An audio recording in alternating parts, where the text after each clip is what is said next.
Espinosa, el título será para Estados Unidos. Espinosa mete tiro, la voló.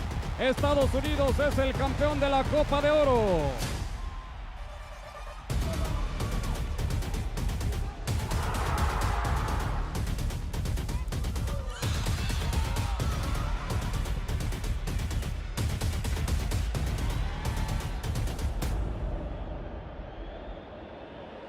Futbol! Monterrey 2, Atlanta 0. The shot is on and in. Atención con Ronald Gómez. El servicio para Gómez. ¡Gómez! ¡Gol! Is there one more here? There is. The best in Costa Rica, the best in Concacaf League.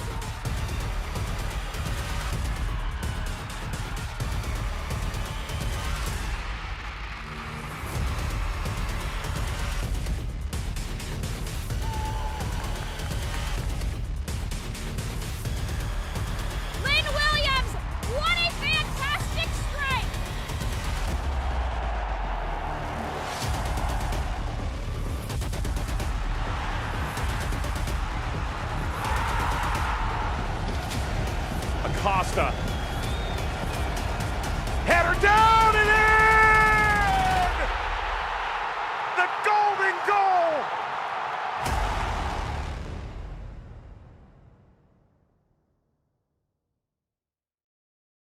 Pues nosotros en la Concacaf estamos repasando sobre partidos importantes, sobre torneos importantes y claramente la primera versión de la Copa Oro es un torneo que, bueno, estamos contando sobre detalles sobre ese torneo y hombre, hiciste historia, ¿no?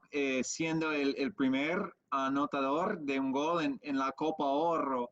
Ese dato, ¿cómo significa eso para ti en lo personal? Bueno, primero te voy a decir que gracias a Dios cuando se dio eso en su momento es casi lo mismo como te lo digo ahora. En todo lo que hago siempre me brindo al máximo y lo doy todo con pasión, con compromiso, para sentir satisfacción de hacer las cosas bien y creo que eso ante todo ha sido algo que me gusta hacerlo porque lo hago bien y cuando he jugado me he entregado al máximo, me he entregado siempre con todo, hasta inclusive en ese momento lloramos porque perdimos la final, acuérdate. Sí. Entonces, tengo muy gratos recuerdos de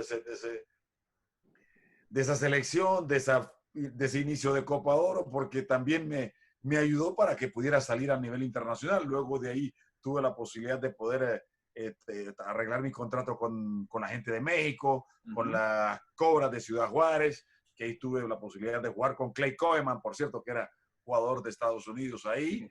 Sí. Entonces, creo que me favoreció y me ayudó muchísimo. Esa es una de las ventajas que tiene el jugar el torneo de la Copa de Oro para nuestro sector, aunque algunos no le dan la importancia correcta, es importante porque le brinda al jugador una proyección importante a nivel internacional. Sí, es cierto, muy cierto. Y cuando, pues después del partido, ¿pudiste darte cuenta de lo que habías logrado, que fue un gol tan histórico? ¿Pasó por la cabeza eso o no? No. Te voy a decir que en el momento que lo hice, no. Porque, línea fina, me voy a agrandar un poco, ¿ok? Los goleadores somos así, estamos acostumbrados a hacer goles. Entonces, cuando estás acostumbrado a hacer goles, haces uno, haces otro, no dice, no pasa nada. Muy bien, pues hablando de goles, hiciste 3 en ese torneo de la Copa Oro. El gol contra Canadá, el gol histórico, y Costa Rica, y luego en la semifinal, ¿no? En la semifinal. Así que 3 goles en el torneo, segundo máximo goleador en el torneo. bueno, es un gran logro, ¿no? Para meter tantos goles en una Copa Oro. Tengo ese dato estadístico, me lo dieron la vez pasada, me dijeron que en nuestro país pues soy el máximo goleador, me dijeron. Pero cuando uno pueda decir, hey, logramos el campeonato, we have the champion, Yeah. Ahí está el tema. Y nos hemos quedado a un paso siempre. O sea, nosotros no hemos llegado a ese nivel de poder levantar un torneo de esa envergadura, de esa calidad y decir, hey, lo logramos. Y lo que ahora representa, porque el ganar ese torneo te representa también jugar otro torneo después a nivel internacional de importancia, ¿no? Con los europeos. Pues Eduardo, todo un gusto, ¿no? Hablar contigo. Gracias por el tiempo. Me ha gustado muchísimo. No hay problema, no hay problema. Gracias a ti, ha sido un placer y bueno, éxitos y que lo mejor de Dios venga para nosotros. Bueno, igualmente. Fuerte abrazo. When you think back to that 1991 Gold Cup, you know, what comes to mind about your experience in that tournament? Well, for us, if you remember that period, Bora Milutinovic had come to our side, and we were a nation, obviously, had just played in the World Cup for the first time in 40 years, and we had the World Cup coming to the U.S., and it was a time where we needed to take the next step. You know, and the next step for us was to try and now be dominant in our region, right? We couldn't think about competing with the rest of the world until we thought about competing in our region and being at the top of our region all the time. And you know, 1991 Gold Cup, we ended up developing a belief within the region that every time we play a Concacaf nation, that we should win. And that's not always going to happen, clearly, but the mindset needs to be that you're going to win all the time. And I think it was in that tournament that we started to establish that. Wow, so that belief kind of solidified in the 91 Gold Cup. I mean, it wasn't an easy start. You guys kind of had a tough start with Trinidad. You managed to rally and win, and but then you get to that semifinal with Mexico, and that seems like it was also kind of a pivotal semifinal as well with Mexico. That was kind of like the first sign that the U.S. was going to go toe-to-toe with Mexico for a long time, or until present day. Yeah, well, you mentioned it. It's funny. I go back to that Trinidad game and the slow start.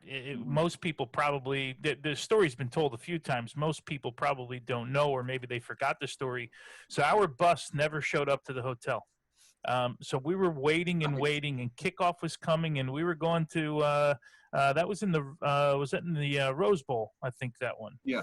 Okay. And then only reason I know, because I hadn't been to the Rose Bowl all that much at that point in my career, and so our bus never showed up. So we had some guys that were living in California, including Bora Milutinovic, and at one point we finally said, we got to get in the cars, we got to go to the game. So here we are, myself, Marcelo Balboa, I think Paul Caligiuri, we're in Bora Milutinovic's Cadillac driving to the game.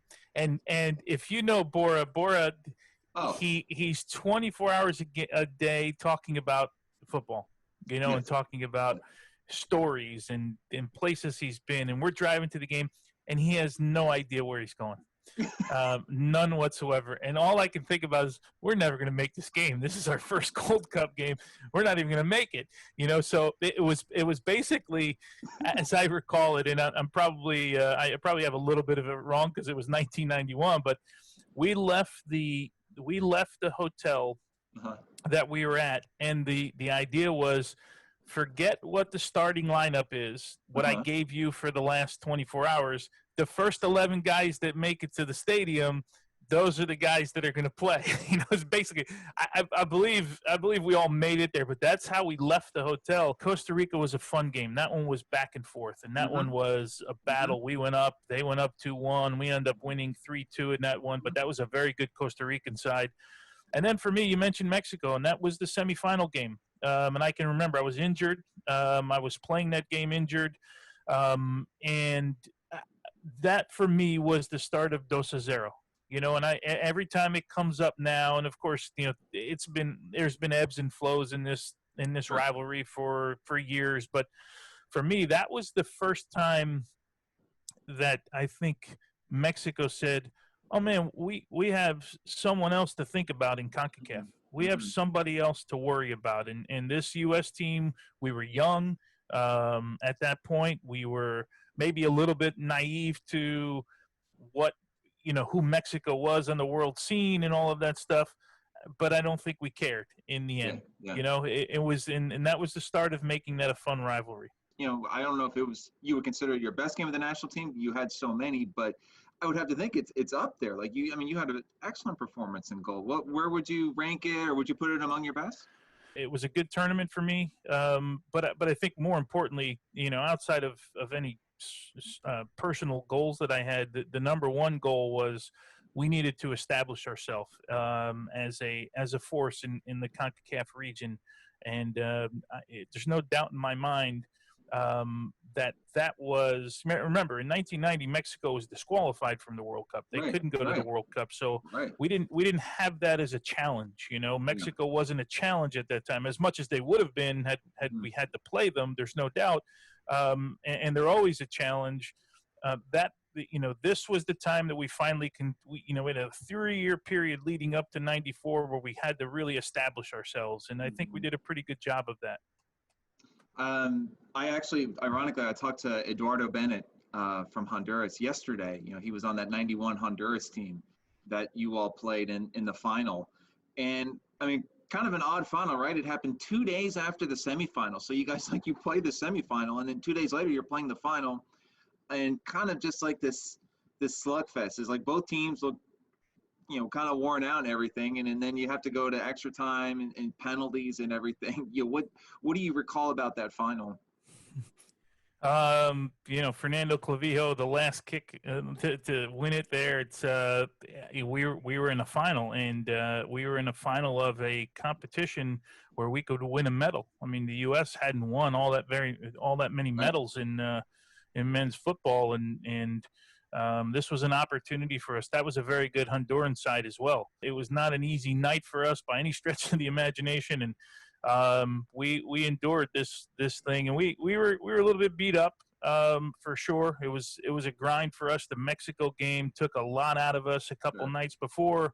I want to say we only had you know, it was a 48-hour turnaround from finals to because I remember that this was really the first time in my career that we had gone in and we ever had to worry about recovery and recuperation, and the next day we basically did nothing. And I remember having this thigh injury that I had in the Mexico game and thinking, man, this isn't getting any better. I need, you know, if I had another day, I would have probably felt it right, but those weren't in the cards. But yeah, it was a grind, and we ended up winning a medal, and that's always really important. Thank you so much. Thanks, all the man. best to you. Tell Dunny I said hi. He's a good guy. I like him. I will. Yeah. Thanks. Anytime you need me, just let me know. Sounds good. Thanks. All right, pal. Take care. All right, take care. Bye.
anticipation written on the faces of these Honduran and American players. Over 40,000 tickets out at the LA Memorial Coliseum in Los Angeles, California for the 1991 Gold Cup Final. A look at this young American side. Tony Meola, just 22 years old, starts in goal for the United States. Bruce Murray has scored 15 goals in his international career, 2 so far in the tournament, while Chris Henderson is only 20 years old. And will play a starring role in this match. Captains to meet with the referees in a moment's time. A look at the starting lineup for Honduras. Dolmo Flores, part of Olympia's 1988 Concacaf Champions Cup side. Luis Calix, 3 goals, 1 off the Golden Boot. Eduardo Bennett can say the same. 3 goals for the 22-year-old, as well with Flavio Ortega as the manager. The referee in this first Gold Cup final, Arturo Carter.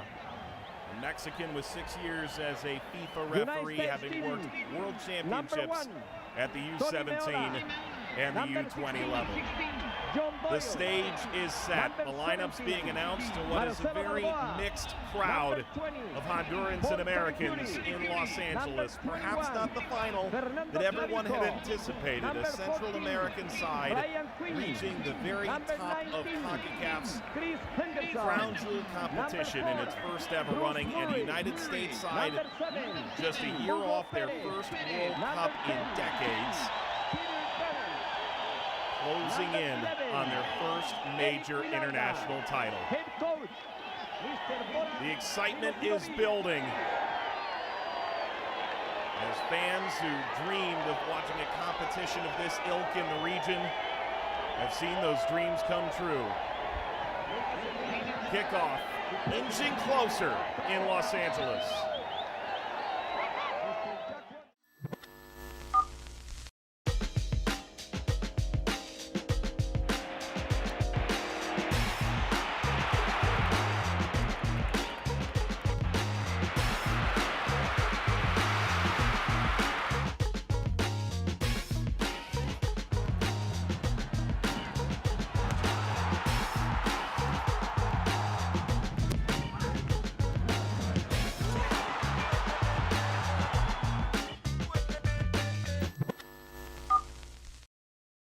What an atmosphere in Los Angeles, California to kick off the inaugural Gold Cup final. Fans from Honduras and the United States in the tens of thousands as the U.S. looks for their first ever major international crown, and Honduras, a Central American side, perhaps a bit of a Cinderella story, well supported in this first final.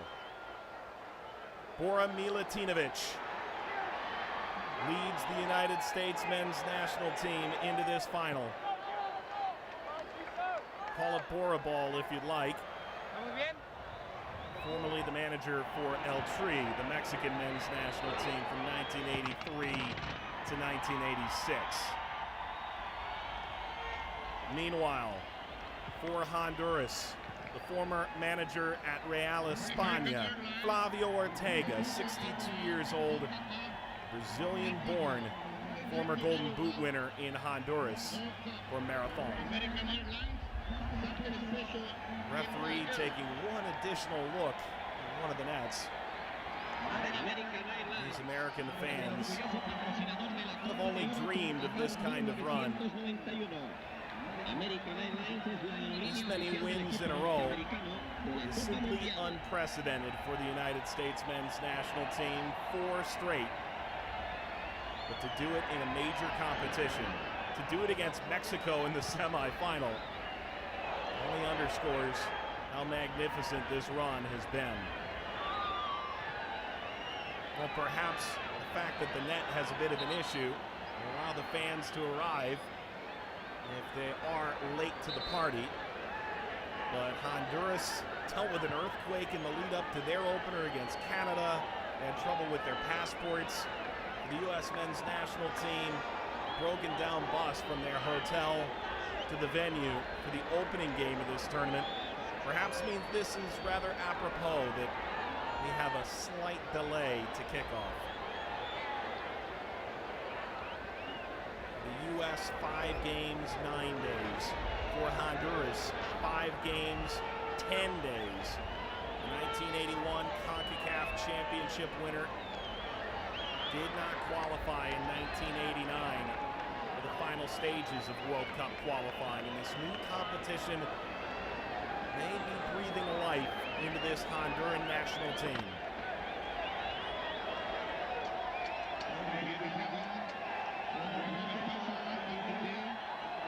Arturo Carter making his way back to midfield. It looks like we are inching closer to kickoff at the Los Angeles Memorial Coliseum.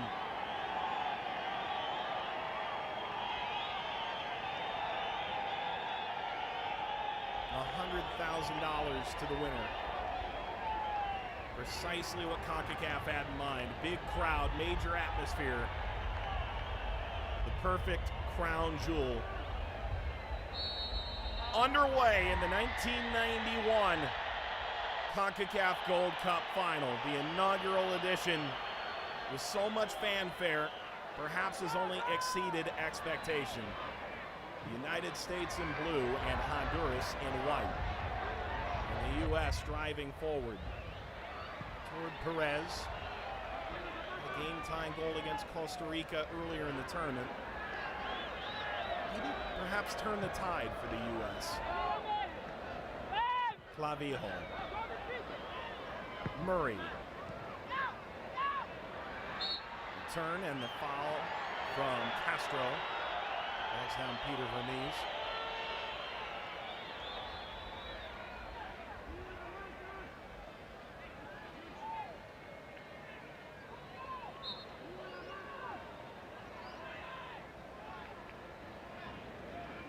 Caligiuri to put it back in play. Hits the dead ball, falls in front, chance, winds wide from Brian Quinn. Well, it doesn't get much better than that for the United States at the outset. And Rivera lucky not to be called to service early on. Brilliant set piece to set up Quinn. And it just caught him up above the cleat.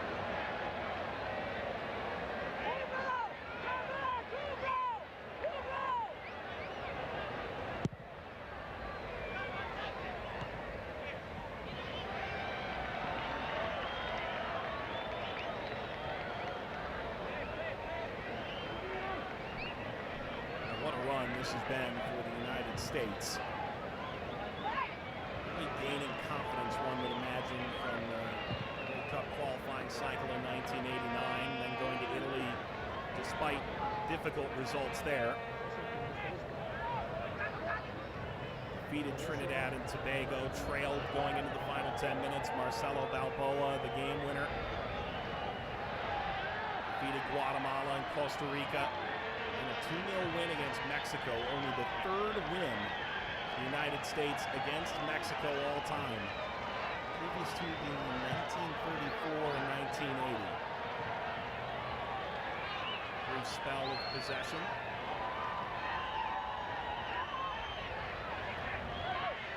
Arriba.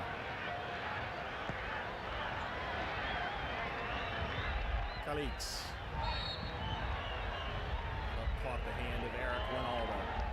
22 years old, only his 2nd year with the national team.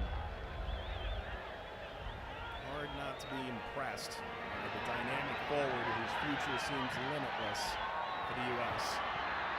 Lobbed forward and cleared away from Flores. Placed down by Perez. Funes forward, caught by Miola.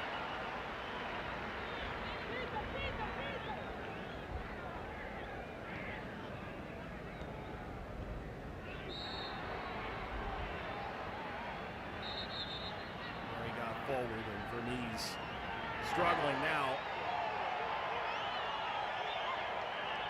Juan Castro being given a stern talking to.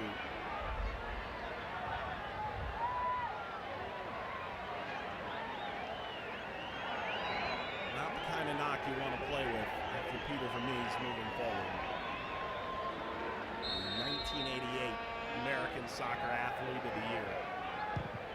Well, second set piece from this area. And this time runs over for Mies. Defensive header leads to an American corner.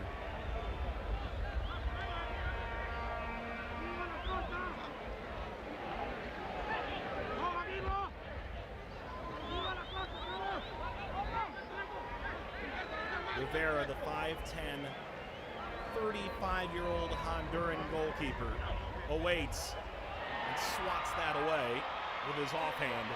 Maybe there's room to run here for Calix. Leads further, the recovery is slow. Flores drives and Miola aggressive off his line.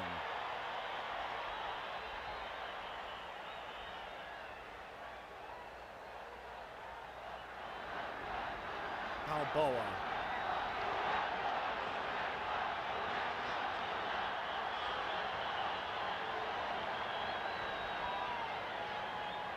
Perez missed the 1990 World Cup.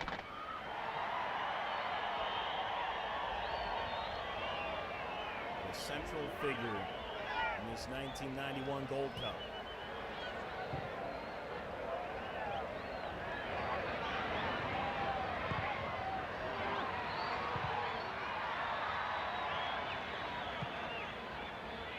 U.S. maintains possession.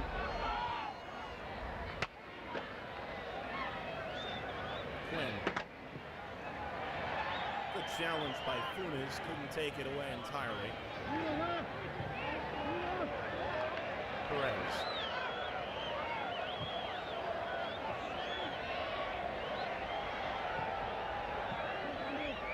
The deflection, Martinez. Yearwood. Turn by Anariba.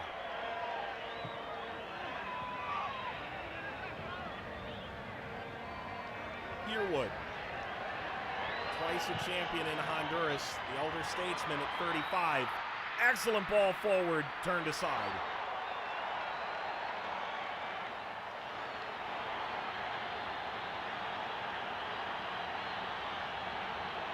It can be a remarkably quick turn of events for Honduras to get forward.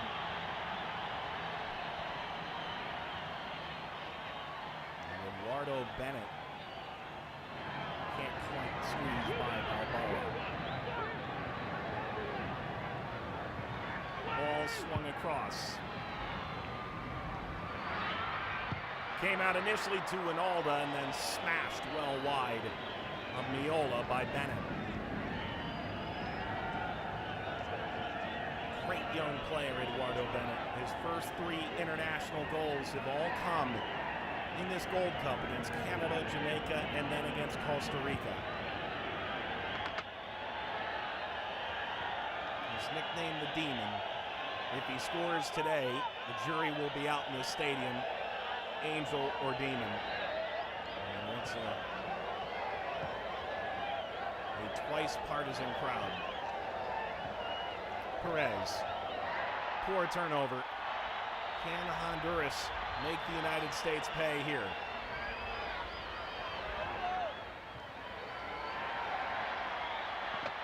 Well worked. Calix's head on a swivel, drives this long. Thought he had Miola beat.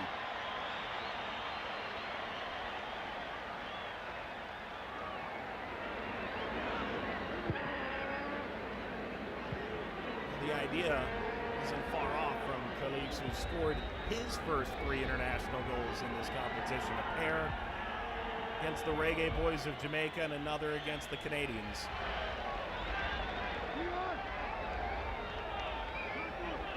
For Honduras, they defeated Canada. They're up 4-0 after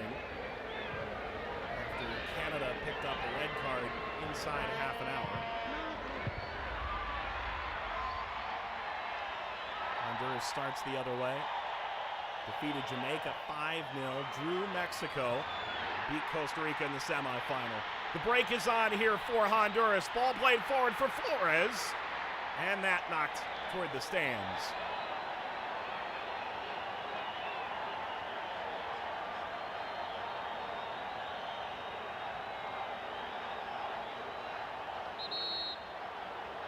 That's one way to excite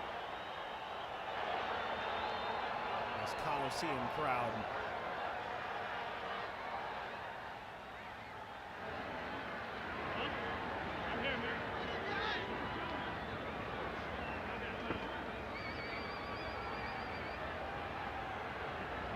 In the end, a throw for Honduras. Second ball wound in. Played back across and denied. This is Yearwood. Sprinting forward. Vermees. Slide by Castro to deny.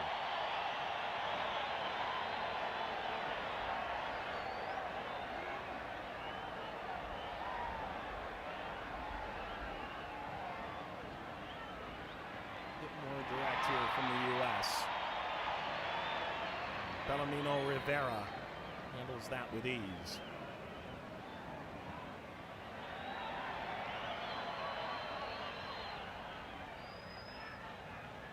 U.S. largely in control at the outset. I imagine both teams are well aware just how much suffering it takes to get to a final in a competition this condensed. Flores. Miola.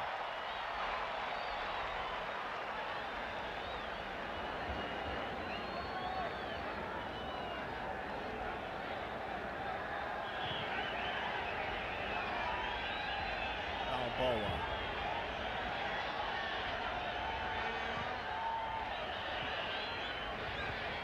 Murray.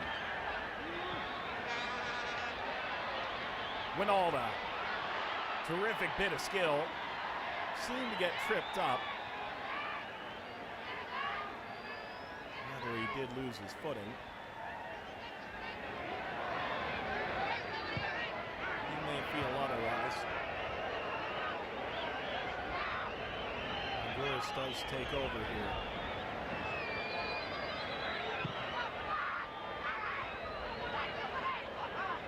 Funes.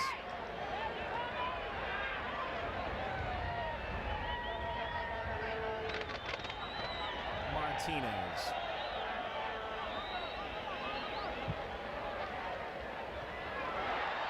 That's a good flick on.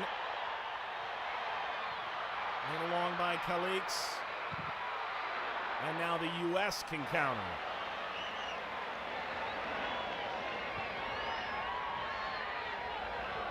Down by Murray. And Winalda down again. And the glare back at Juan Castro.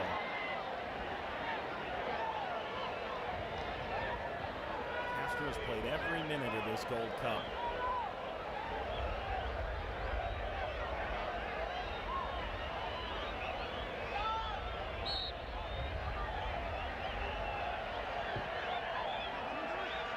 Third set piece from this area of the field for the U.S., and this perhaps the easiest to deal with for Rivera and Honduras.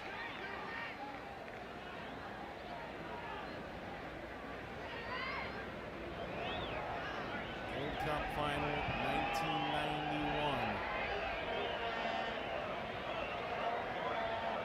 Long anticipated final. Regardless of who you rooted for in this tournament of the 8 teams. In fact, there was a tournament at all as a win for soccer in the Concacaf region.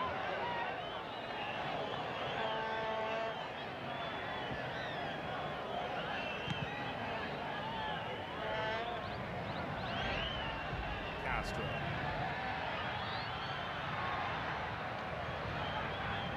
Away from Zapata.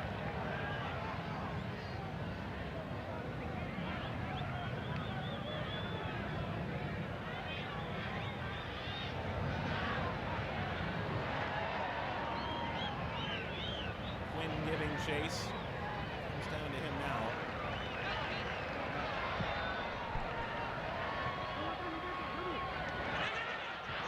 Ball laid back toward the penalty spot. Somehow wide.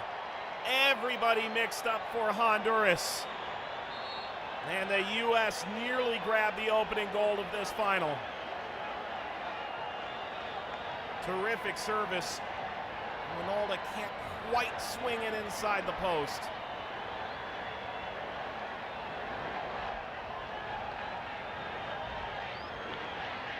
What a landmark moment that could be for a young player like Eric Ronaldo. His first cap back in February of '90.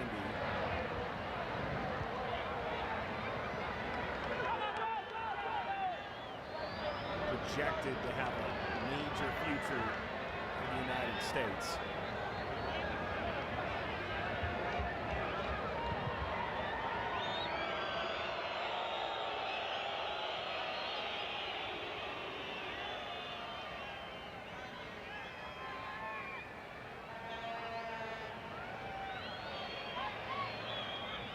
Feels like Honduras is gulping for air right now. Quarter of an hour gone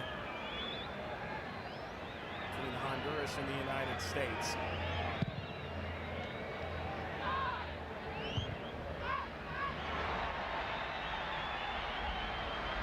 Ball steered wide. Henderson not quite able to keep it in.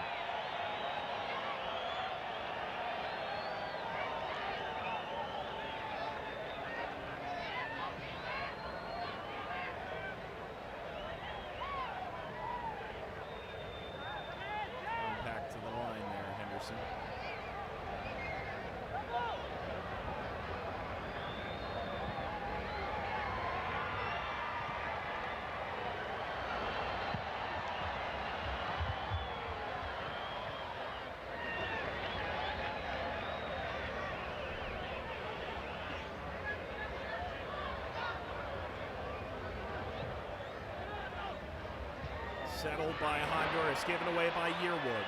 Perez.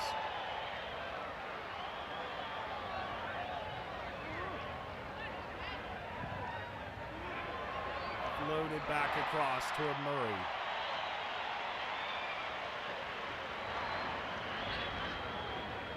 Here's Rivera. Missed 2 games in this tournament due to injury, but has managed to start against Mexico, Costa Rica in the semifinal, and now against the U.S.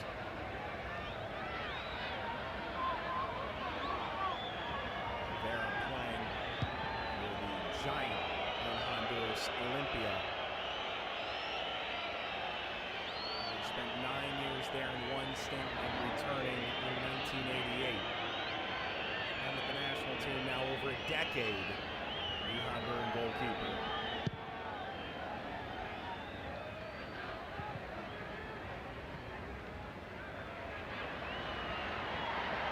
I think the second half got more of a amusement from the crowd than the first. Here's Wijnaldum. That's terrific. Up the line. Weighted perfectly. And the cross over Rivera. Castro arrived late.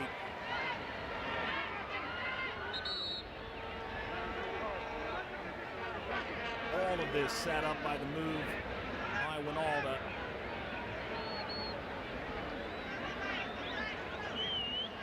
Bruce Murray playing for the Maryland Bays. Impressing in his stints getting forward.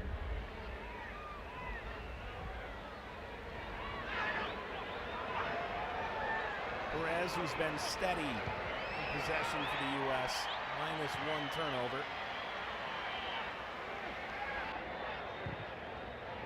Gilberto Yearwood.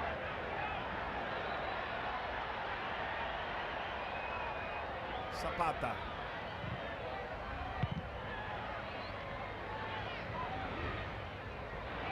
A little trouble holding on to this.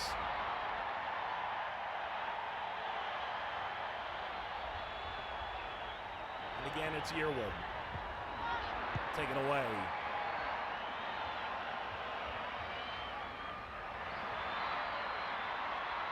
Well, teetering possession continues.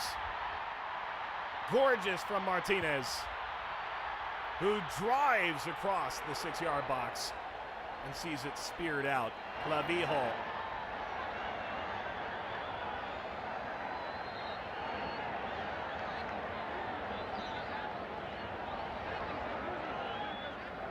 Well worked, and had it reached Flores, perhaps doubtful he would have been able to lay that into a troubling place.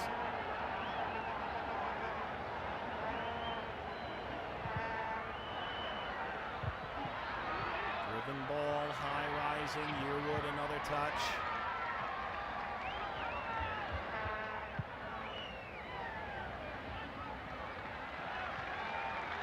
Clavijo,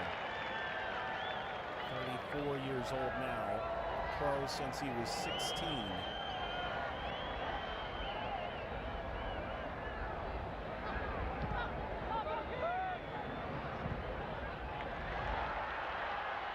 Arriba. A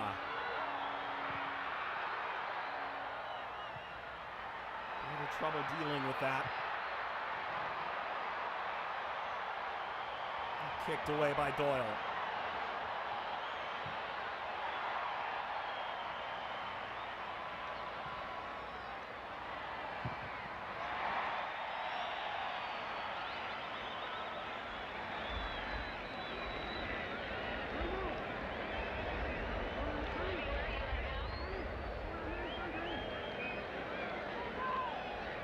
Henderson plays his college ball 15 miles from the Coliseum at UCLA.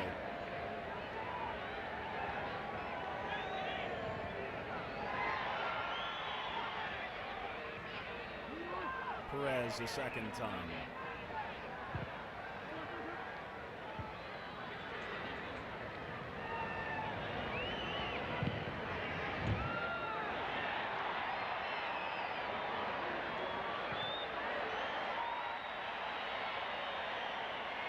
Martinez a little more sure this time that got out.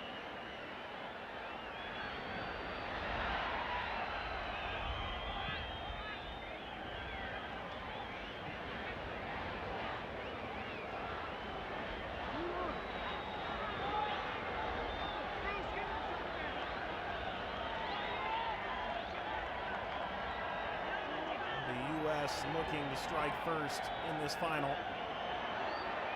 Doyle.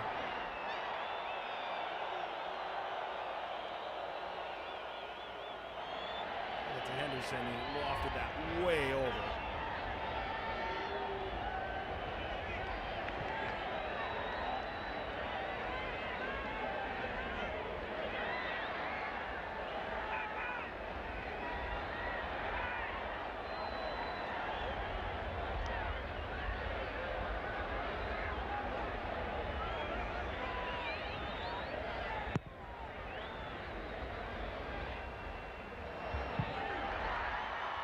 Falls kindly. And hit on the volley right at Miola. A little half volley effort from Honduras.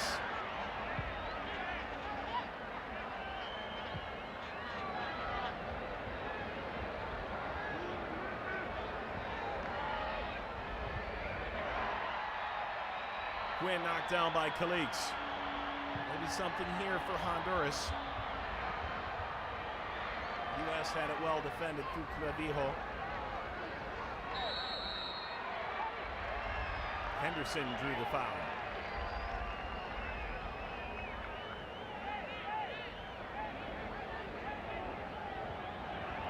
Recovery by Flores and a clear forearm to the back.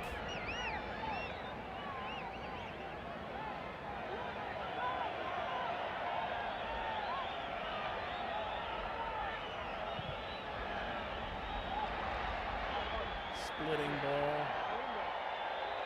Outran even Eric Ronaldo.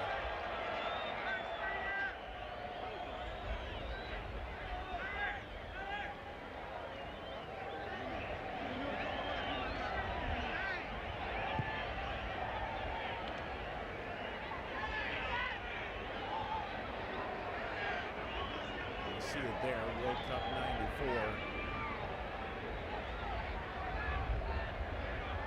Momentum building in the United States. A beautiful game.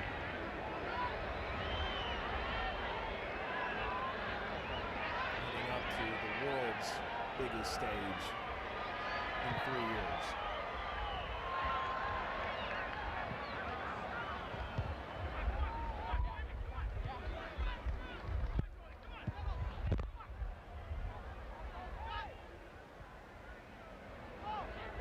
Today, a glimmer, a taste of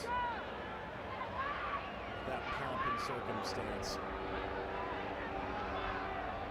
The U.S. seeks their first major international crown. Played forward for Bennett. Trying to combine a second time. A bit off kilter on the service.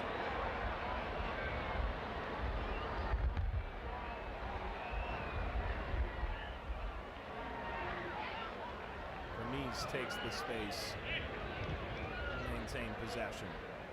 Side by Balboa. Held on by Quinn. Perez.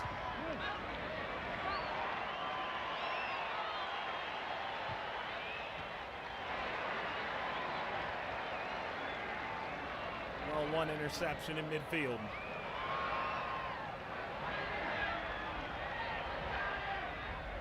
Ronaldo.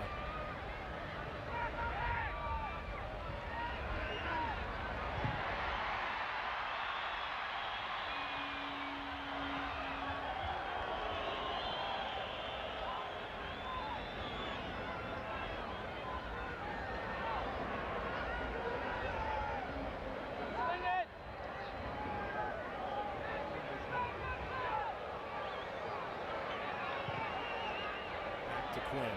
Native of Belfast in Northern Ireland, joined the national team in the United States this year. A lengthy stint of his career in Southern California, in LA with the Sockers in San Diego, and also in Canada. As a foul cedes possession to the U.S. Ronaldo has some additional words.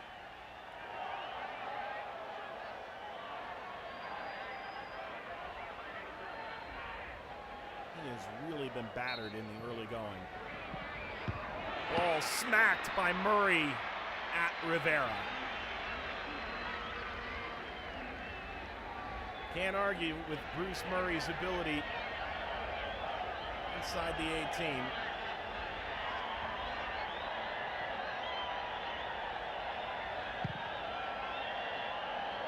He just seems to find space both in the air and on the ground. Most others can't find.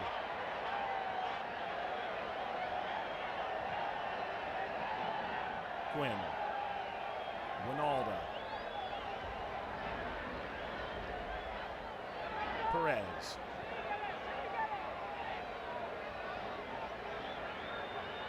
Quinn.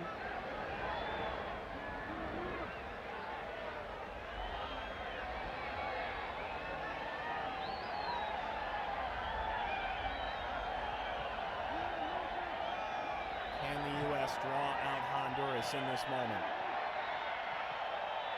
Delicate flick and a clearance. Much needed for the Hondurans.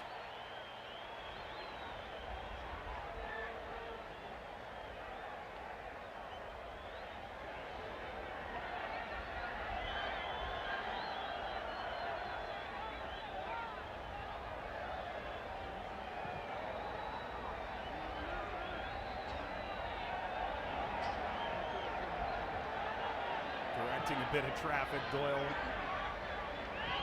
Ronaldo.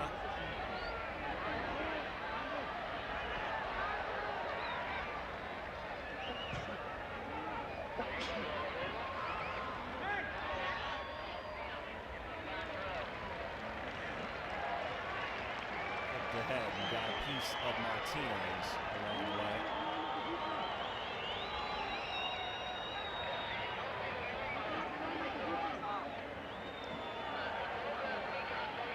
So an American corner. Ball knocked down in the second effort in. Didn't quite reach its mark. That was enough by Rivera. And now played forward for Flores. That'll stem the Honduran tide.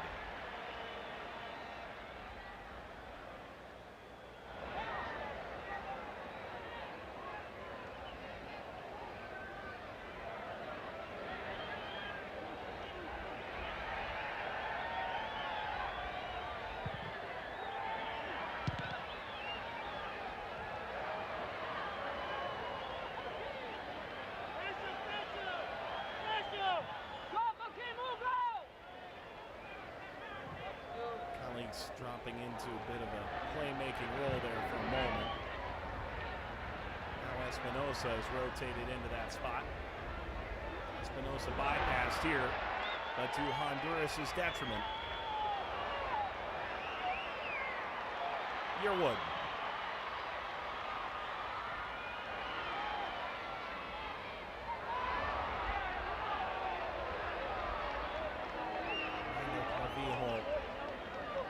For a foul, they won't get it.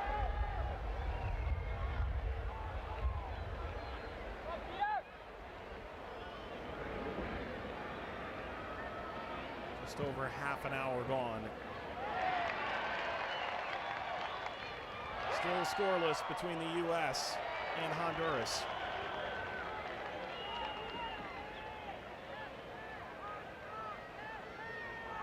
Or Milutinovic. 5 languages, but English not his strong suit. He said before this tournament, the skills and tactics not quite at the level of the American players. Their ability to run all day, never quit, remain in good shape. They can certainly run with anybody, but it does appear this is a turning point these past few years, reaching the World Cup, getting through Concacaf qualifying, and now to a Gold Cup final. Caligiuri pulling strings. Vermes, great save, Rivera.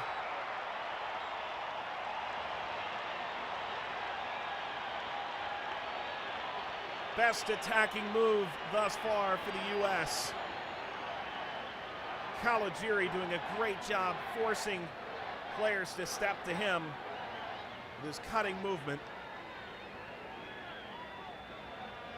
And in the end, Peter Vermes, 2 goals already in the tournament, denied by a sprawling save by Bellarmino Rivera, who himself has dealt with some injuries.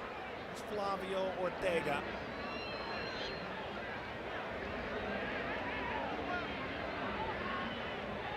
Brazilian-born, experience playing in Honduras.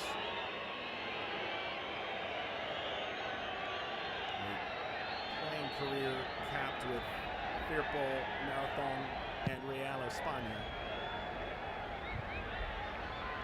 45 goals in 110 games in the Honduran top division.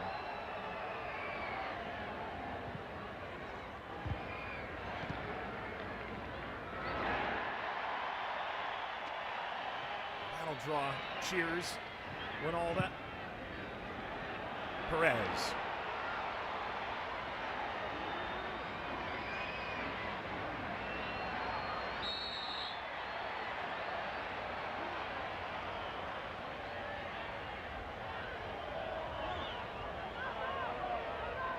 Miguel Perez, a tremendous sporting tradition from El Salvador. His father and his grandfather played for Club Deportivo FAS.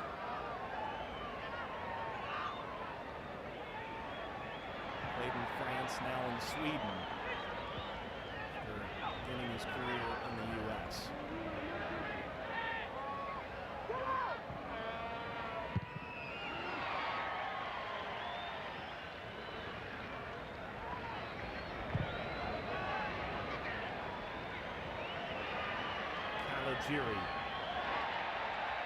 Caligiuri toward Henderson. Wayward off the head of Marco Anariba.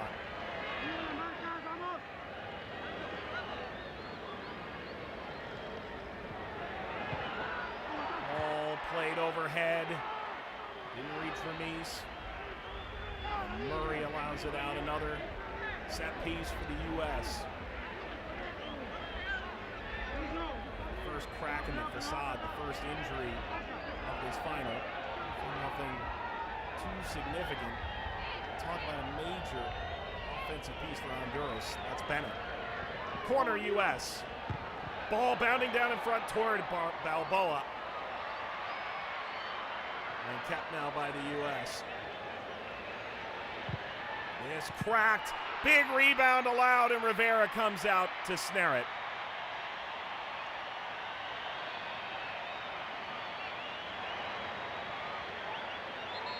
Dipping ball made that extraordinarily difficult.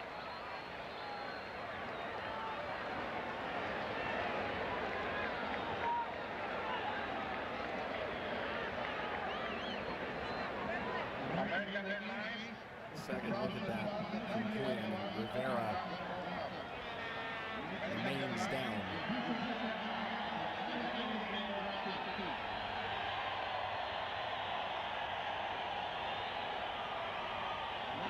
See, that's a tough shot to stop in the beginning as he dives out for this. Players go sprawling over top of him. Checking on that right hand, it appears. Right arm. Trying to shake that out. Twice a Honduran champion and goalkeeper of the year in the Honduran First Division. They simply rolled over it.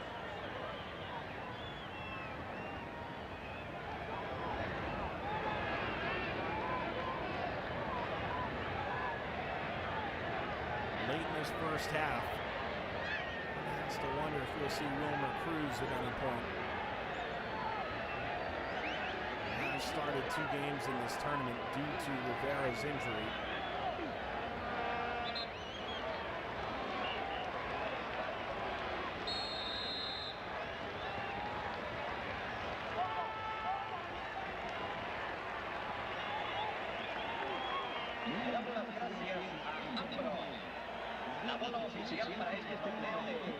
He's out of Rutgers in New Jersey, played in the FIFA Futsal World Championship, now with the Tampa Bay Rowdies.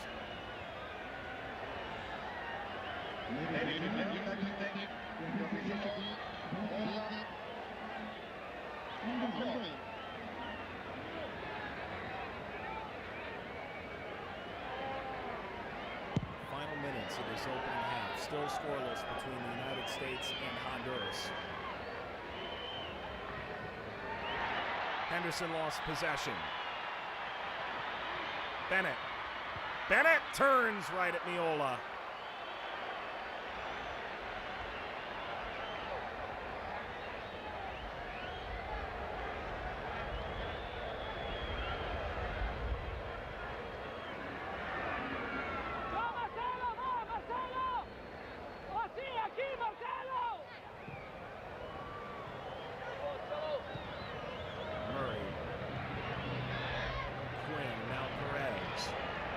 Perez, a screamer, way over the bar.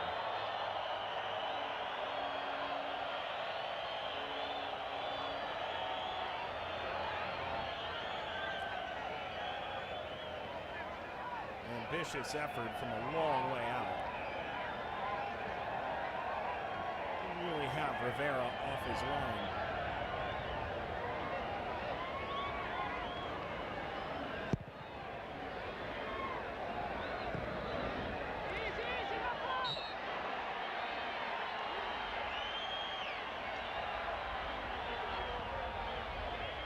Dangerous challenge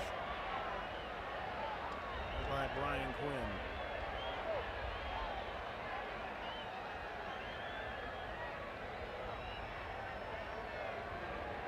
Clearly after the ball. Would elevate that leg. Sending Anariba to the ground. Anariba perhaps was closing into a move to Santos last year. He's now spent 7 years with Real España. And he did score the game only goal for for Honduras against Mexico in a 1-1 draw.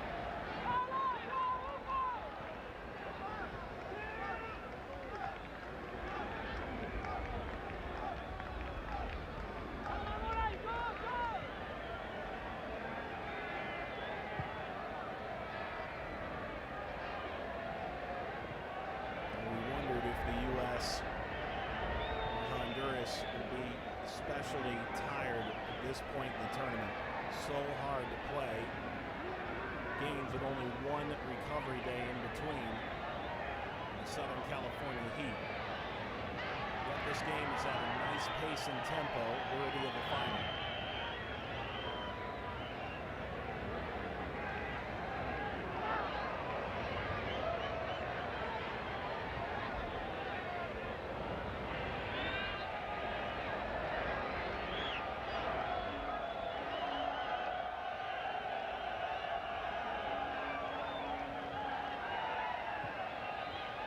Little give and go. The rolling effort well off target in the end. Pressure continues from the U.S.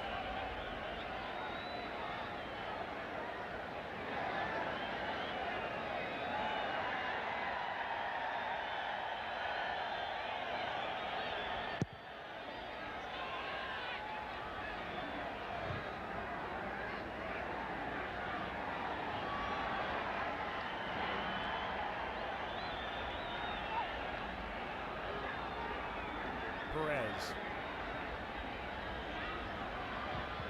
Murray. Wayward cross. Caligiuri. Into Raul Martinez.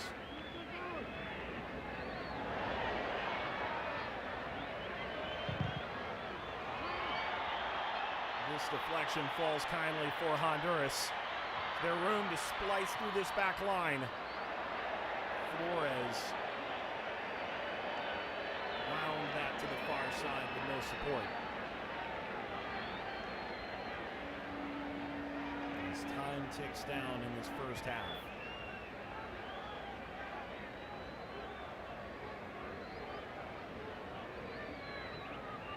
And with this U.S. team only averaging 25 years of age, I would imagine that the substantial portion of this roster will hope to be playing in a game of this magnitude or bigger in 1993 in the Gold Cup and the 1994 World Cup.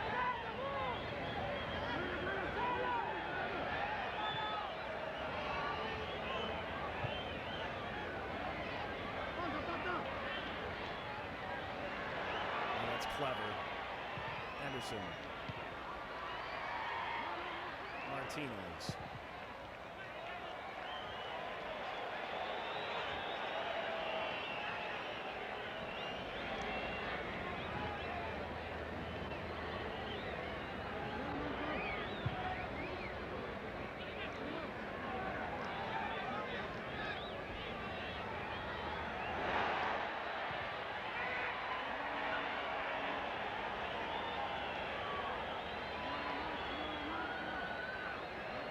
Henderson wins the throw.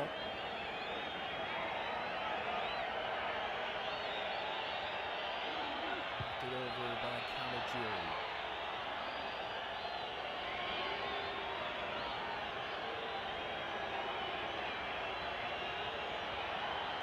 Shrugging off the challenge. Handled by Espinosa. All the way through.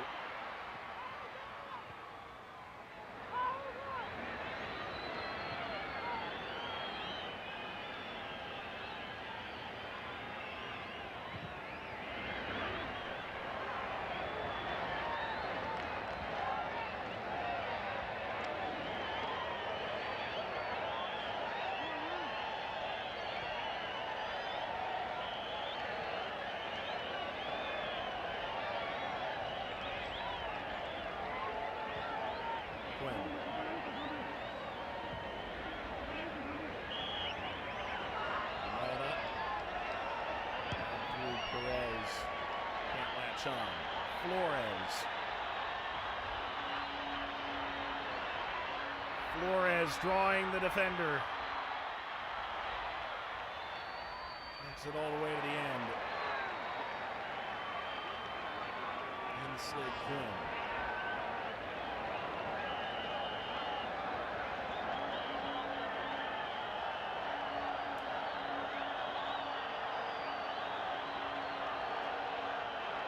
The San Diego Sockers now located a couple hours to the south of the LA Memorial Coliseum.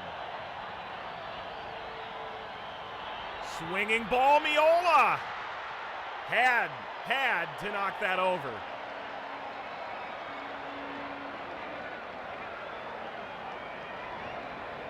A little give and go, and the spin on that certainly would have sent it in had it not been for Miola. Perhaps he could have gotten some help from the back post. Dangerous moment there for the U.S. And another corner for Honduras.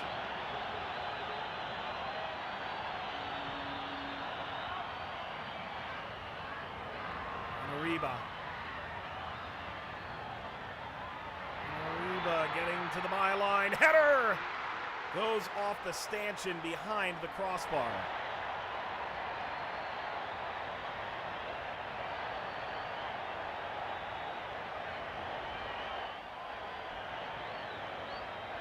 Did a lot of work to create the opportunity. Ariba did.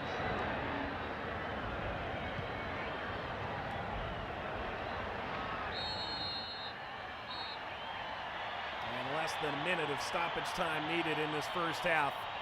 Quick moving. You wouldn't be able to tell 5 games in less than 2 weeks for these two sides. Compelling final thus far. At halftime, it's Honduras 0, the United States 0.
Second half of play in Los Angeles in this 1991 Gold Cup final. Only the third all-time meeting between the U.S. and Honduras. And both occurred in less than a 1-week span, believe it or not.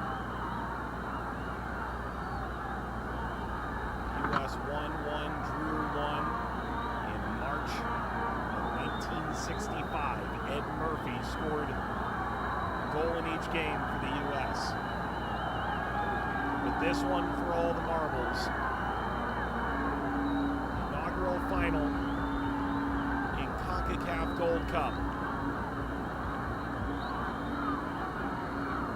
Honduras in white travel left to right in the second half. The U.S. in blue. One of the best opportunities of the first half for Honduras came in the final seconds. The opening 45. For the U.S., they had a series of tantalizing opportunities, both in the run of play and also offset pieces.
Honduras a couple of years ago, a real dip. The pre-Olympic tournament, the Concacaf championships and friendlies, only one win in a 14-game span, 1987 and 1988. They're 6 unbeaten now.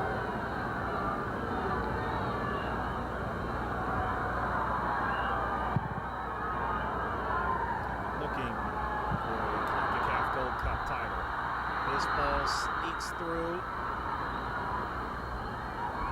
Defenders looking for the flag. Viola, on the other hand, in control from the back for the U.S. Caligiuri. Henderson.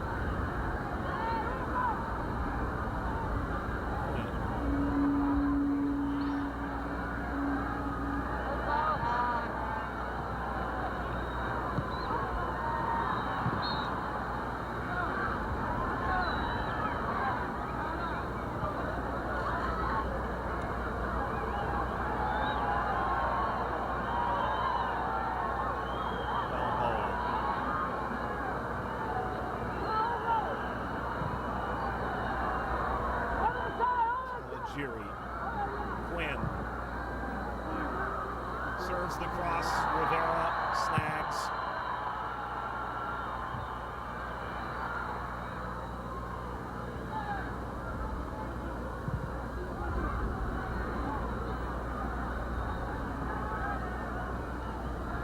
About someone who can really pull strings for the U.S. in midfield. Hugo Perez. A bit of everything thus far. 8 years now, the U.S. national team.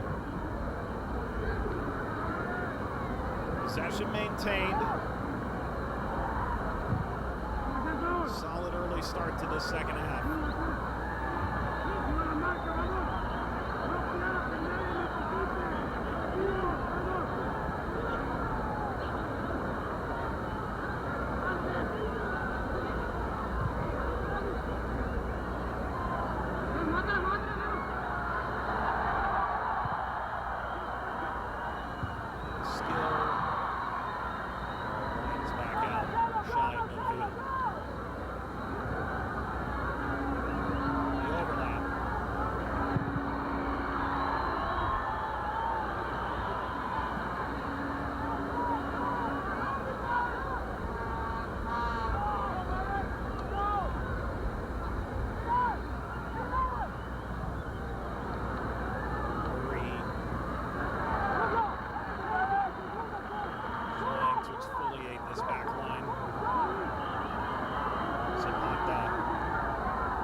Caligiuri. 2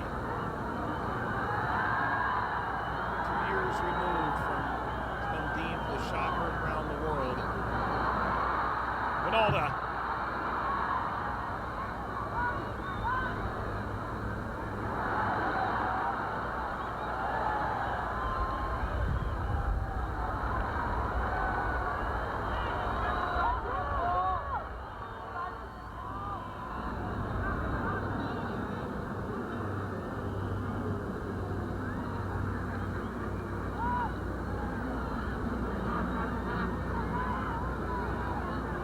To the beginning of this Gold Cup for the U.S. About a matchup with real implications from the outside, playing Trinidad and Tobago. Late game winning goal, trailing late on. So much emotion in that. Trinidad and Tobago. The U.S. side that have some similarities to that team in 1989, but has made some significant changes toward youth as well.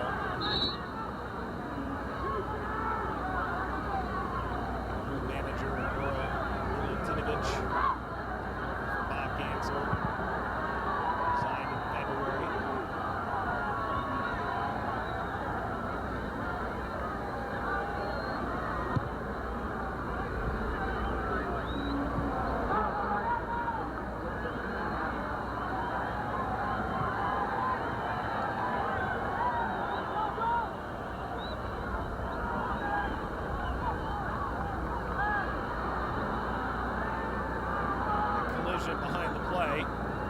slow to his feet is Espinoza.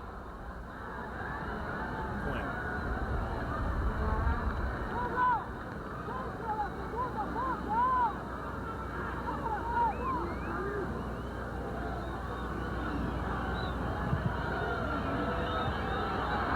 Putting ball down. Crowd to its feet momentarily. Vermees continues. He'd been held back.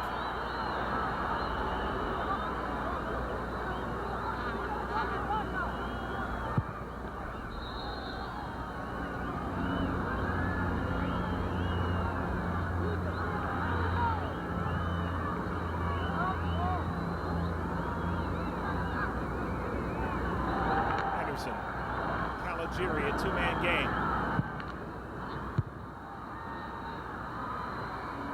Well done, Quinn. His effort scattered to the wind.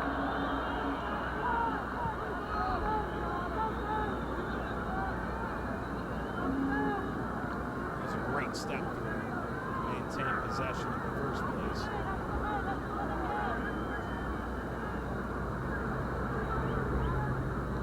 See all the cameras, the assembled media, the 40,000 plus fans.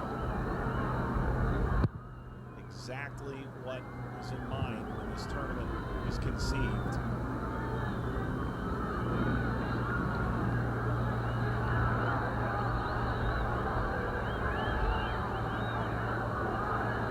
President of Concacaf and every other confederation has their showcase tournament.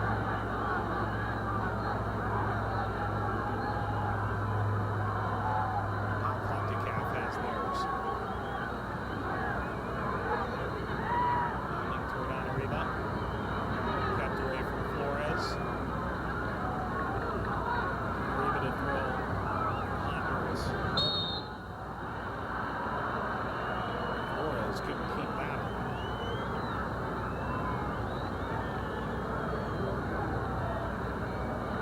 Flores, Puerto Cortez, Honduras. He's have some experience playing overseas in Scotiabank in Guatemala. Platense in Olympia for that 1988 Concacaf Champions Cup winning squad.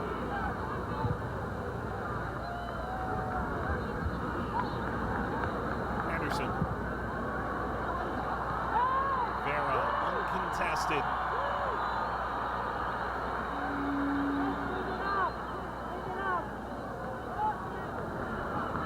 He's checking in on Rivera.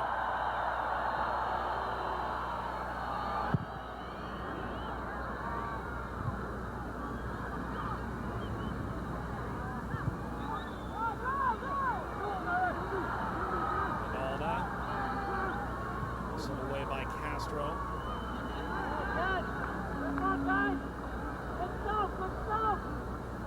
Some starting to clamor for changes to the rules in terms of back passes to goalkeepers.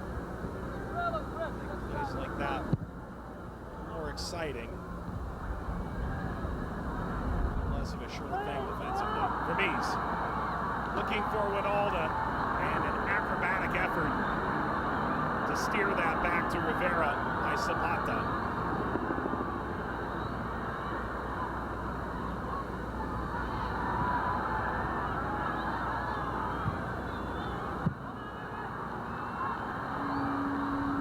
Playing long, there seems to be more of a disconnect than there was in the first half between the backs.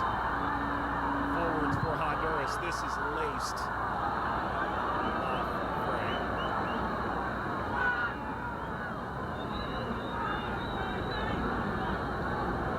Holding his body, that's exactly what Zapata had to do.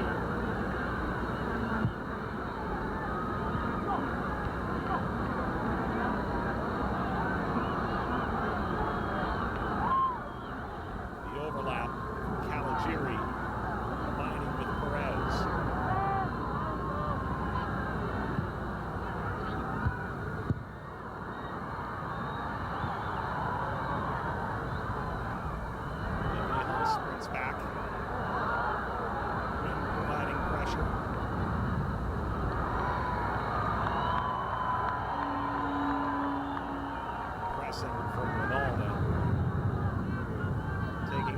starring role in the last few minutes.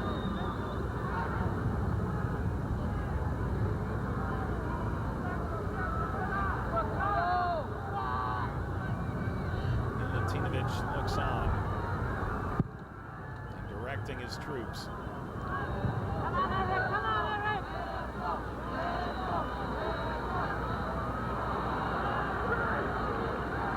In the second half, time beginning to tick away toward extra time and potential penalties. Everything we see in this match is unprecedented. Ted Eck moving about on the American bench. A landmark goal against East Germany last July, 2-1 American win. Men's air under the ball. Toward Bennett. Yearwood.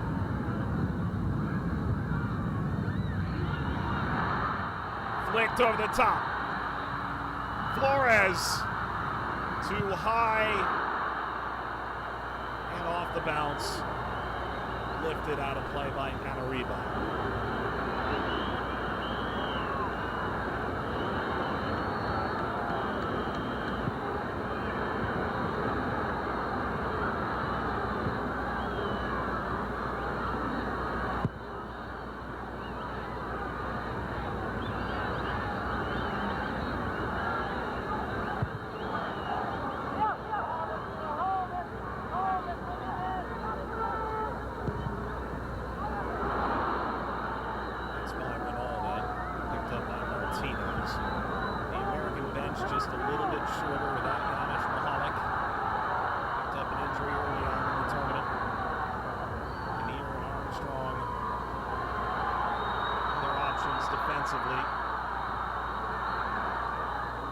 Ted Eck, first up for the U.S.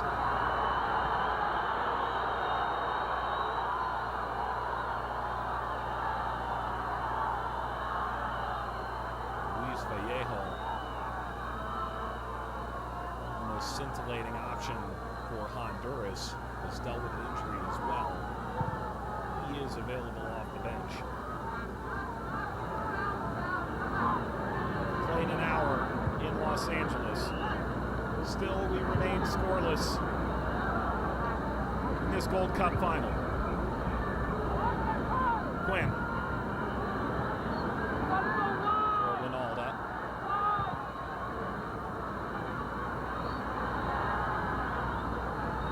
Supporter rise for Honduras. And snuffed out.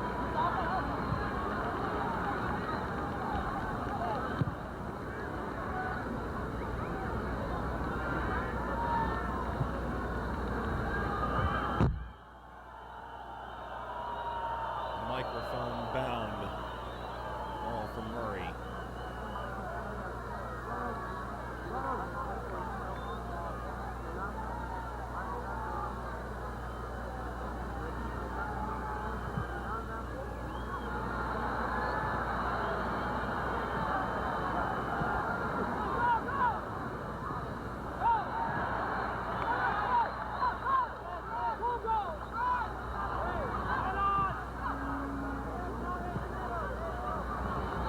Standing by the fourth official.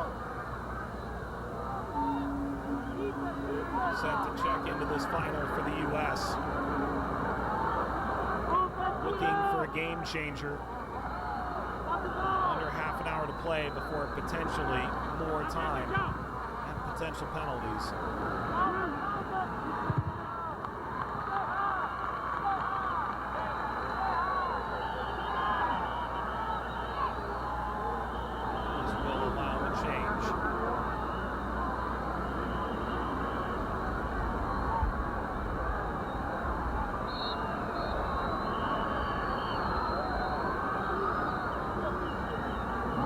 Playing for United States, number 5, Ted Eck, coming out, number 11, Eric Winalda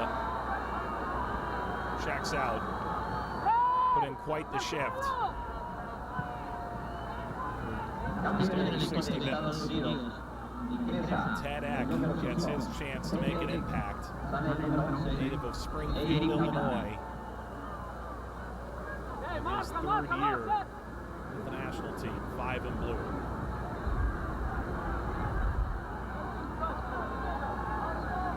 Perez.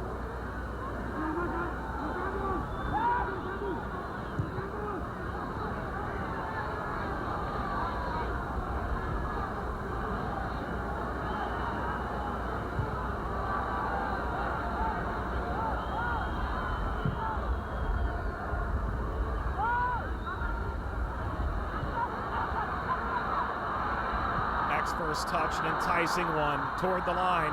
Murray. Rivera high points the ball with Perez streaking in behind him.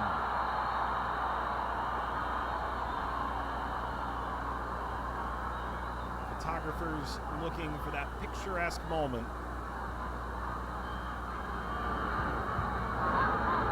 Won't get it there. Felix.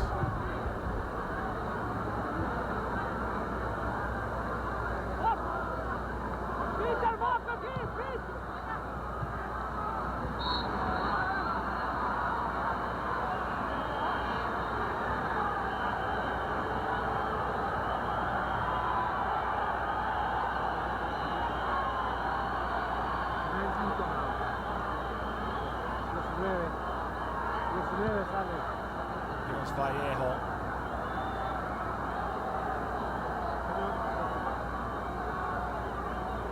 Then moving for Honduras.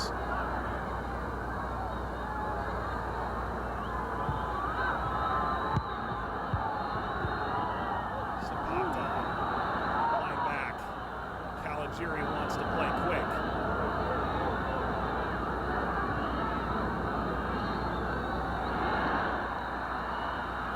Footwork again by Quinn.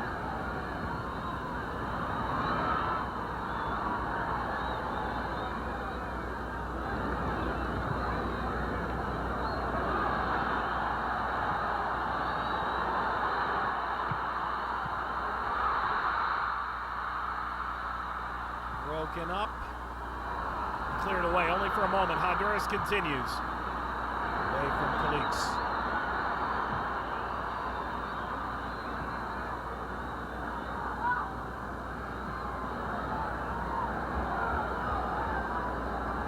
Caligiuri. Hansel Rostock, his third German club. It's a wayward challenge from Henderson.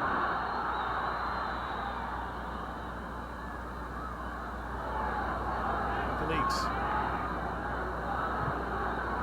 Real España's championship winning team in Honduras this past year.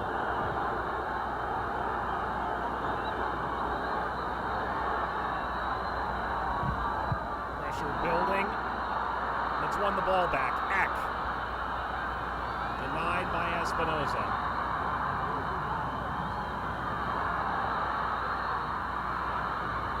Caligiuri checks in. Now Doyle. Quinn.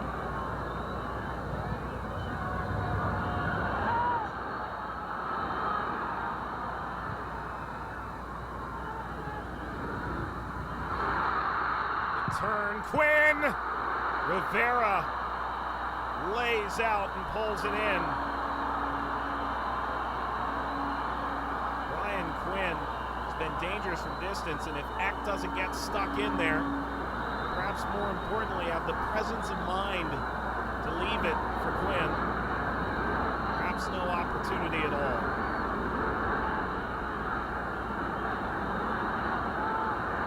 The tide rising now.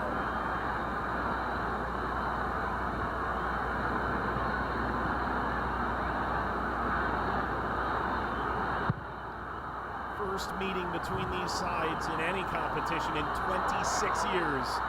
May well go the distance.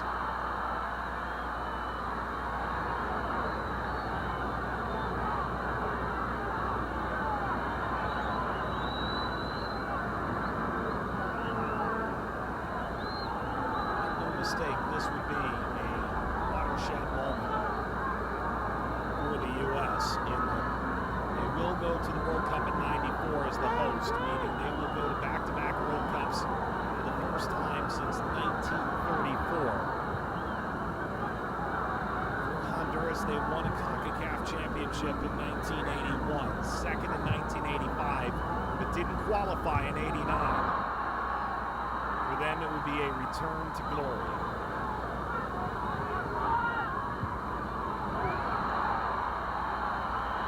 Taken back by the Americans. Murray.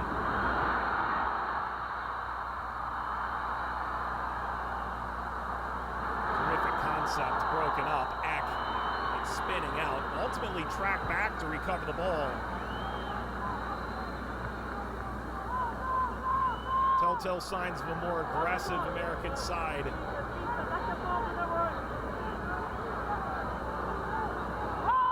Perez.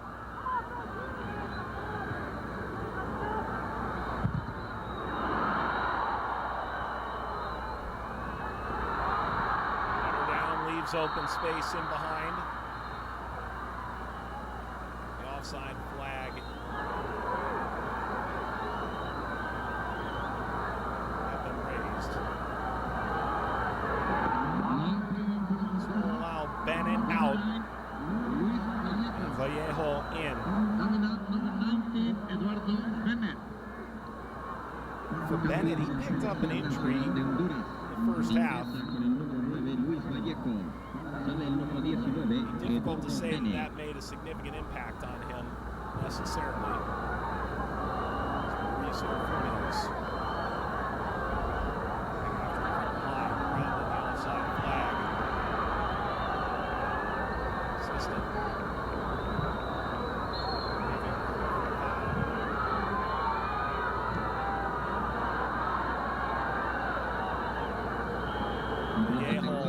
Playing with Real España, the top scorer in the Honduran National League.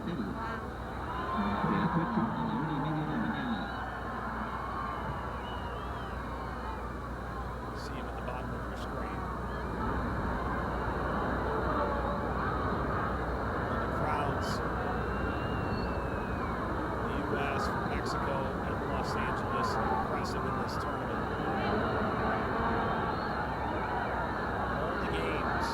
This Gold Cup played here at the Coliseum or the Rose Bowl in Pasadena.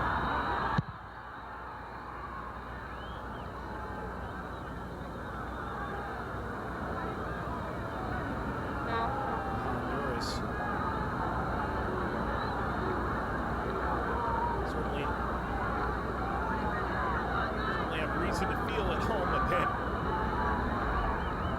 This crowd.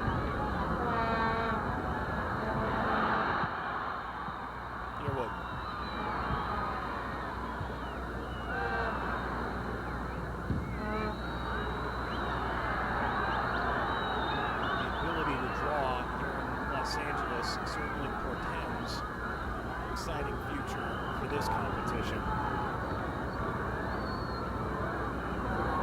8,000 in attendance. Coliseum in Southern California, the United States. Inaugural Gold Cup final. Scoreless between Honduras and the United States.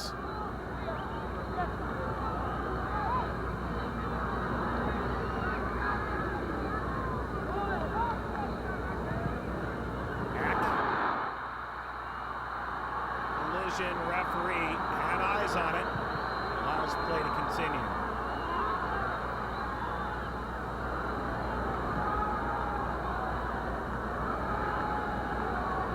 Turn to Murray.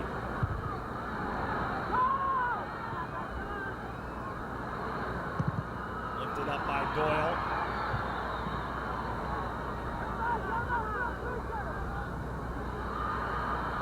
Taken by Perez in midfield. The line it goes, Henderson.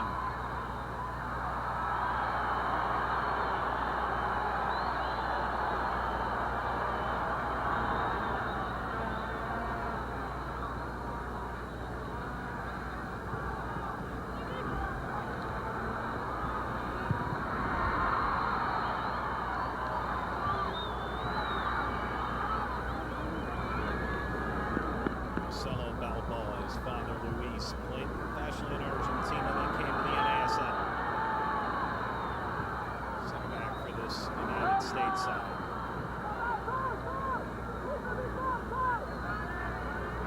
Community college route, played soccer, but also kicker on the American football team. Before moving on to San Diego State, named an All-American collegiate system.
Different sets of faces.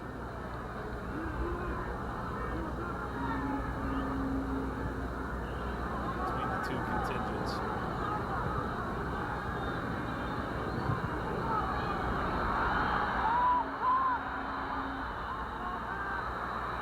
Watching from behind the goal.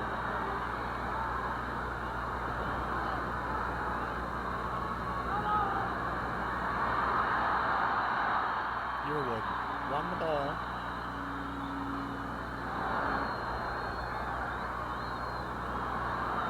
Ultimately lost.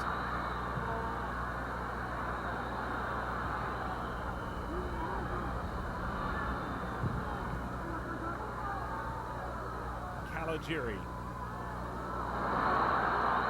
Perez tried to swiftly carry that through. Race is on for Calix. And a foul.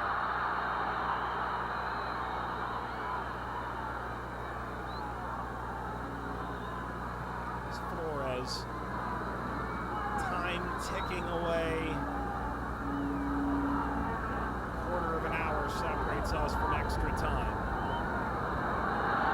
The referee with the interception. Flag comes up.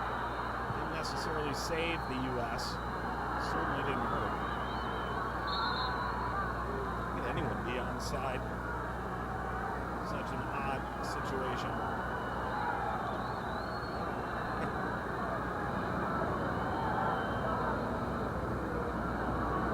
Sort of a shrug and a smile from Arturo Carter.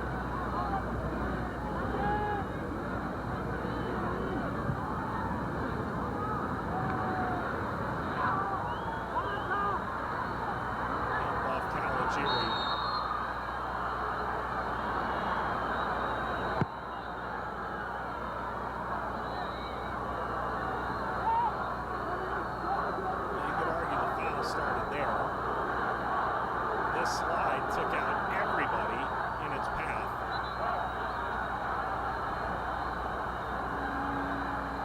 Caligiuri first. Watch Murray come through. Ball was knocked wide by Zapata. Effort to maintain possession toward the touchline. Espera esta noche a la colonia hondureña con un baile en el Parque San Pedro a partir de las 8 de la noche.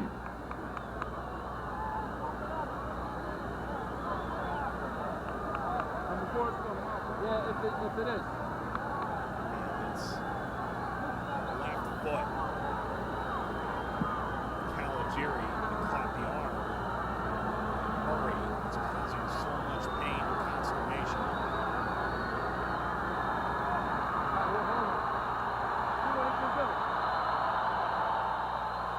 Crowd roars.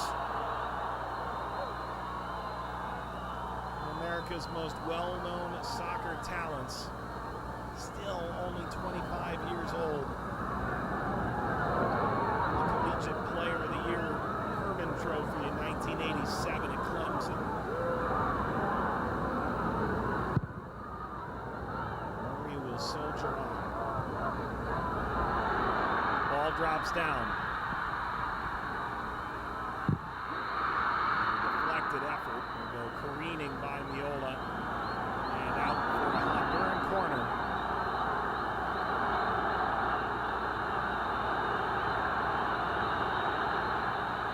Yearwood at 35 looking for his crowning achievement as a player.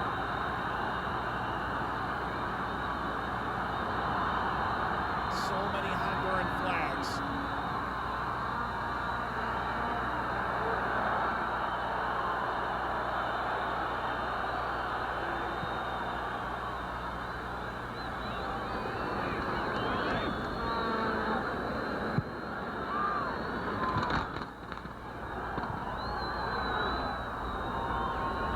Team with, frankly, little expected of them.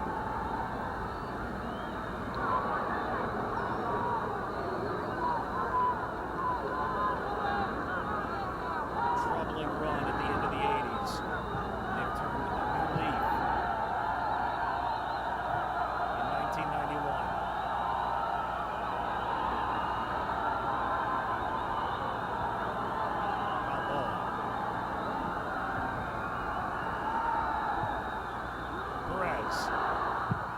Perez wanted to have a go. Out to Murray.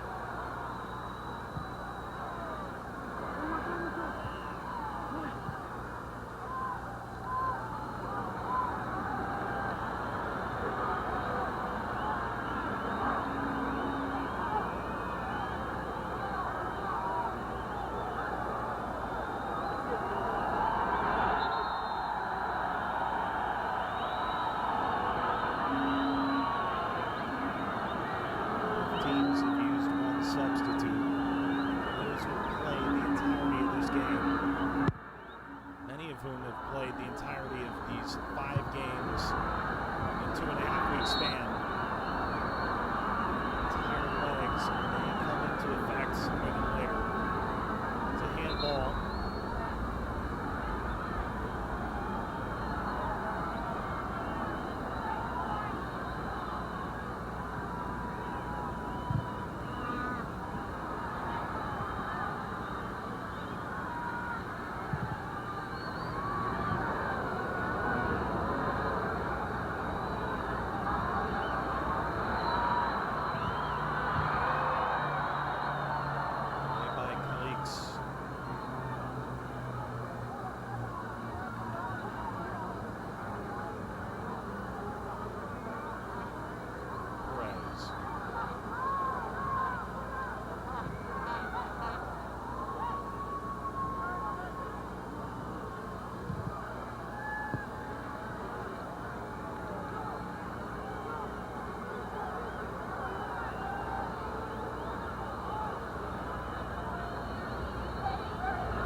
Decisions lie ahead for Milutinovic. They wanted an experienced international manager that could lead the U.S. a step further than they went in 1990 in Italy.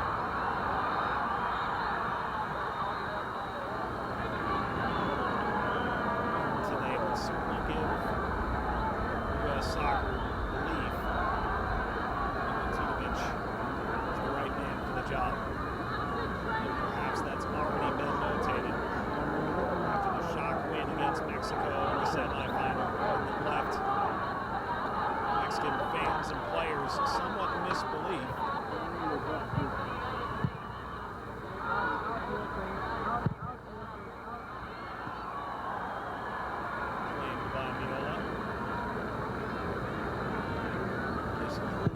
inside. Such work ethic. See the skill on the ball. Quinn, Perez, Winalda. Future seems bright. Caligiuri.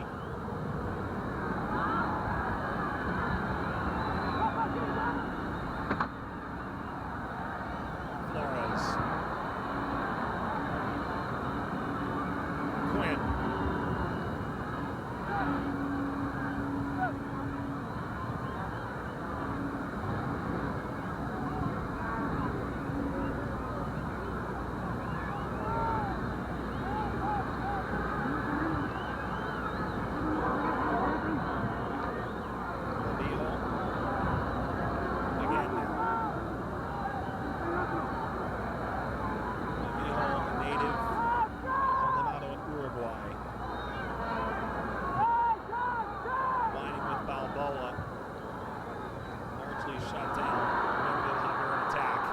Away to Henderson, who curls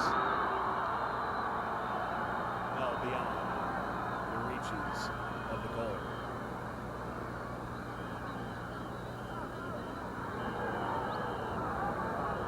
It was fortunate the way that fell for Henderson, all things considered.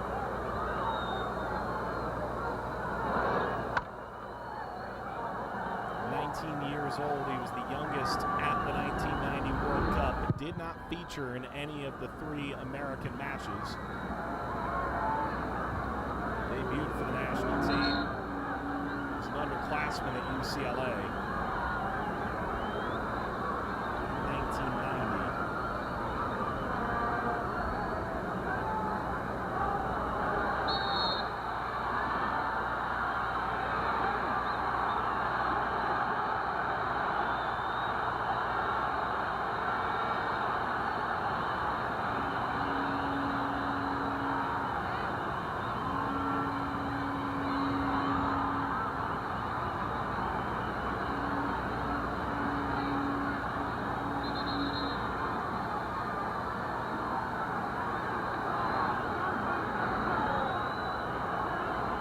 It is a free kick for Honduras. Laid on here. And a wasted one. Goal for either side here. Could secure a trophy. As kings of Concacaf. Vallejo backs in. Had an almost silent role since coming on as a substitute for Honduras.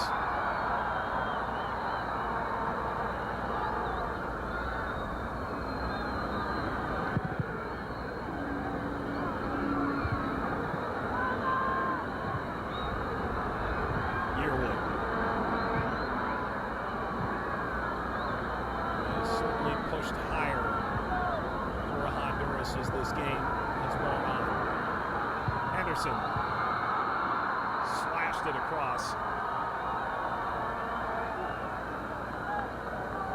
Careened off Eck.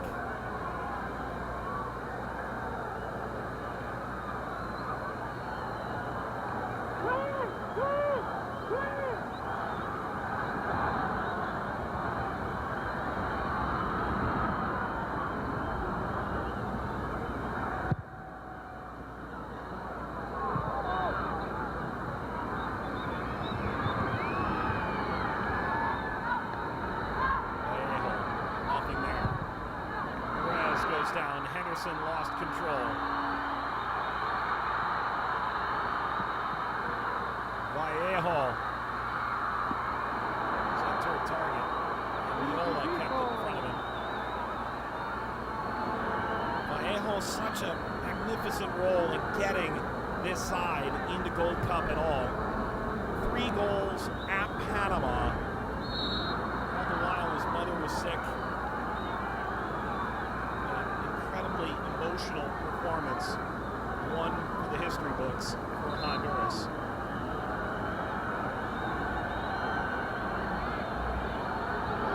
Looking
First of its kind in Memorial Coliseum in the United States.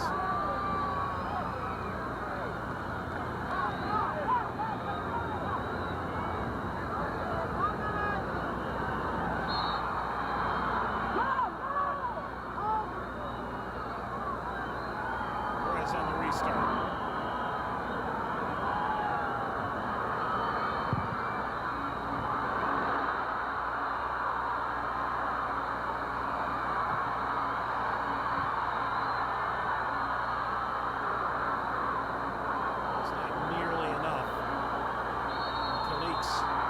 To get forward, and we are going to extra time. This Gold Cup final can't be confined to 90 minutes. Tired legs for both. Their 5th game in 2.5 weeks in the U.S. since these two teams arrived. At full time, with extra time to come, it is the United States 0, Honduras 0.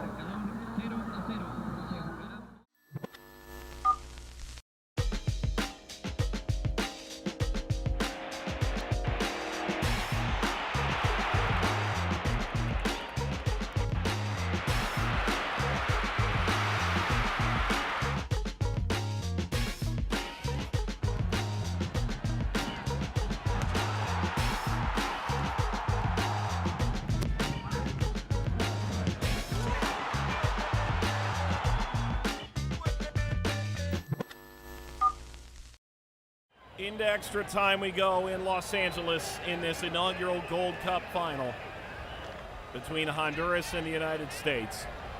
Peter Vermees and Gilberto Yearwood alongside the referees as they find their direction for these two 15-minute extra time periods in front of 40,000 fans in Los Angeles.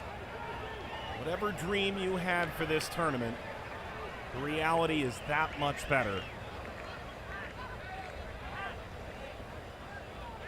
And the king of Concacaf in 1991 may be crowned in the next 30 minutes, if not on to penalties.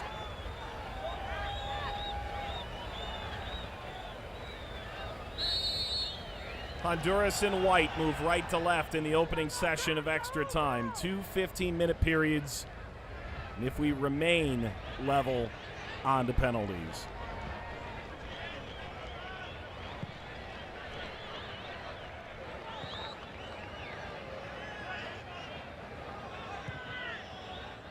Espinosa off of the American substitute, Ted Eck.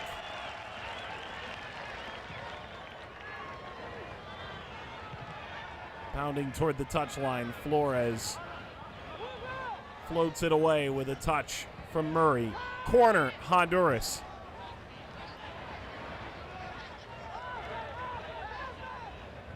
Will it be a brief lapse in concentration, drawn on by the fatigue of 5 games in a week and a half?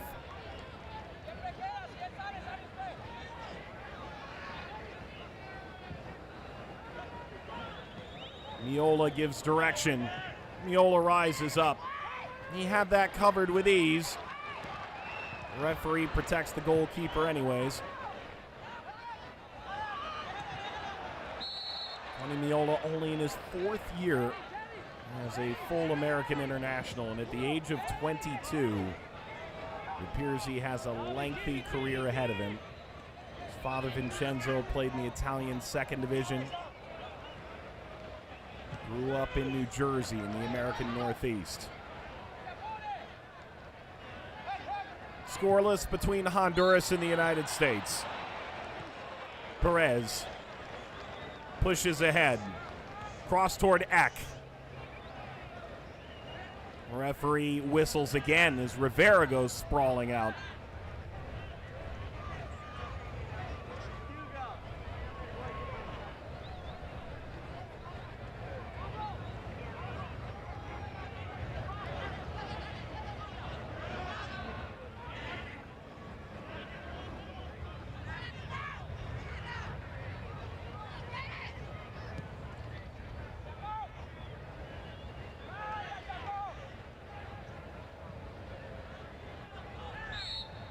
Rivera's had some magical moments in this tournament. He's only making his third start. He's dealt with injuries. That proved critical against Mexico and against Costa Rica. Close out the group. And in the semifinal, Arriba.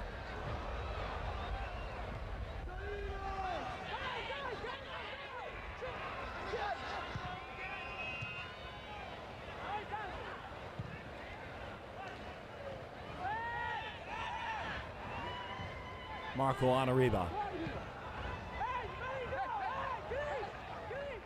Contact again. This time Marcelo Balboa gets planted.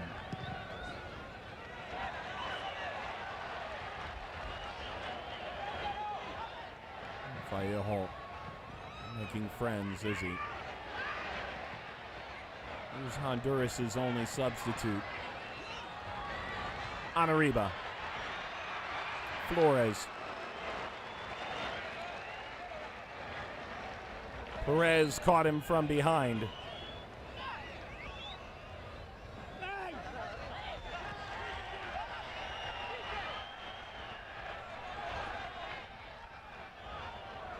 Arriba. A hair behind Vallejo. Arriba, perhaps close to a move to Santos last year. Outside player has gotten forward with increasing veracity as the match has progressed. He debuted the Central American Nations Cup against Panama earlier this year.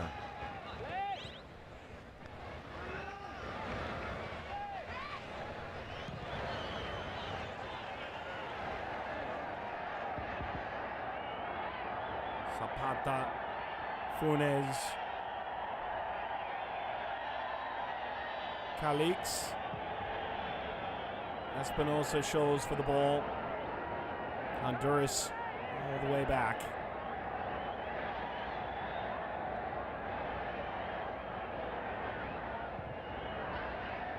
Five minutes gone in this first extra time.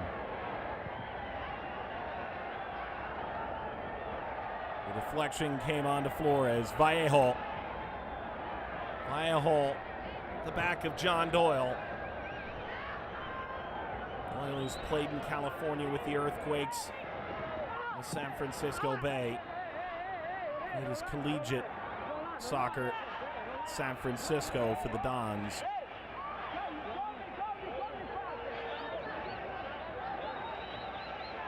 Levijo certainly has some questions.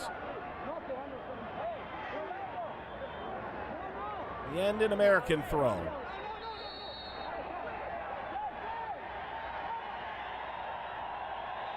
Bruce Murray really starting to labor.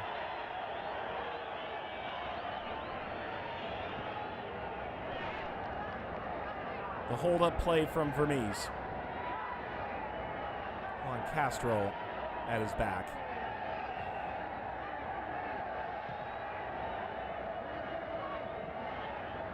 Juan Carlos Espinosa. Vallejo.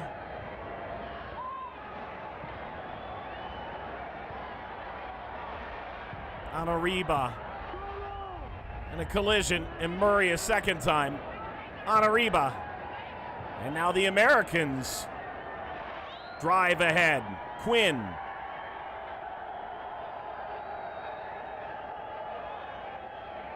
Perez.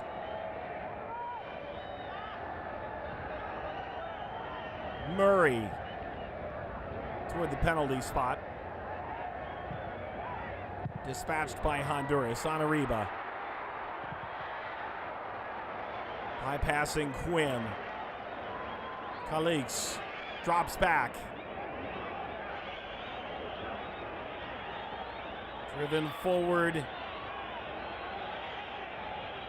Will be with the Americans.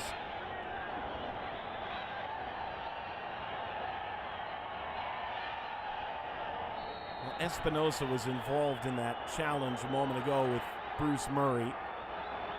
He's grappling at the back of his head. Perhaps Murray got the worst of it. Hobbling forward now. He's making occasional glances toward the touchline as well. Will Boromir Latinovic be forced to take Murray out now? Murray's got 15 international goals.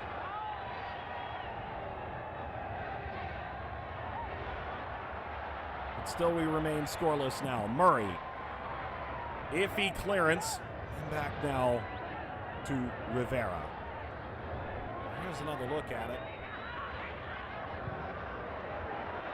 You can see immediately Espinosa grabbing for the back of his head, and Murray going over the top of him a second time. Dominic Kinnear awaits.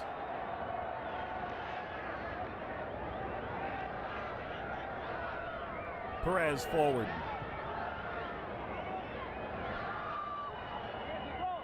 Vermees has grown into more and more the focal point of the American attack. That may be especially so now that Bruce Murray comes out. Dominic Kinnear checks on. Grew up in Fremont, California. It's about 350 miles from Los Angeles. Perez lashes wide of Rivera.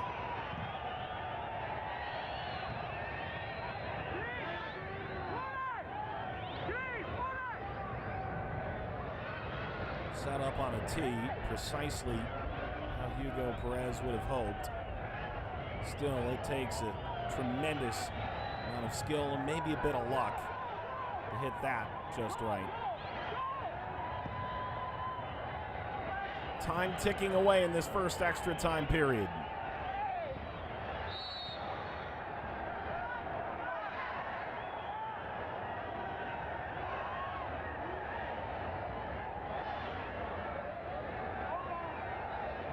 Martinez for Rivera. 2/3 of the way through this first extra time.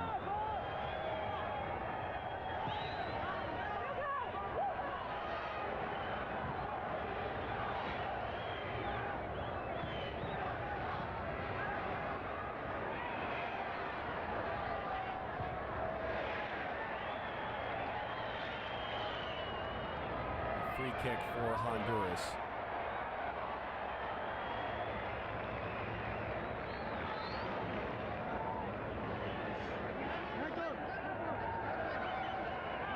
Lengthy free kick. It's handled by the U.S. on Arriba. Will take the space. And now wide. Calix. On Arriba again. Vermees tracking back. Hondurans dancing through the blue shirts. Calix again. 3 goals in this tournament. He's 1 off the leading scorer. A goal now simply be game-changing. Falls towards Calix and cleared away from Flores.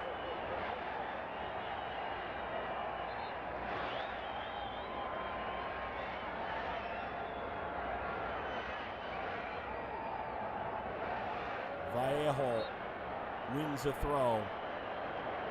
Murray came off moments ago, and his anguish and exhaustion seemed painted on his face.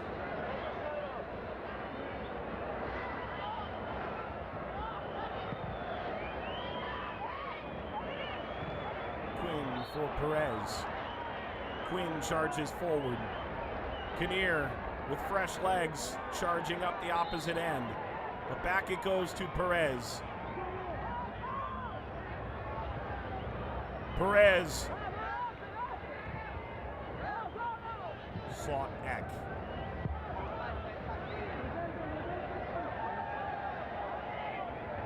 Vallejo elicits cheer from the crowd. No Eduardo Bennett. He came out. Eric Winalda has come out for the U.S. Two extraordinarily dynamic players. So who is the hero now? Espinosa.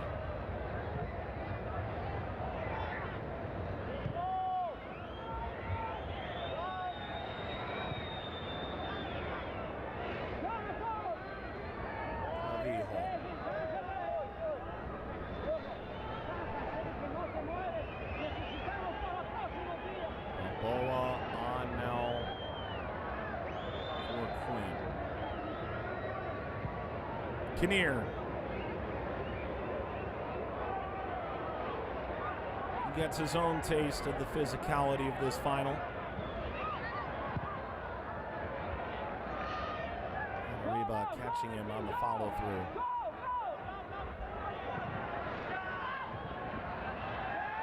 Now look at this, Wilmer Cruz up and moving for Honduras. Nino Rivera did miss 2 games of this tournament to injury.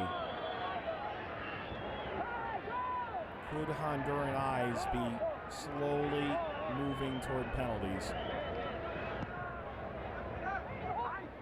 If so, is the younger Cruz a better option than that 35-year-old stalwart, Palomino Rivera?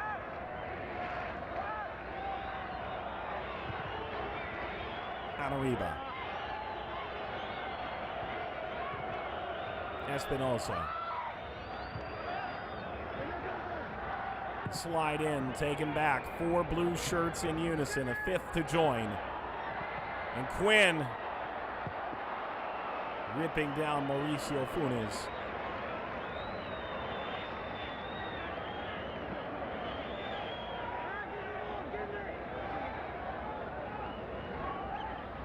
Here comes Honduras now.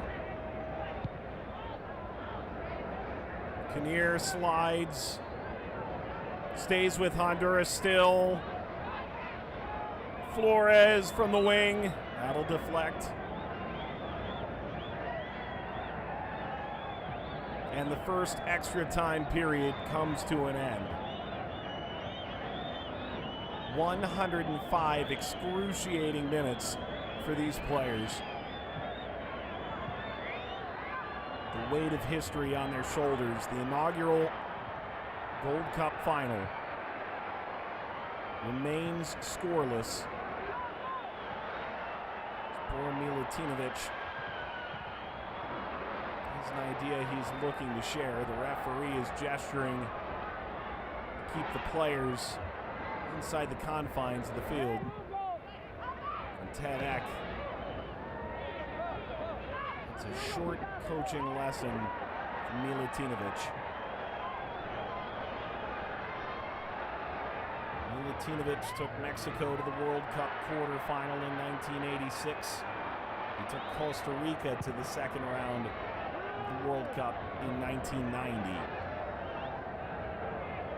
And the new American coach brought in to try and carry this squad just a little bit further in 1994 on home soil in the World Cup. A big step in that direction, and winning this Concacaf title. Second period of extra time. Henderson Wiped away by Espinosa, who's shown a yellow card. Only the second yellow card of this match.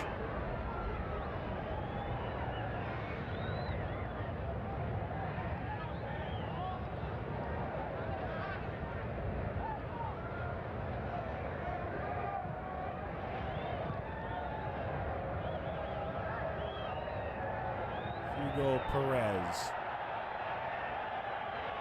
Not too high, out to Kinnear. Kinnear, in slides Martinez.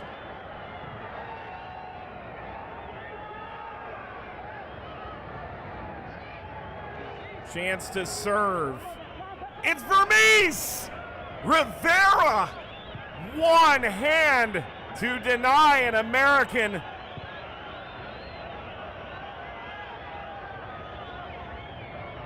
What could have certainly been a game winner. One hand from Rivera separates Honduras from trailing in extra time. The ensuing corner out to Perez.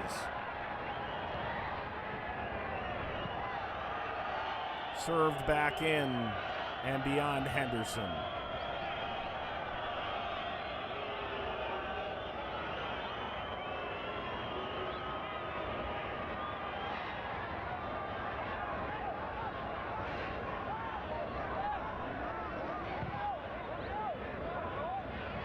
This was nearly the moment for the United States.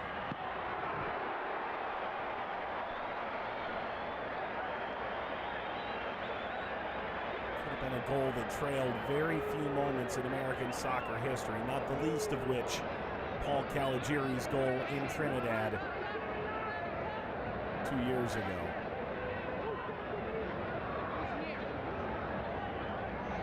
Espinosa to take a free kick for Honduras. Was that the best chance we're going to get laid on? The referee inserts himself to the action again.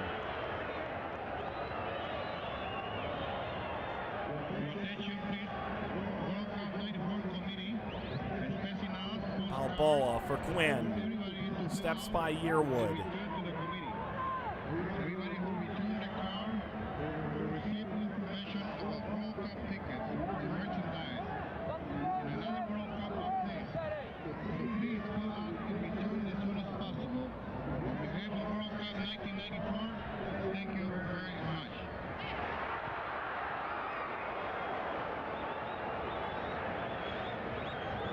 Zapata to throw. It does appear he'll play every minute of this first Gold Cup.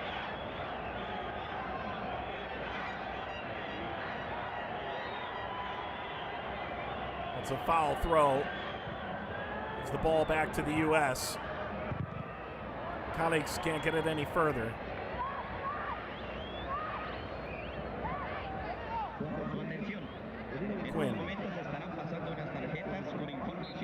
Quinn had an idea there. This is a handball.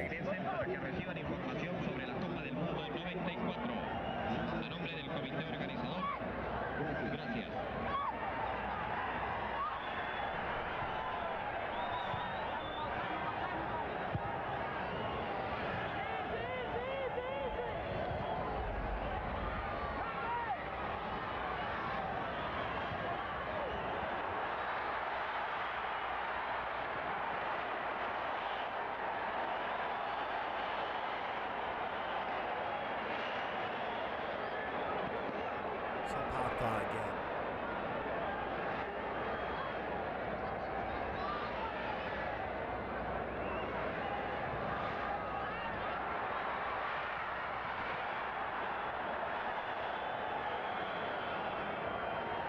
"20 minutes of extra time gone, 110 minutes played, still not a winner." Good move on Arriba, centers. Balboa got a piece, played forward by Vallejo, away from Espinosa. Surely they thought that interchange was going to break down the American defense.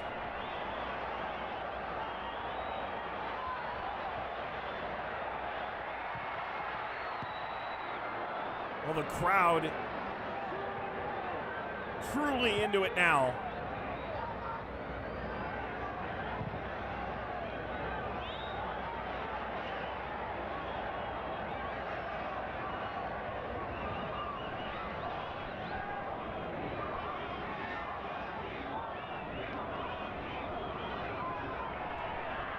Service forward.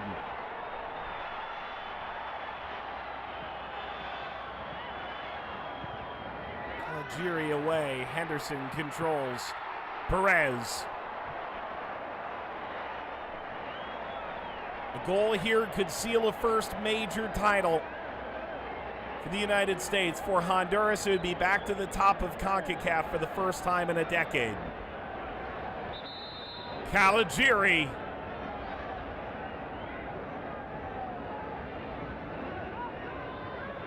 Pushes away. Caligiuri. And a goal kick.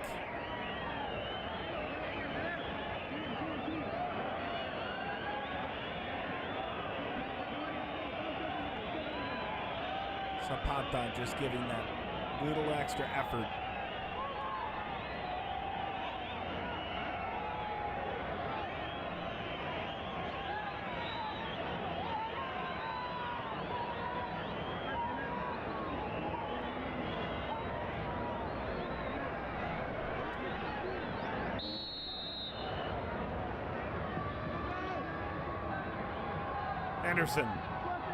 Henderson. Who's curling well off target.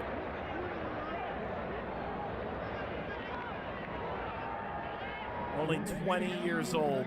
Played his collegiate ball for UCLA. Essentially in the shadow of the Rose Bowl and the Coliseum, host to this 1991 Gold Cup. Rivera continues. The title winner at Olympia and the goalkeeper of the year in Honduras previously. But Wilmer Cruz has been moving around. His gray 25 shirt for Honduras. Could Rivera leave this match should penalties be closing in?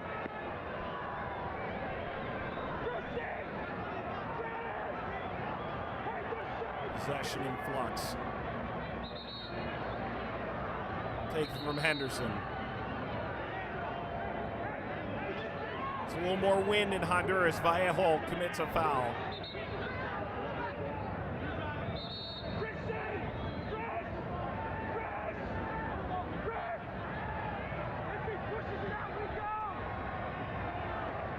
That's Doyle. He's sprawling away.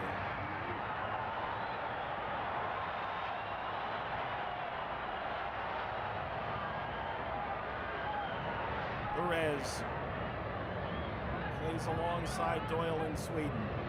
This is excellent. Vermees, ball steered right at Rivera. Gets to ground to deny Eck.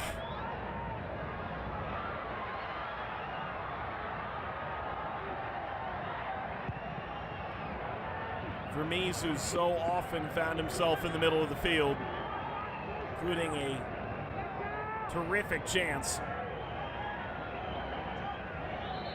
in this period of extra time, nearly centered the game winner.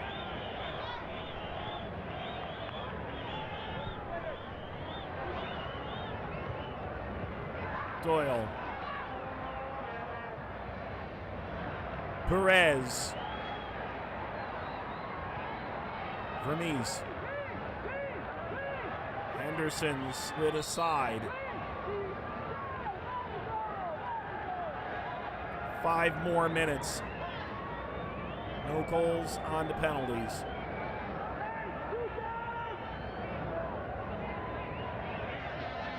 Balboa. Quinn. Kinnear. Henderson. Up the cross away. Dangerous floating ball. Rivera. Driven into by Eck. And Rivera down in clear pain.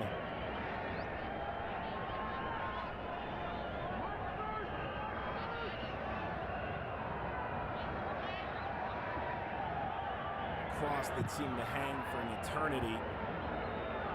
Rivera didn't get total grasp of that. Certainly never saw Eck coming.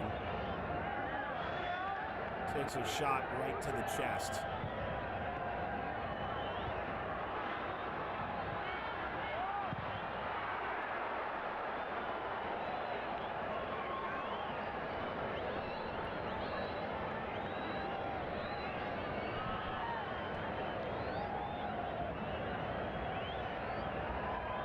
Now the referee is certainly, and rightfully so, always going to defend the goalkeeper there, and the flash bulb in the background only understates the significance historically of this moment.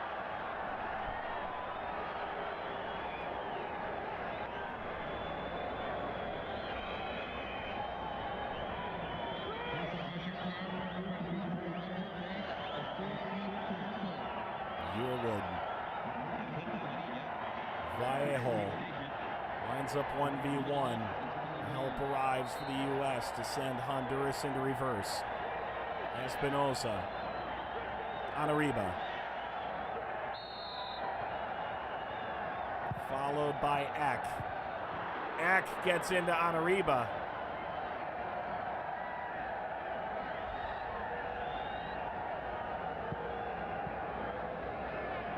Well, Eck is down to his final warning before receiving a yellow card. The referee giving him a stern look. Cross with way too much on it.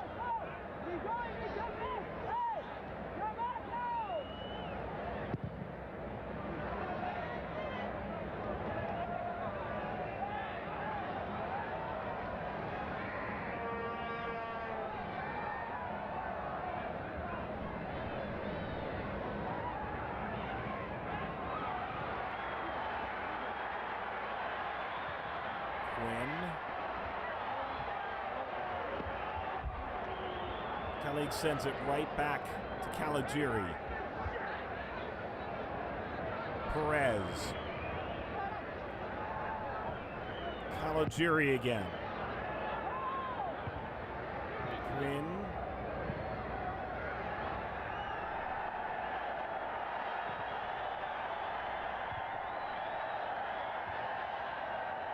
Vallejo lost possession. Is there room off on the right? After that previous overload. Balboa's pass intercepted. Flores. Dumo Flores. Can he get by Balboa?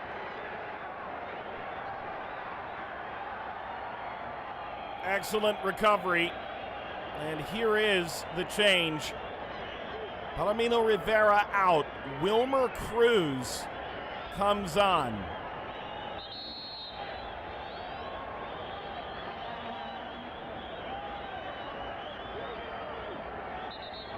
Flavio Ortega's goalkeeper at Real España. Wilmer Cruz in his first year with the national team at the tender age of 22. Comes on as the goalkeeper in the final minutes. Goal here would eliminate the need for penalties. Taken by Quinn. And no time at all for the U.S. to get forward. The 1991 Gold Cup final is going to penalties. And the Americans asking why they didn't get time to play that out, particularly with an injury to Rivera moments earlier.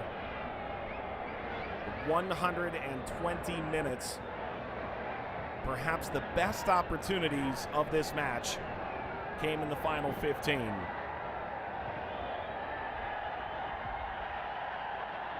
And so penalties it is.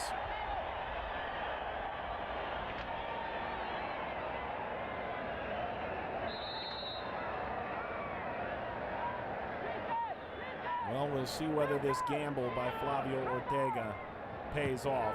Changing goalkeepers in the lead up to penalties.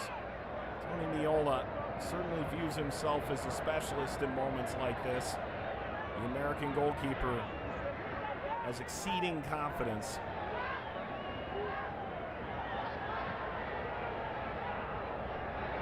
It'll be 5 rounds followed by sudden death penalties in this Gold Cup final to decide the king of Concacaf.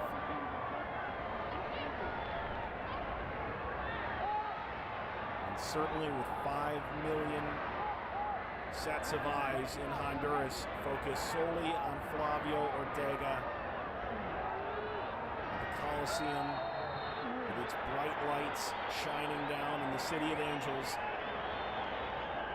Did he make the right decision? Meanwhile, Bora Milutinovic came into the U.S. seeking not to compete, but to win. They have their chance now. And the question naturally becomes not just who can take a penalty, it's who wants to take a penalty in this moment.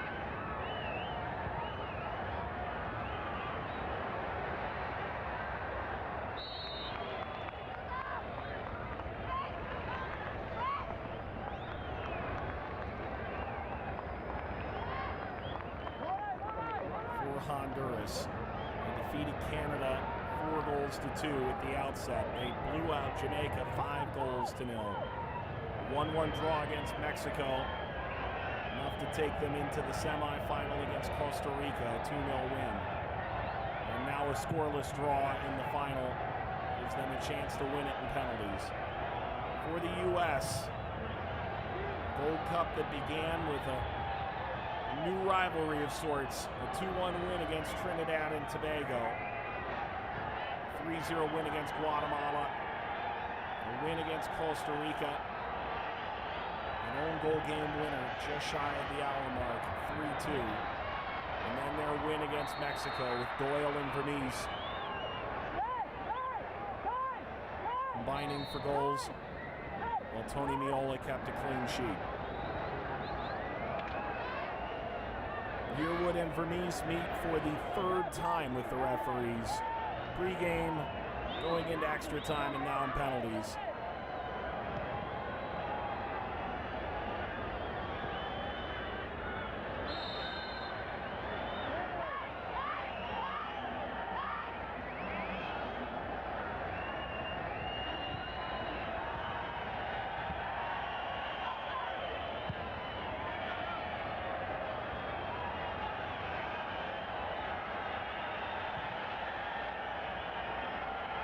Sheer exhaustion of players who remain on the field seems clear.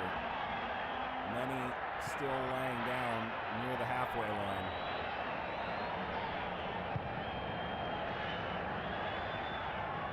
Penalties coming now. Marcelo Balboa.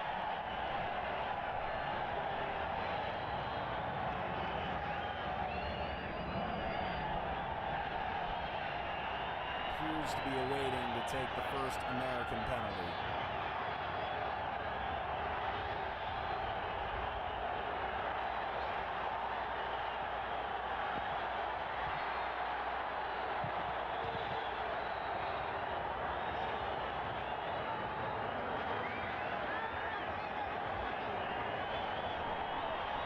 Wilmer Cruz, who came on moments ago, awaits.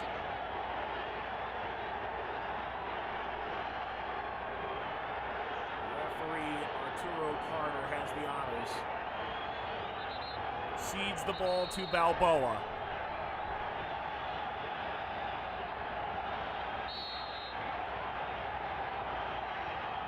Can the U.S. take the upper hand in the first penalty of this Gold Cup? Balboa scores, smashes it with venom.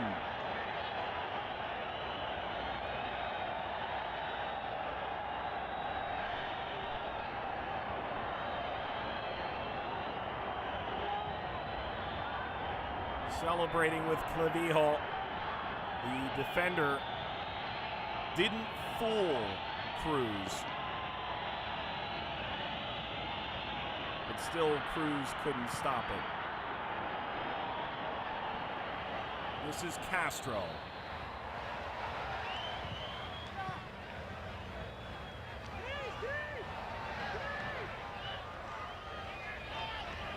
The crowd roaring. Tony Meola, can he make a stop? Castro scores.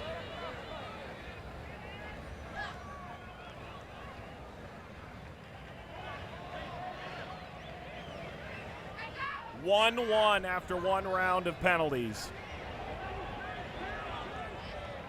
And both goalkeepers guessed correctly on the opening penalty.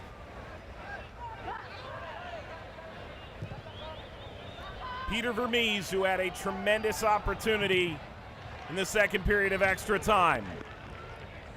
Off the crossbar.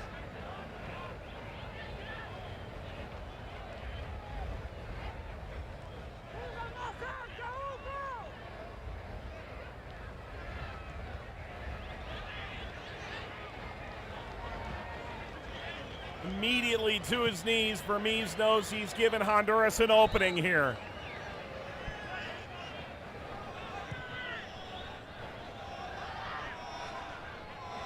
The second penalty now for Honduras. Anariba trudges toward the spot.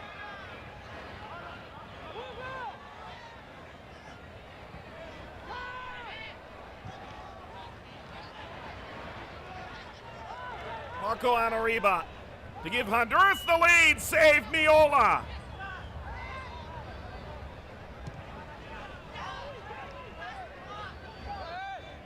Level through 2 rounds. And that's a poor penalty. Meola had that red all the way. Hugo Perez, one of the stalwarts in this American side. The dynamic passing playmaker can put the U.S. ahead in penalties. Perez. Save! Wilmer Cruz called into service in the final seconds before penalties. Once he's benefited from the crossbar, now he's pushed one aside. And again, Honduras has the upper hand. Are tired legs going to play a role? It's Yearwood, twice a Honduran champion at Real España. Yearwood to give Honduras the lead. And the spin away from the line. Meola's made another stop.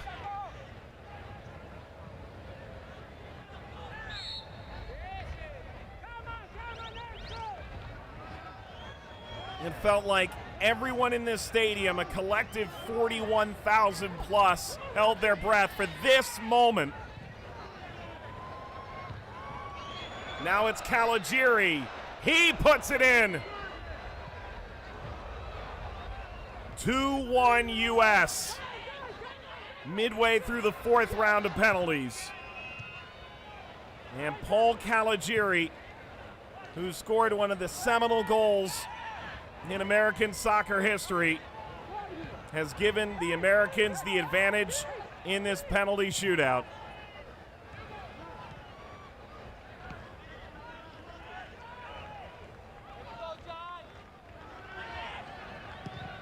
Are the United States just a few kicks away from their first major trophy? Or will Honduras level it here going into the 5th round? It's Flores, the dynamic attacking threat. Domo Flores to level it for Honduras. Calm and cool, puts it by Meola.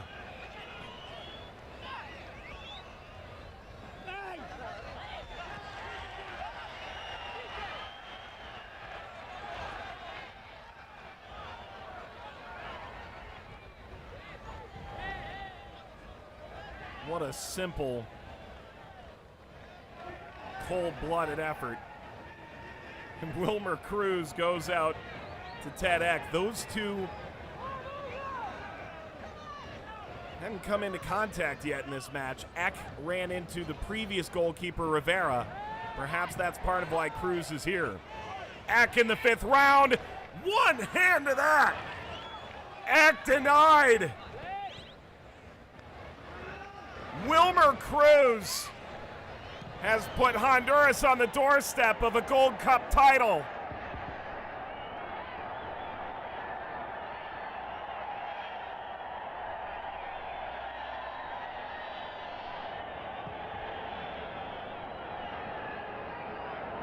Cruz started 2 games in this tournament, and he came in now at the most vital moment. He can't bear to watch. Zapata, the defender, lays the ball down. Thousands of Hondurans here, millions elsewhere watching what'll be a lengthy run-up. Zapata for history. Put it over. Life for the United States.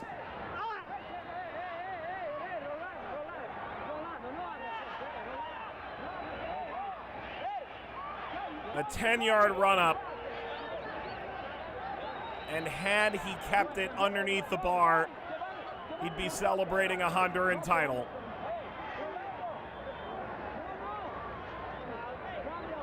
Two after 5 rounds. And now every kick could be the one that separates the U.S. from Honduras.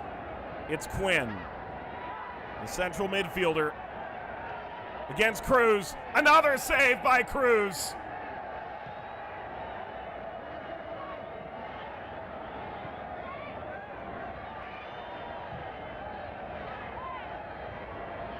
The U.S. have been denied 4 times, 3 times by the hands of Cruz and once by the crossbar.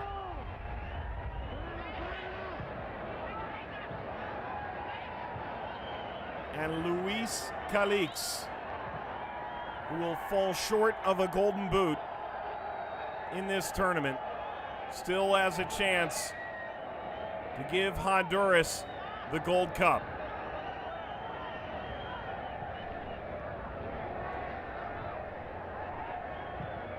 Luis Calix to win the Gold Cup for Honduras. Miola puts his hand behind him, able to keep it out.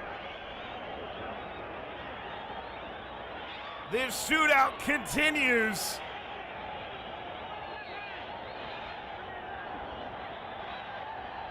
Pounding this down. And the 22-year-old native of the American Garden State of New Jersey leaves Honduras exasperated again. And can Wilmer Cruz make yet another stop? He's been beaten twice in 6 rounds. Dominic Kinnear came on in extra time. Kinnear to put the U.S. ahead.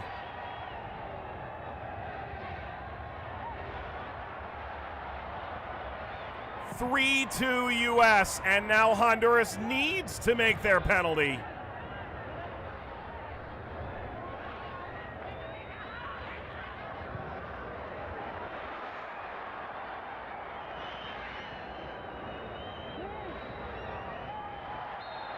A stop by Miola secures the American title. It is Luis Vallejo, whose very presence helped Honduras reach this Gold Cup. Can he help them stay alive? He did! Snuck it inside the post with aplomb.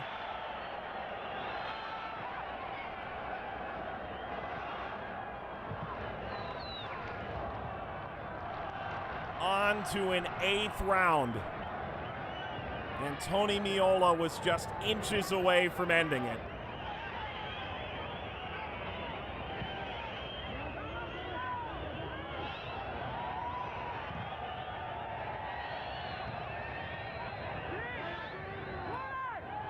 It is Clavijo.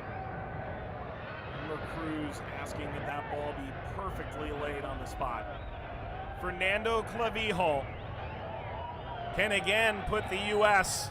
on the doorstep of the Gold Cup. He scores! 4-3 U.S.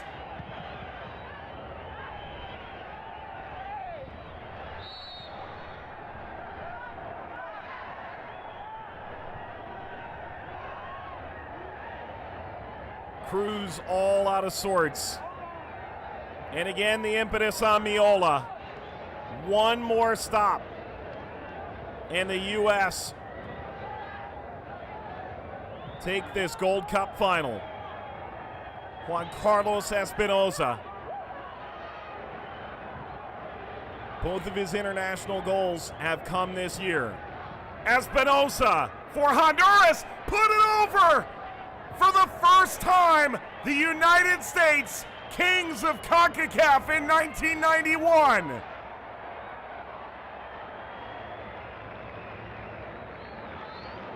Inaugural Gold Cup champions.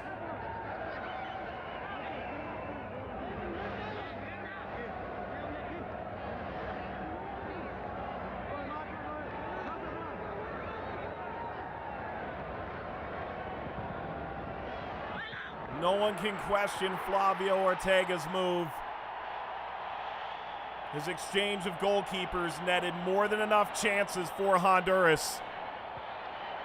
But in front of an American crowd in Los Angeles, a Hollywood-style ending, the United States, in penalties, secure their first major trophy. At the end of extra time, 0-0, and in a penalty shootout, the United States over Honduras 4-3 in the inaugural Gold Cup.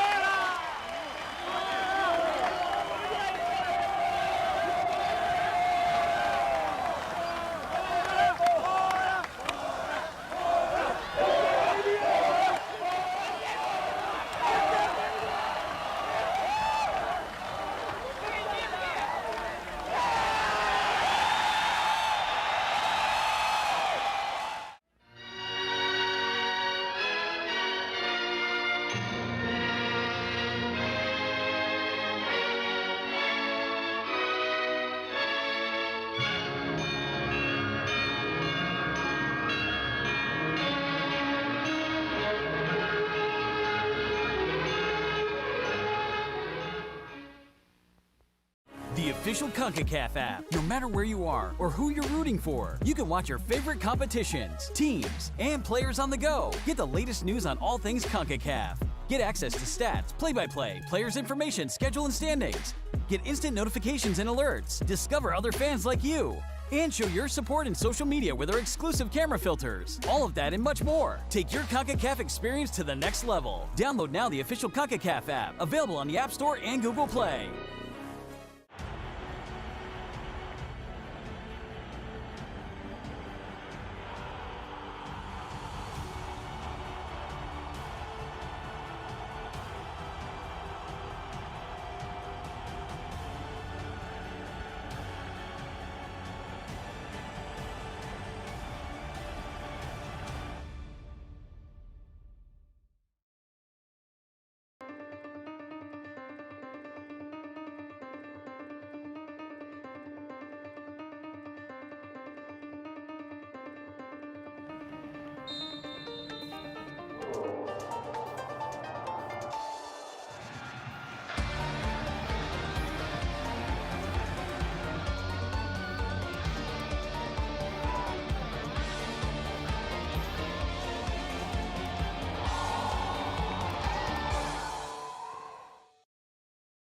la aplicación oficial de Concacaf. No importa dónde estés o a quién estés apoyando, tú puedes ver tu competición favorita, equipos y jugadores en cualquier lugar. Recibe las últimas noticias de Concacaf y obtén acceso a la información del minuto a minuto, estadísticas de jugadores, calendario y posiciones. Recibe notificaciones y alertas en vivo. Descubre otros aficionados como tú y muestra tu apoyo en redes sociales con nuestros filtros de cámara. Todo esto y mucho más. Vive tu experiencia Concacaf. Descarga ahora la aplicación oficial de Concacaf, disponible en la App Store y Google Play. It's a 65-day race from the beginning of the round of 16 to the conclusion of the final. Leg 1 begins now from BMO Field in downtown Toronto, Ontario, Canada. It's from Canada and Major League Soccer. Toronto FC at home taking on Mexican giant Chivas of Guadalajara and Liga MX. Snow is falling. It's 34 degrees. Snow, freezing rain throughout the days leading up to this and also tonight with winds gusting over 20 miles an hour. It's a wonderful crowd tonight. Tyler Terrence, Mike Watts alongside.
th anniversary of Scotiabank Concacaf Champions League. It's the third team from Major League Soccer. The second team from Canada. Liga MX in Mexico have dominated all 9 years, and now their hopes ride on the shoulders of truly Mexico's team. It's Mexico's Chivas de Guadalajara taking on Toronto FC, the first leg of the Champions League final from sold-out BMO Field in Toronto, Ontario, Canada.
Two months to design, 200 hours with a silversmith, 36 hours of polishing, and 90 hours to create the 3D model. And now a new trophy for CONCACAF's new era, a rebrand over the course of this tournament, Tyler. And now there's a new trophy for these teams to go after. Well, it's almost poetic justice if you're on the Toronto side, because now you have this new vessel of victory that you actually might be able to get your hands on. And while you mentioned the rebranding, could this be a rebranding of this continental tournament, which has been dominated by Mexican sides? We've talked about it ad nauseum over the course of these 65 days, and now Toronto with an opportunity to get their hands on this first new look trophy. And here's their starting lineup. They make just one change. Chris Mavinga is healthy. He's back from an abdomen injury. We still think, though, Greg Vanney with a 3-5-2. I think that it's going to be a 3-5-2. We've heard rumblings that they could potentially go with 4 backs, but at this point, you've had so much success against some of the best teams in Liga MX. Why would you change anything? And they've had so much success at home here at BMO Field. I have to imagine it's going to be 3. Mavinga, terrific defender. Zavaleta 1 as well, but I think Mavinga 1 step above him. 5 members of this Toronto FC team are on yellow card warning, including 3 of their biggest names, Bradley, Altidore, and Jovinko. Bradley going over to meet with Carlos Salcido, who's in as the captain, the 38-year-old for Guadalajara. And perhaps there's fewer, maybe just a couple of events that could stand taller than this in the history for a referee. For Ricardo Montero of Costa Rica, this is an enormous opportunity. He's flanked on one touchline by Juan Carlos Mora and Ainsley Richard of Trinidad and Tobago on the other touchline. Well, Salcido is into the lineup for Chivas de Guadalajara as they are without, again, Jair Pereira. He was suspended for 2 games due to an altercation with the New York Red Bulls' Sean Davis. They're missing a couple other players, though, too, Guadalajara.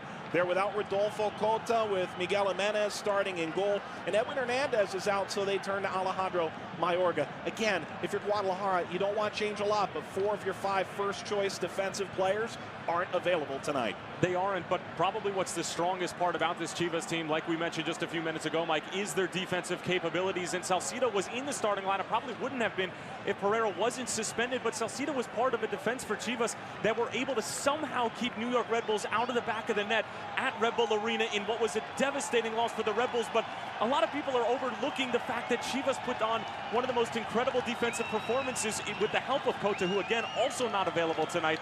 It was an unbelievable performance. Matias Almeida has a lot to be proud of with this side, but like you mentioned, they have so many different pieces moving around at the back that you have to think Toronto's going to put a couple in the back of the net tonight. Jose Macias was not available for the second leg against New York. He's back in the 18 for Toronto. Justin Morrow is back in the 18. He's dealt with injury, but Victor Vasquez is not available. He's been dealing with back spasms. Michael Bradley has won so much at the club level. Domestic treble for this Toronto side over the last 12 months. But now they're looking for that one crowning achievement that they've been waiting for. In their training facility, they have a spot that's become almost infamous, if not famous. A spot for a Concacaf Champions League trophy. Despite the new remodeled edition of that trophy, they're still hoping to put 33 pounds of hardware in their training facility in about 7 days' time. It starts here at BMO Field in temperatures in the low 30s, but then it turns to Estadio Akron in Guadalajara. Is this the best team in Major League Soccer history? Few right now seem to be arguing that point. Greg Vanney's team has accomplished so very much. On the other side, it's a Mexican side with so much pride. No foreign internationals on their roster.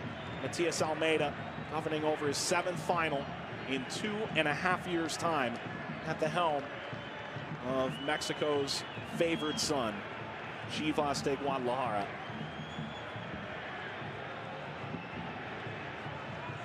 Alex Bono, he's saying, let's get this thing going. It's chilly out there. I think both teams will admit to that. I think even more so, Chivas, they're ready to go. You can see all of them trying to stay warm desperately. Even when they were lined up, they were trying to stay warm. Godinez, in particular, doing the running man in place. But this Chivas side, you know, once that whistle blows, the blood's going to be pumping. What an unbelievable atmosphere here. Ricardo Montero waiting for the signal. Matias Almeida was signing Chivas flags outside the stadium as he got off the bus. He said, unlike Copa Libertadores, at least he was able to sleep the night before. For Toronto, they were welcomed by flares and smoke billowing out from their fans. Champions League final is underway in 2018. Toronto FC at home in the first leg, taking on Guadalajara. It's the standard red and white kits, the striped vertical. Roja Blancos, and it's the all red for Toronto. And Mavinga pressed into early service. Return by Godinez.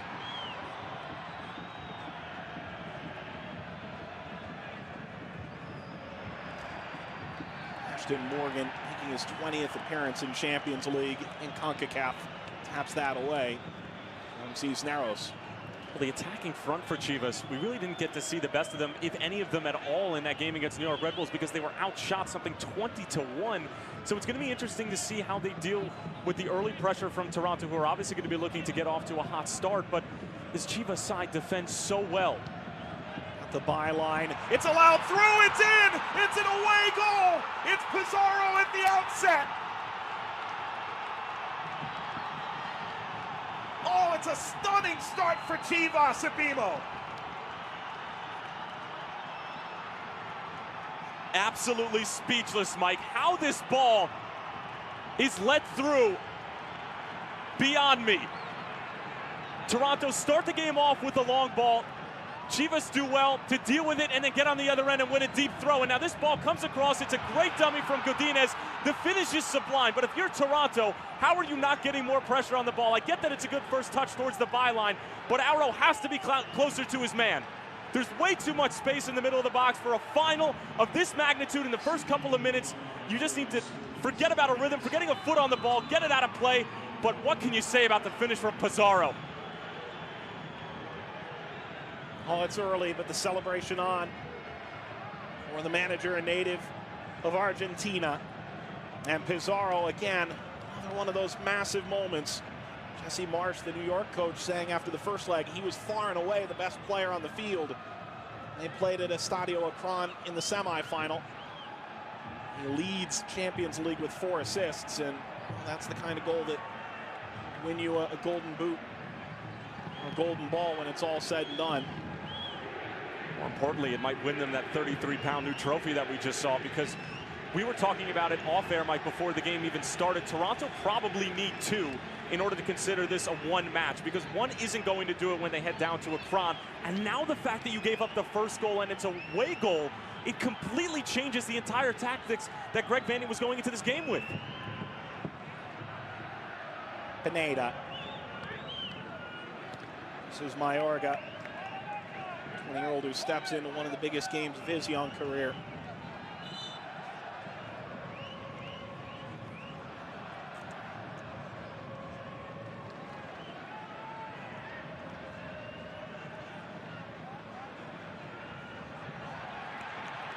Taken away by Bradley. Sends for Altidore. And it's Salcido who handles that.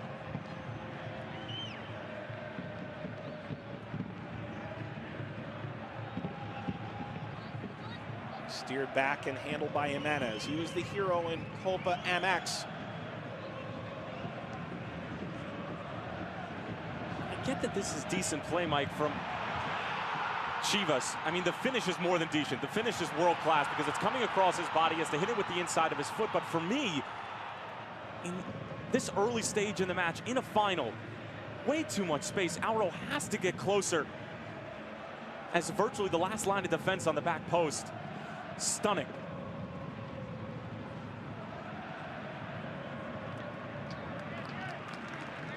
Auro wins the throw. The Delgado came out of the Chivas USA pipeline. Ended up in Toronto from the coaching staff down to the team. Bradley. Auro couldn't keep it. Bradley taking over, and he's fouled.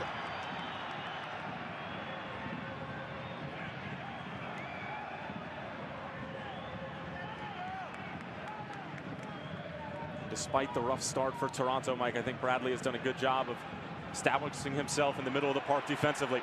Javinko lifting. It's out of the reach of Ashton Morgan. Did score against Club America. Massive goal. He's played so well when he's gotten the opportunity during this tournament. Obviously with the injury to Justin Morrow, who is available, but Morgan, who's known nothing but Toronto FC, going back to his academy days, just his second goal that he scored against Club America since his time with the first team in 2011.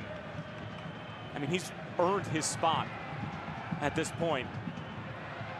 But now all the attention turns to Giovinco and Altidore as to how are you going to answer this Pizarro goal? How are you going to answer going down in the first couple of minutes and knowing what awaits for you at Estadio Akron, and probably what's the best atmosphere in all of Concacaf?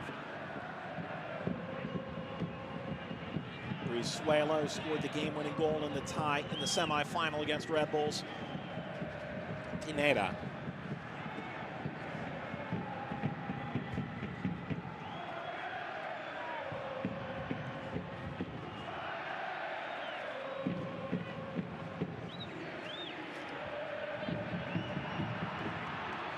Slip ball through. Pizarro nearly got on that a second time.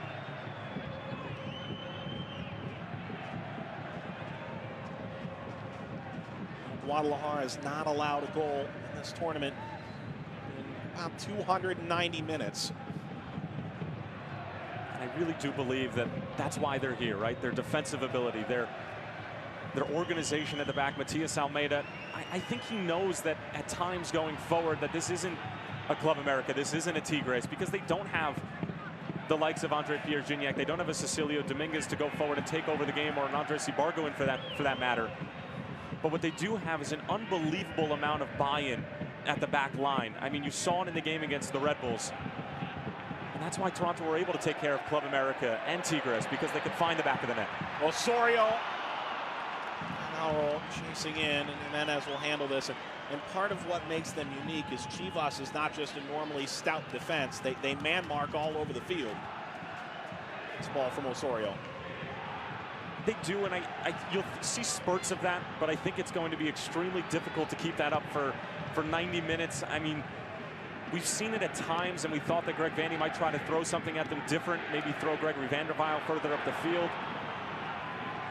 Turned over. Chance to get forward for Chivas. Slip ball ahead. Bono dives out on it. Doesn't look like it was an addition into an offside position. And the frustration after the play came from Marky Delgado. He was the one who actually gave the ball away, and Toronto have to be extremely careful when they're playing like that in the middle of the park. One quick two-touch. I mean, Greg Vanney took his side down to Mexico during the preseason to understand what it was like to play against these sides, and to understand that if you do make mistakes in the middle of the park, they're going to be punishable, probably by goals. And if Marky Delgado's going to give the ball in the middle of the field like that, he's leaving Drew Moore, Mavinga, and Gregory Vanderweil out to dry. I mean, you can't do that in this big of a stage against a side that has that much quality going forward. We saw the counterattack goal when Adams gave the ball away against Chivas. I mean, it was like lightning going the other way in the Brizuela finish. They have to understand that if you're going to give the ball away, get back behind it immediately. Vanderweil pushing. Sends it to his right. Delgado. One touch into the area, Altidore. Salcido allows Jimenez to cover. Well, talk about a guy who didn't even make it this far in the semifinal second leg. He was out in the 7th minute with a foot injury, but he's healthy enough to go again here. Josie Altidore. Auro. Mayorga forcing that back into Chivas possession.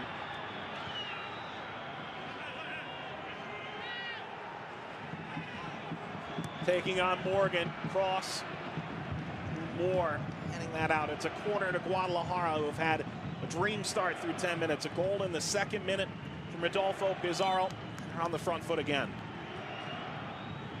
And as much as we've been talking about Ashton Morgan and his ability to win this spot, obviously with Moro having an injury but playing into it, but Morgan has allowed 2 deliveries early on in this match, one leading to a goal, and that one right there. He's got to get closer. He's got to just find a way to deny service, or at least make it a little bit more difficult, because those crosses are coming in, and with 3 backs, it's difficult to mark.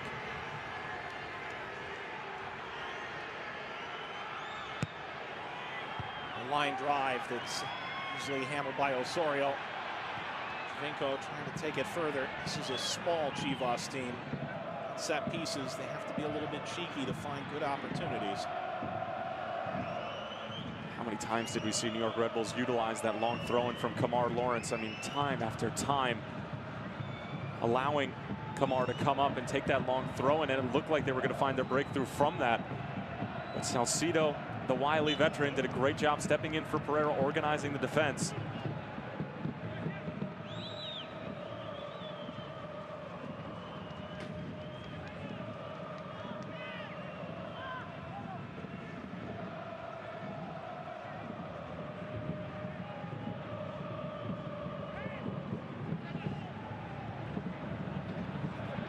Bouncing up the right touchline.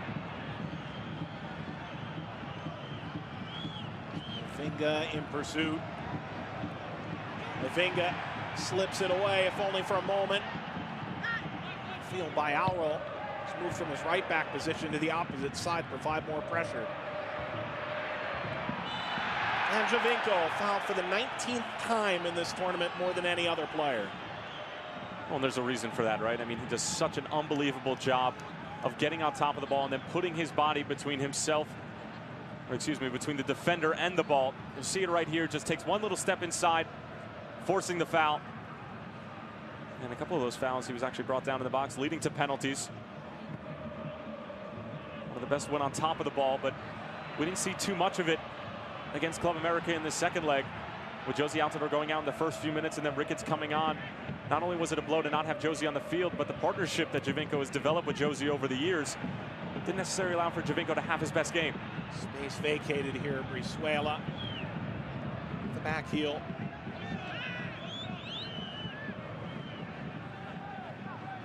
Mayorga. It's Pizarro out in front.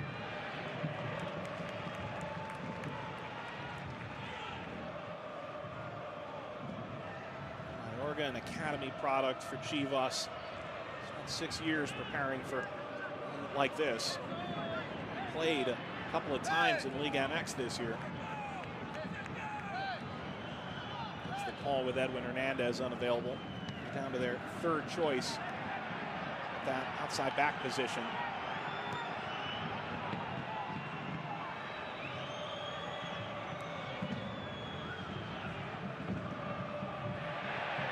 Turned over. And right back into Chivas possession. Osorio was the target.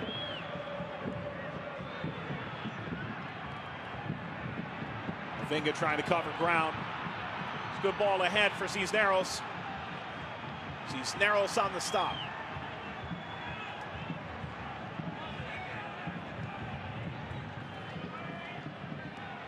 Still on for Chivas at the byline. Vanderweil.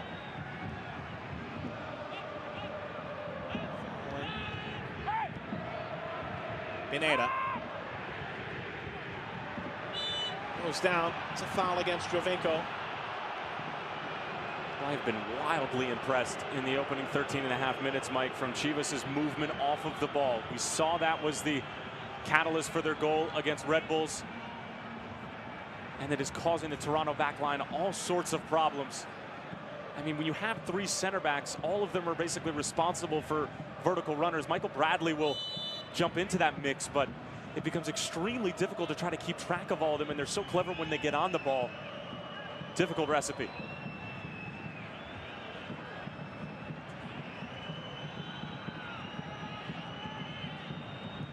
Pineda. Perhaps a chance to counter for Toronto. And turned over. Field may have had something to do with that. Stepping forward. Inez ran out of steam.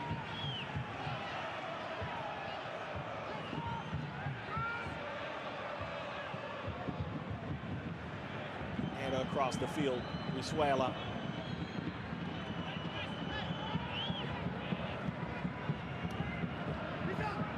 Pizarro towards the 18-yard box. Osorio drops back. Bradley combining with him.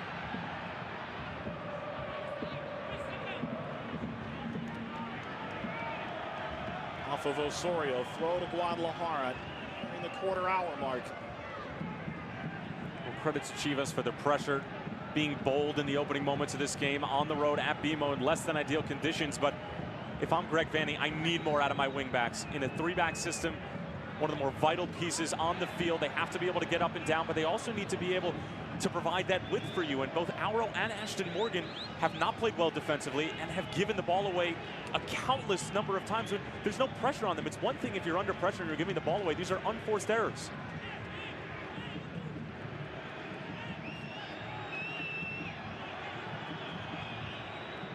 Sing in Pizarro. Lofted out of play. And a goal kick for Alex Bono, who was one of the heroes for Toronto against Club America. Toronto playing their 7th all-time game at home in this competition against Mexican opposition. And in all 6 previous affairs, both teams scored. Mavinga. Osorio. Looking for Delgado, who lifts toward the back post, and Jimenez pulls that in with ease. Much better from Toronto, better movement off the ball. But the delivery needs to be more quality, and that can't just be looped towards the back post, even though it's not Cota between the sticks today for Matias Almeida. Jimenez, who you mentioned, was the hero in the Copa MX. He's not a bad goalkeeper in his own right, and Cota's on loan. We talked about it, Mike. He could find himself winning the position at Chivas. Right now, hasn't been tested all that much. Would love to see either Josie, Javinko, or Michael Bradley have a shot from distance. Somebody test him early on.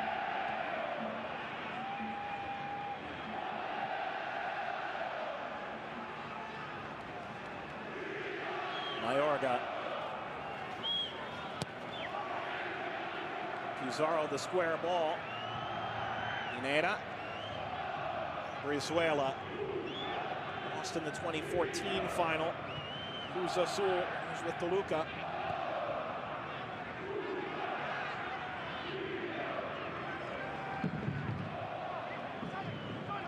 Pizarro. Slipping ahead. Looking for the return ball. Glenina's. Brizuela. Morgan hoping to take it away. Mavinga further. Now Osorio stripped. Well, right to your point, isn't it? Chivas playing 17.5 minutes of near flawless football. Playing out of pressure. Toronto's throwing some decent pressure at them, but it's quick 1-2 touch passing. It's technical. It's clean. It's composed. Whatever Matias Almeida did in the days leading up to this game, it has certainly worked. And we talked about Toronto needed to ride that fine line between arrogance and confidence because they've beaten probably the 2 best Mexican sides in this tournament in Tigres and Club America. Now they run up against a side that doesn't nearly have even close to the amount of firepower that Miguel Herrera had or Tigres had. But here they are down 1-0 at home, on their heels. Not able to play out of pressure, giving the ball away. Something's got to turn. Somebody's got to be a leader in the middle of the field and get a foot on the ball. Javinko, and now Altidore. Finds Delgado in the 18. He squares it across. It's in. It's level. It's Osorio again. Oh, every time Toronto's needed a big goal, he's provided.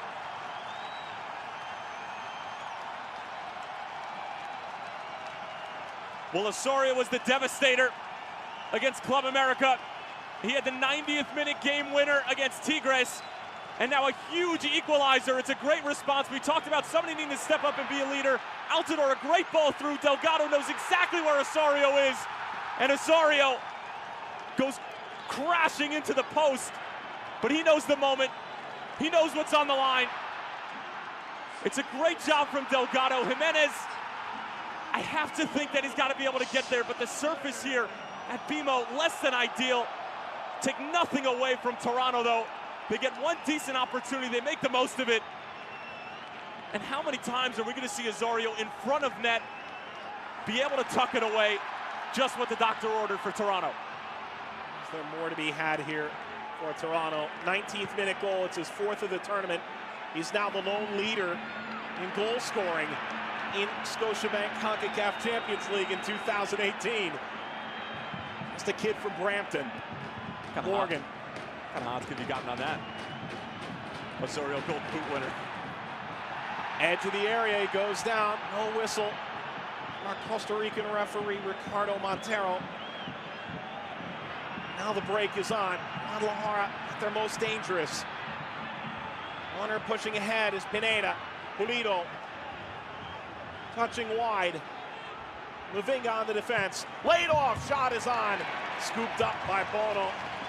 And it was Pizarro looking for another. This, the goal a moment ago. The ball through from Altidore, just enough to entice the defender.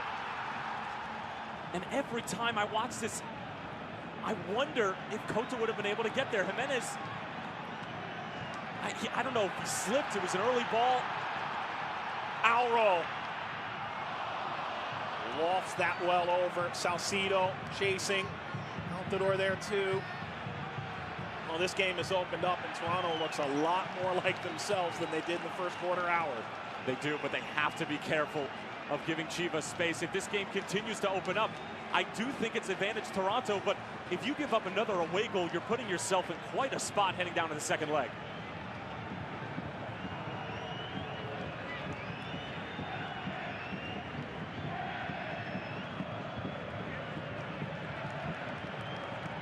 Tapped out. See Osorio at the top of your screen, and he's the only one on Greg Vanney's team among the real regulars that doesn't have a longer-term contract beyond this year. The Athletic had a wonderful piece about him taking his second chance and having a career-changing start to this season.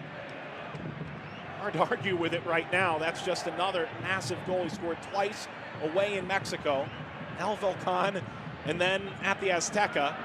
And now he scores at home against Chivas. Remarkable. He's done it with class. He's done it with his movement.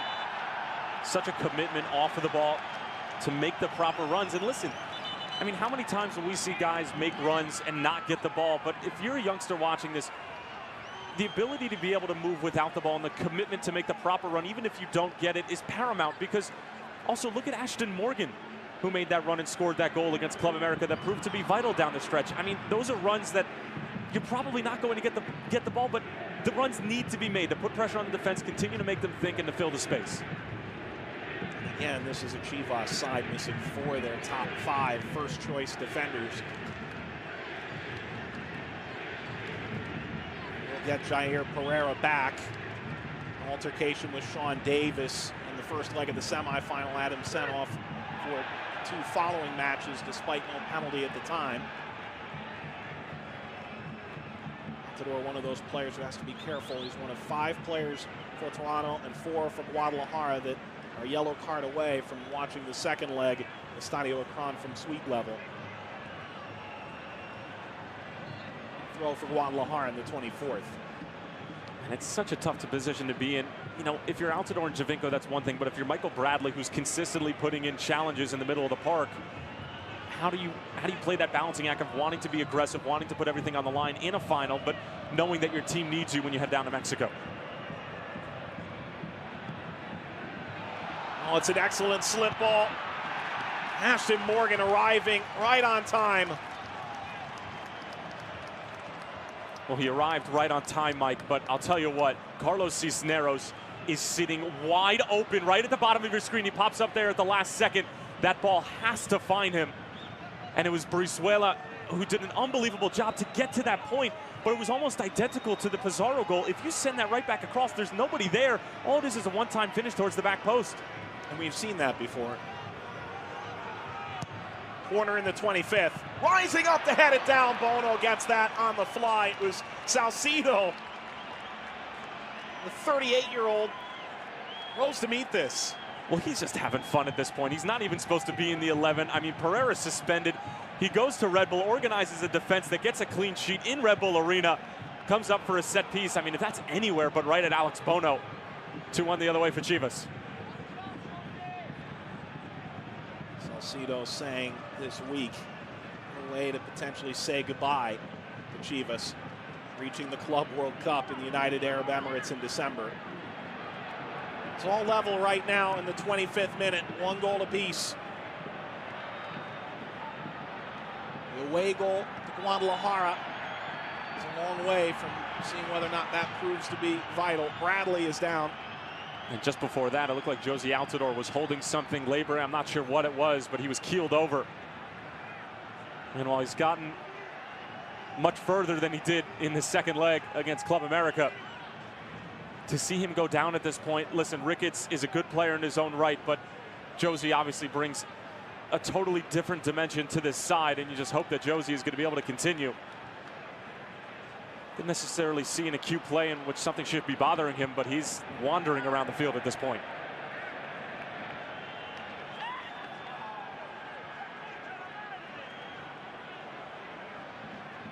Osorio in the 19th, the perfect response. Pizarro in the second. An opening salvo for Guadalajara. A team that so far has lived up to the billing and then some.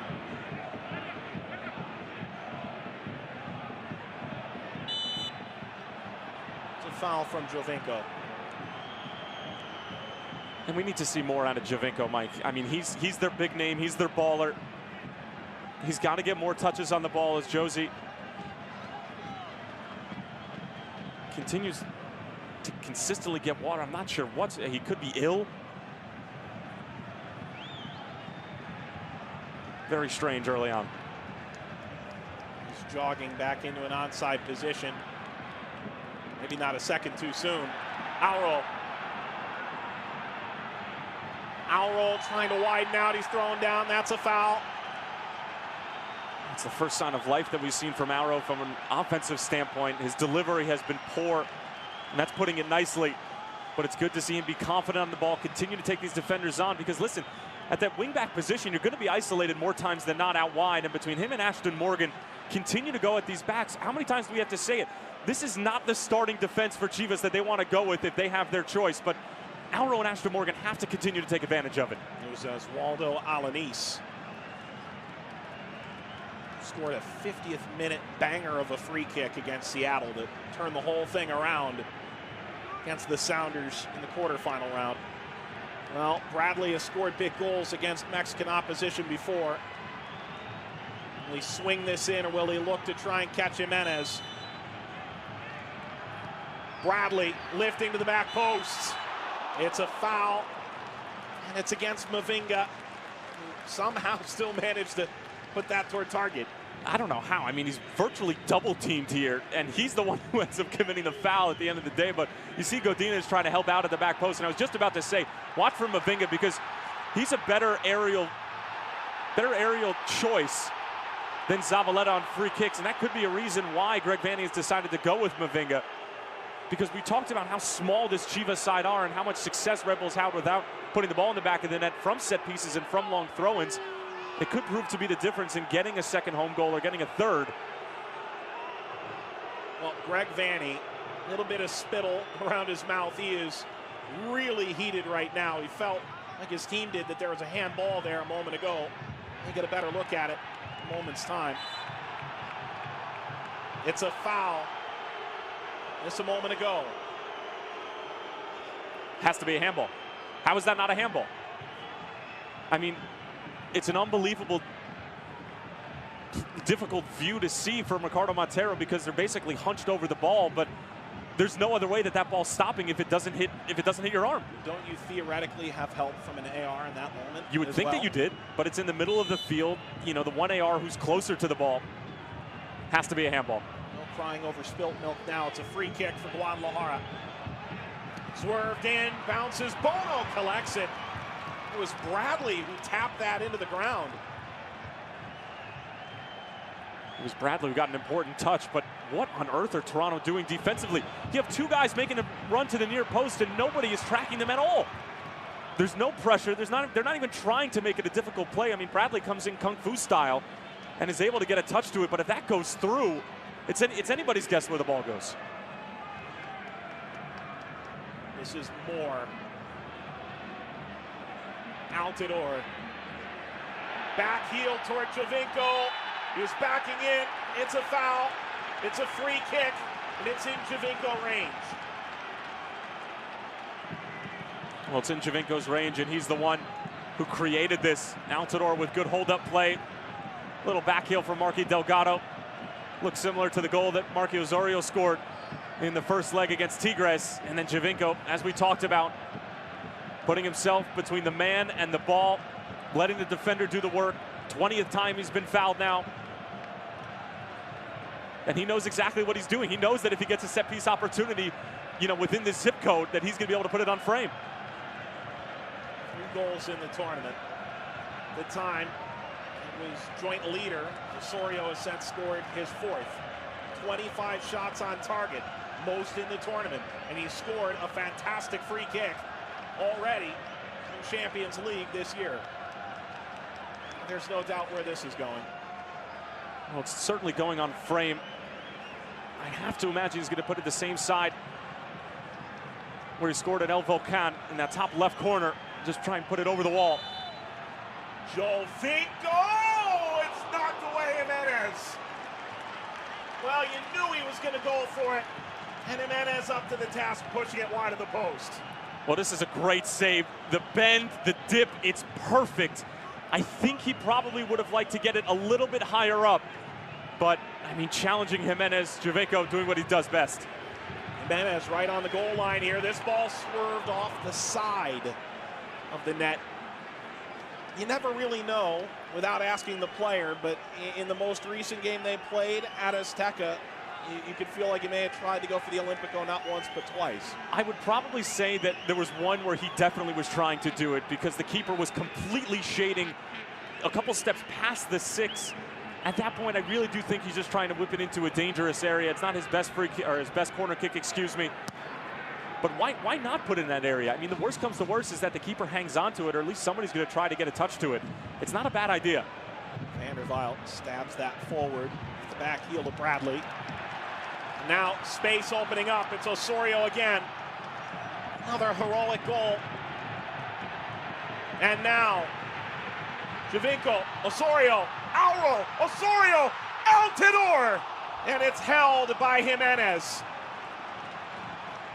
Oh, what a build-up for Toronto.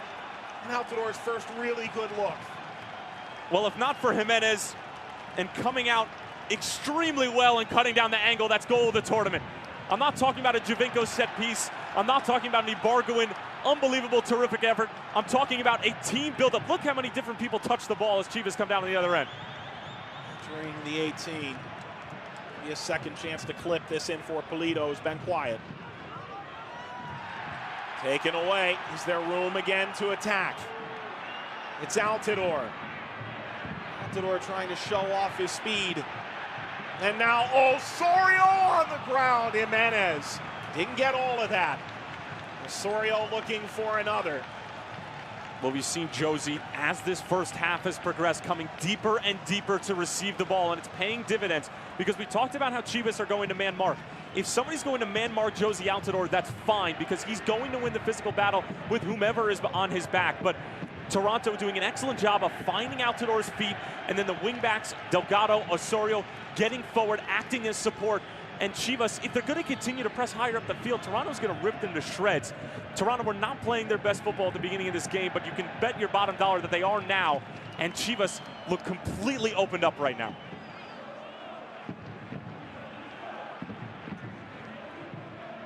Delgado running into the streamers.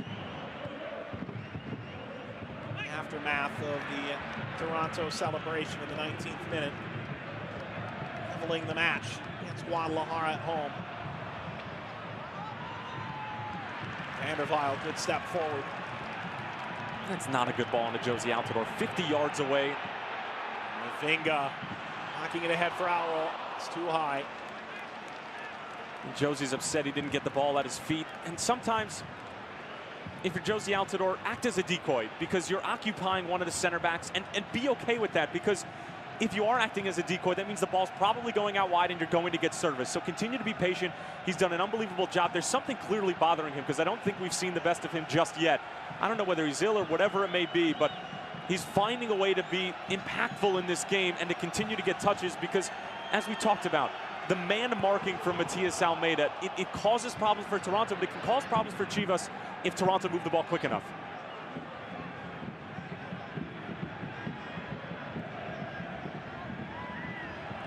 Morgan cuts it out. Morgan lining long. Altidore, target man. Ball racing ahead on the first touch, dooming Vander Waal. And he's been so good for them. I think he's been the best of the three center backs so far for Greg Vanney tonight. He's been stepping up when he needs to.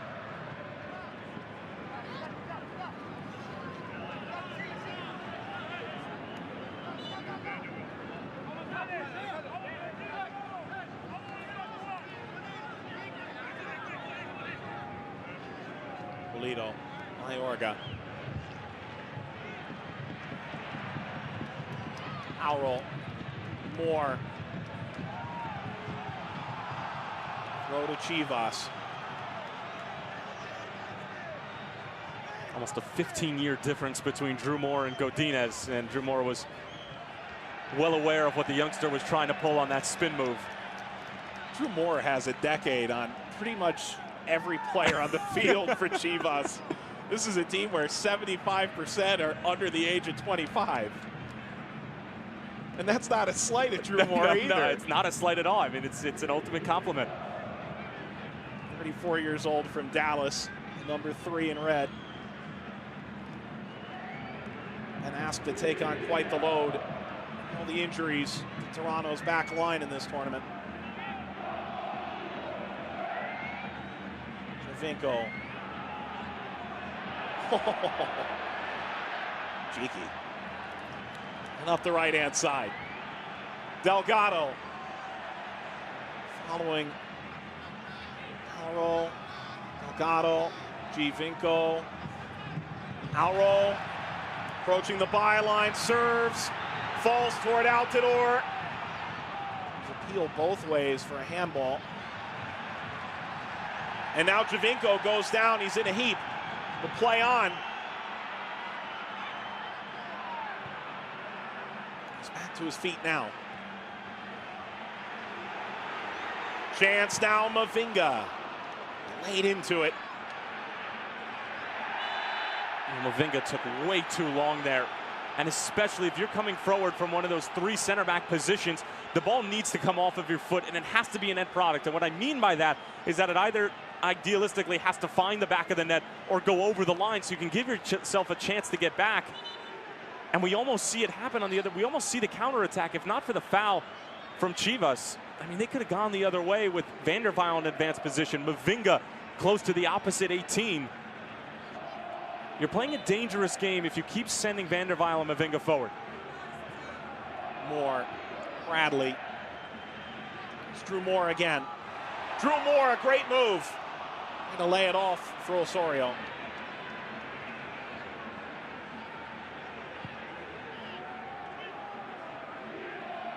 I think that might have been the best move that Drew Moore has ever made in his 13-year career. The race is on. Bradley uses that initial race, but the war not over. Pineda. Let's step in. Pineda. Pizarro turns. Pizarro still in the 18. All kinds of time. He drops back. Pineda swerves it out of play. Did it deflect? It did. It's a corner.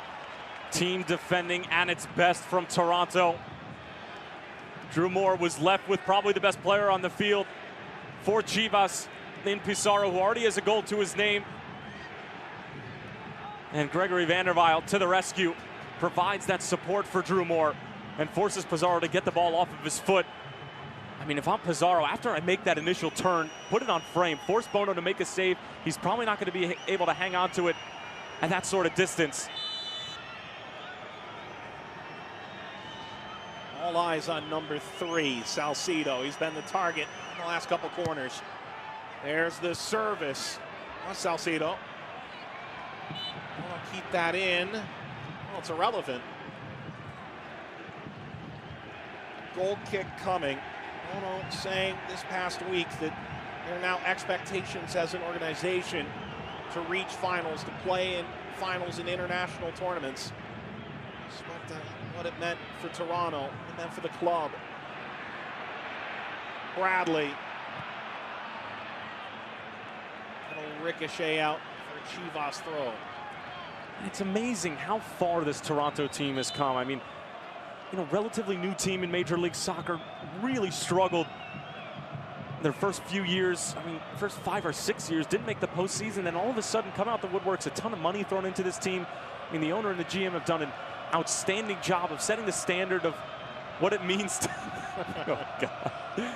What you're saying is very serious, but it's tough to take it that way. I can't keep going. Right. No, but when Bill Manning and Tim Bezbachenko and Greg Vanney sort of took this thing over, expectations changed. Of course, they've spent money, spent a lot of it, and they've won with it. Also, academy, the youth they've brought in hit the mark. Dummied, Javinko. Javinko going after it still, and now Javinko, guilty of the foul. Altidore goes tumbling over the top of Jimenez. And that's great interplay between Javinko and Altidore, and we've talked about their relationship. Quick little dummy. But if you're Josie Altidore, something you can do there, show the obvious, do the opposite. Everybody in the building, including Jimenez, who read the play the entire way, knows that you're probably going to give it back to Javinko, who's spinning away. If you use that as a decoy and put it on your left foot, you're probably going to have a clean look on goal. Pizarro in the 2nd minute, Osorio in the 19th minute. First ever meeting between Toronto and Guadalajara in Champions League, the 10th edition. Scotiabank Concacaf Champions League in its current format. The 2nd team from Canada to ever make it. In all 9 previous editions, teams from Mexico taking home the top prize. Two-legged series that'll shift to Estadio Akron in Guadalajara. It's Wednesday night. Right now, it's Guadalajara with the away goal advantage. Sold out, buzzing BMO Field in Toronto. Was talk, given that they've hosted the MLS Cup. Is this the biggest game in BMO Field history? Yes. No doubt about it. Headed through for Altidore. Zalro behind him. Javinko gives it back to Altidore. Save Jimenez. The interplay between Altidore and Javinko, jaw-dropping again. Well, did these two miss each other or what for basically the entire second leg against Club America? Ball into Javinko. How about this back heel and the nutmeg to boot? There have been 2 almost world-class goals from Toronto. Unfortunately, they won't count, and we won't see them, you know, at the end of the year, or end of the tournament, excuse me, goal reel. But the build-up, the relationship, the magic from Javinko and Altidore, paramount. Bradley lifting, races on. Osorio won't win it. It is a throw for Bradley. Throwing into Osorio. Delgado back for Moore. Moore! Is that a question? Moore? I think everybody at BMO Field was shocked that Drew decided to let rip there. He has 27 goals in his lengthy MLS career. It's not totally How many of those have come with his head? Right. I'll tell you what. The question that's been thrown around to this Toronto team, are they the best MLS team in history? Yes. Regardless of what happens over the next week, they are. And the interplay and the quality that you've seen from them in the past half hour, basically since Osorio has scored the goal, you don't need to see anymore. It's unbelievable to watch the likes of Javinko, Altidore, Delgado, Osorio, Gregory Van der Weijl. Incredible to watch. Vanney saying this week, games like this, well, he doesn't buy into the favorite stuff. He thinks it's about how you execute. That seems obvious, but in the first 15 minutes, they did not execute. In the last half hour, they have, and so it's been quite the turnaround at BMO Field.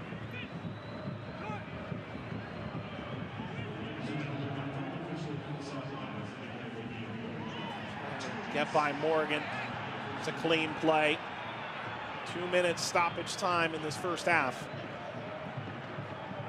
Well, back to your point, Mike, I mean, it is obvious that you want to throw the favorite stuff out the window, and it is about execution, but there are coaches in this region who let that stuff sort of go to their head and affect their play. I'm not going to name any names, but I will. Miguel Herrera.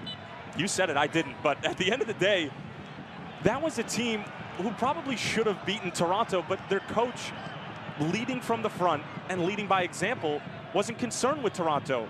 Ipso facto, your team wasn't that concerned, and now you get to watch the game from home. Altidore. Oh, it's Javinko now! Javinko into Jimenez. Well, Jimenez, when the play has reached its crescendo, hasn't had to make the most difficult saves, but another save for him here. He hasn't, but he's been up to the task when called upon. Javinko, it's probably just too heavy of a touch onto his left foot. He knows exactly what he wants to do with it, but it carries him away from the ball. He's off balance, not able to get enough to it. But the build-up play from Toronto, something special, as always. Pizarro, taken by Bradley. Matias Almeida's been much more clear about his respect. This is the third MLS opponent his team has faced in the tournament. Defeating Seattle with a 3-0 thumping in the second leg, and holding on against New York. One goal at Estadio Akron being enough. Javinko, he's won a corner for Toronto in the final seconds of first half stoppage time. And I really wasn't sure about this Chivas team after the 1-0 loss at CenturyLink. I mean, even the 3-0 result, I still wasn't on board, but Javinko. Well, halftime. Are you on board now? They've got the away goal advantage, 1-1 at the half at BMO Field in the first leg of the Champions League final. More than on board. I think that Matias Almeida has done an incredible job about preparing his team. He had a tactic that he wanted to come out with. They executed to a T in the first 20 minutes. Then Toronto, you sort of poke the bear and you got a full taste of what they're capable of. They need to find at least one more goal, at least, before they head to the second leg. Well, as this tournament goes, no surprises on the score lines. Pizarro for Guadalajara, Osorio for Toronto. At halftime at BMO Field, it's Toronto 1, Guadalajara 1.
It all started with a brand new trophy. Two captains hoping that they'll hoist it in 7 days' time. First half highlights from the opening leg of Scotiabank Concacaf Champions League, the 2018 final. Toronto at home taking on Guadalajara, Chivas of Mexico. And in the early going, a lot of positive Chivas moves.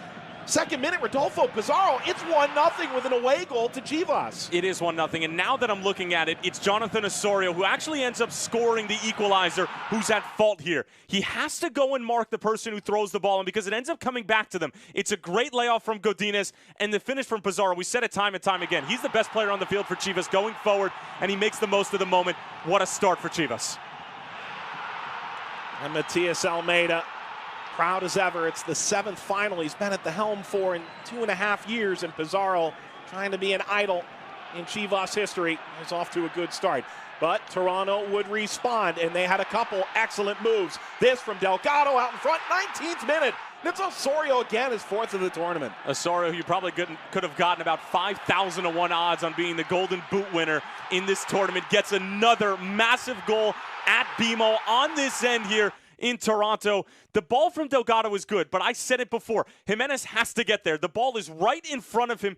He needs to take one more extra step, collect the ball, and they can go out the other way on a counter. Instead, Osorio equalizing. And Osorio, that's a goal we've seen before in this tournament, in a sense. Salcido knotting a ball down. Bono able to collect that. It was a couple of interplay moves from Toronto, though, that really brought the fireworks late in this opening half. It brought the fireworks, and it put any doubt in your mind to bed of whether or not this is the best team in MLS history and potentially the best team in this region, because they're in a spot right now where they can win the trophy.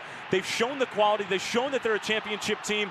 I mean, this one in particular, how good is that flick from Osorio? But credit to Jimenez, who comes off of his line, completely cuts down the angle. Altidore is 10 yards away here. That's probably fine in the back of the net if Jimenez stays on his line. He doesn't. He comes out. Toronto's still struggling to find that second one. Altidore and Giovinco, they nutmeg the defender en route, but no finish here. No, and Altidore puts it on his left foot, and Jimenez, again, cutting down the angle. I mean, he's doing a terrific job of reading the play, seeing where the striker is, and making it the most difficult for him to be able to put the ball in the back of the net. I know that sounds obvious, but it's extremely difficult to do. And again, this is another heavy touch from Giovinco. Takes it onto his left foot, doesn't get enough on it. Jimenez, again, in the right place, showing great footwork and his awareness of where he is on the field and in the goal. And he's a massive reason right now why Matias Almeida is probably thrilled with the result at the moment. Still 45 minutes to go. Early goal from Rodolfo Pizarro, second minute. Jonathan Osorio responds in the 19th minute. Guadalajara has more of the possession here, Tyler Terrence. But you would say Toronto, over the last half hour, played the better soccer.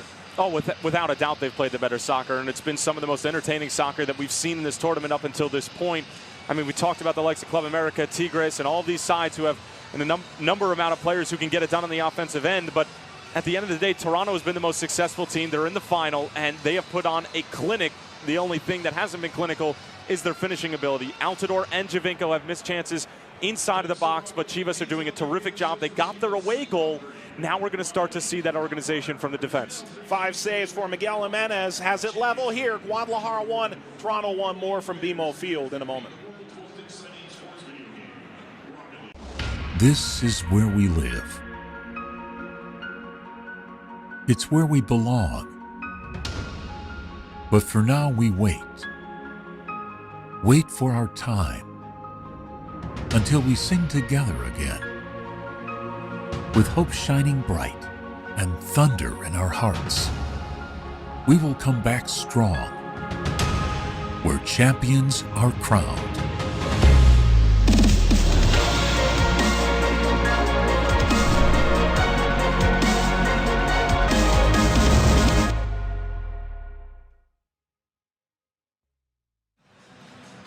Level headed to the second half at BMO Field. The away goal to Guadalajara, but Toronto, the response. And Tyler, going into the locker room, if you're Toronto, you have to feel okay with the way that first half ended.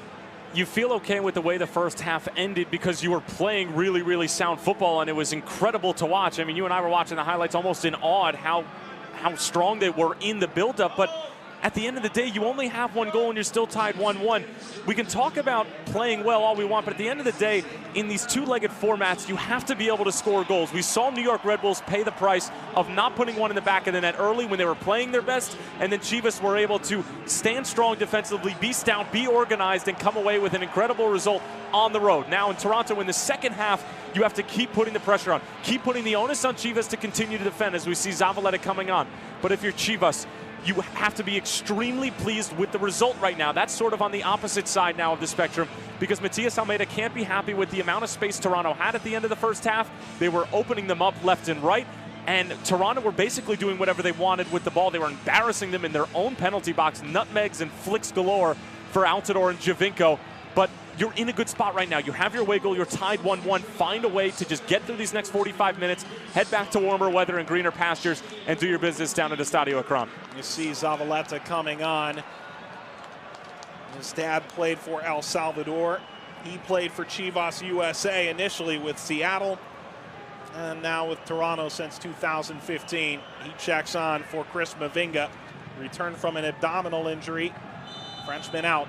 It's the lone change at halftime, and here we go in the second half. Fans arriving slowly back from the concourse at BMO Field. It's level at 1 apiece. Toronto in the 19th minute from Jonathan Osorio. responding to the second-minute goal from Rodolfo Pizarro for Guadalajara.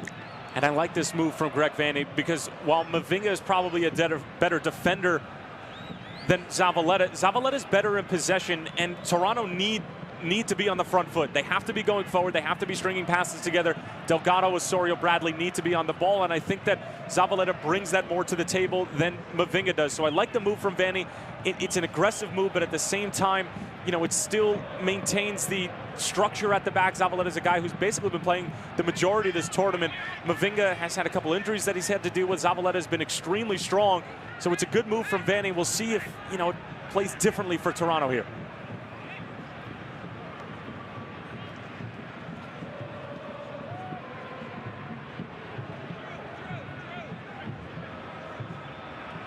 Delgado turned it over.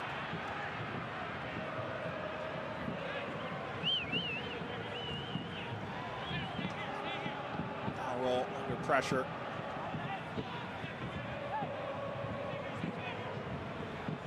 Guadalajara slow at the outset. Far from the pass pinging that they had in the first half, nearly forcing a dangerous spot there. Instead, it's Giovinco racing across the halfway line. Giovinco, square ball, chance to shoot over the bar. Oh man, Marky Delgado coming up with all kinds of pace, and he blasted it into the stands.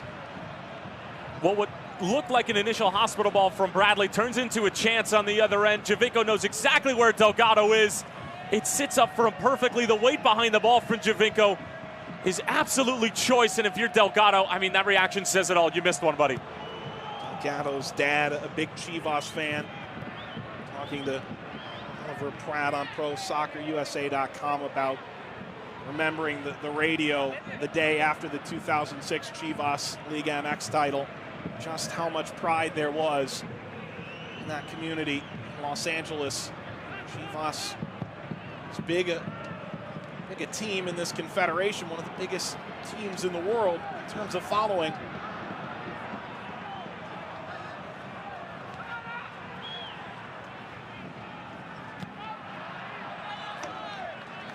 Well, it's been all Toronto in the opening few moments. They've been more aggressive on the defensive end. They've looked more sharp going forward.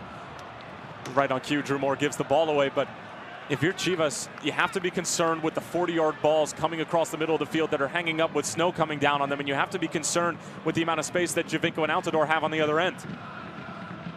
Brizuela.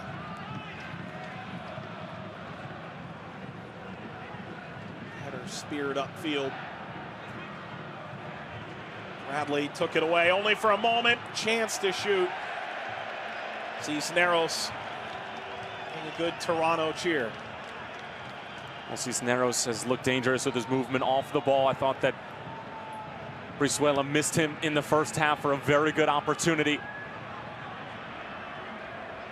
A bit lucky here to get a second look at this, Delgado.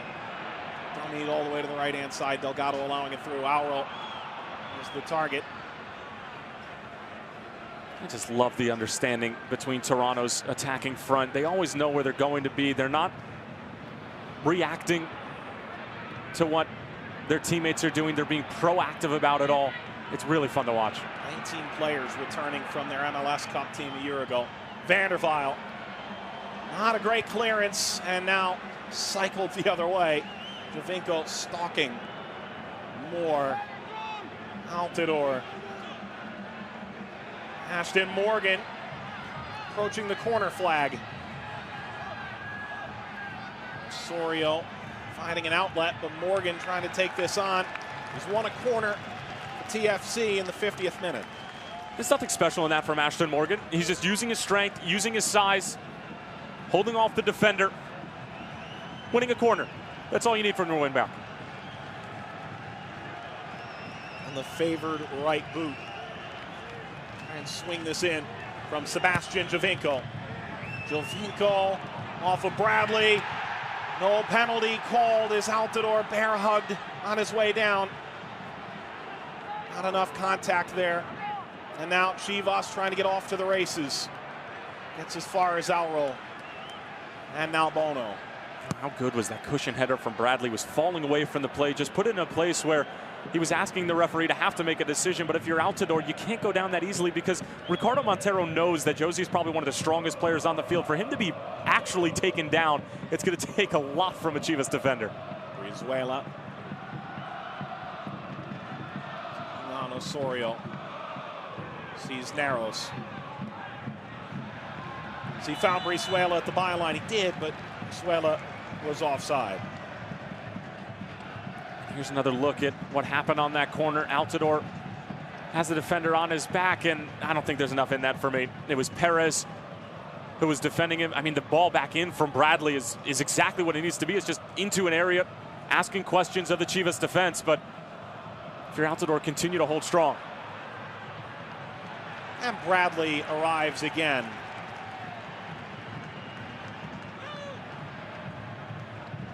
Well, whoever was still sitting around and watching during halftime and maybe saw what was going on with Josie Altidore, we talked about him potentially being ill. There's no doubt about it. He was hacking up a lung about 5 minutes into the game and somehow still on the field right now, pulling a Bastian Schweinsteiger from the World Cup in 2014.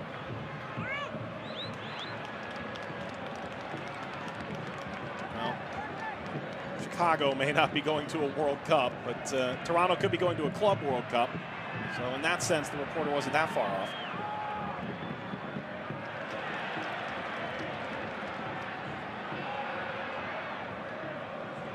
Still not giving them a pass. No. Van der Vaart, touchdown by Jovinko. Auro. There's Delgado cruising at the front line. Jovinko at the byline. Sought out Delgado. Alanis further upfield. Pineda.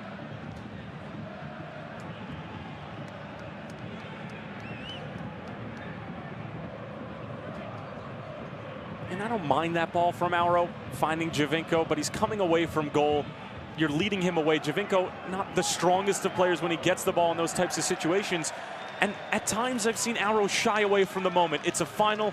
You're playing against Mexico's favorite son in Chivas, but sometimes you have to be daring. You have to be a little bit bold, step out of your comfort zone. And if Auro just gives a little hip swivel and says that he's going to go to Jovinko's way and then cuts inside, I think he has a lot of room to play with. He has Josie checking back to the ball. You have to do something a little bit extra in a final, right? You need a little bit moment of individual brilliance sometimes in order to get the result that you want.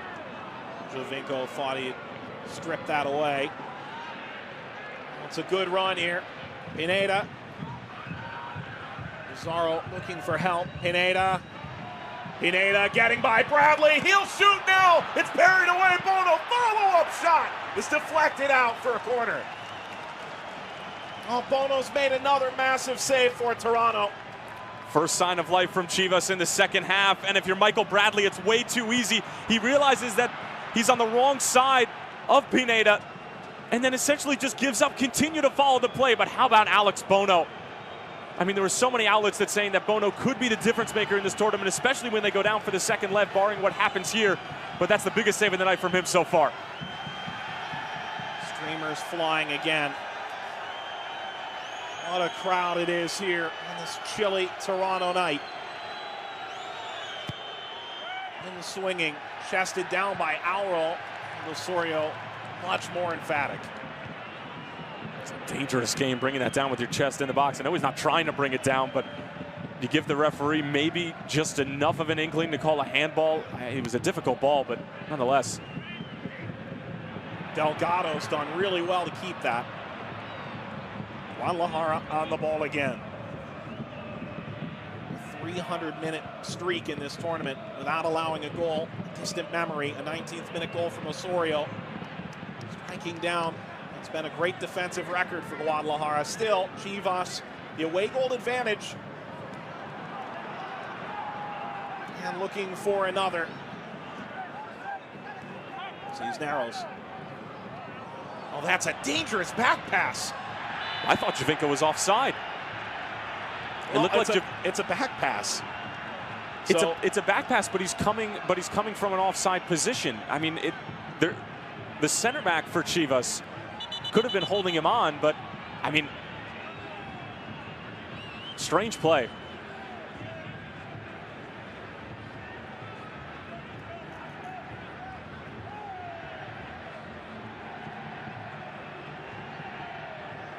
Giovinco will retie these laces, and surely he'll try and put him through the ball in a moment's time. This is potential tweener territory. Be a long strike, but far from unheard of for the Atomic Ant.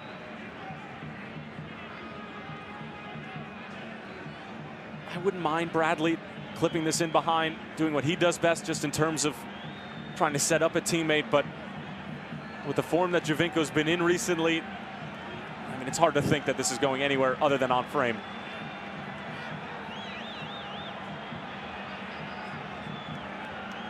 There's got to be a ton of pace behind this. Jimenez has been up to Giovinco's tricks early on, as well as Altidore. He's been sharp when called upon. Sebastian Giovinco driving. It's parried down. Salcido drives it away. That took a wicked hop on Jimenez. And you can see Osorio telling Drew Moore, go crash the net. You know exactly what's going to happen. It's coming on frame. It takes a nasty bounce right in front of Jimenez. And Jimenez, just get that out of here. I want nothing to do with that. And if Drew Moore follows up the play, that's a tap-in goal for a guy we've been making fun of for his offensive performance. But that's a great chance for him to put one in. Giovinco, header is over. Oh, look who it is. It's Drew Moore again. Well, he must have heard us at halftime, because he's been great. He's been trying to get forward. We've seen all three of the center backs for Toronto be bold, be daring going forward. I mean, Chivas desperately trying to deal with the incredible amount of size that Toronto has. And Chivas defenders, as always, doing just enough to maybe not win the header, but bother it so that it's not a clean header.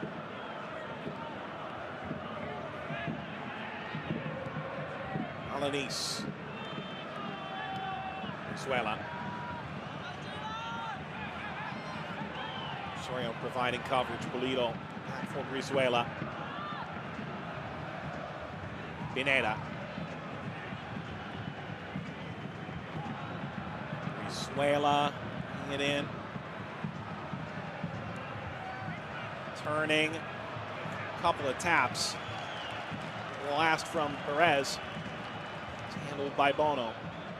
If I'm Matias Almeida, I'm really pleased with that sort of spell. I mean, if you're Greg Vanney, you have to ask a little bit more of the likes of Bradley and Jonathan Osorio to come and put pressure. I mean, it looked like Chivas were the ones who were the home team and the ones who were in the driver's seat, possessing in Toronto's own defensive third with nobody coming close in a red jersey. I mean, Greg Vanney has to tell his guys to push up. Right now, you're down. I mean, Chivas is heading back down to the second leg with an away goal.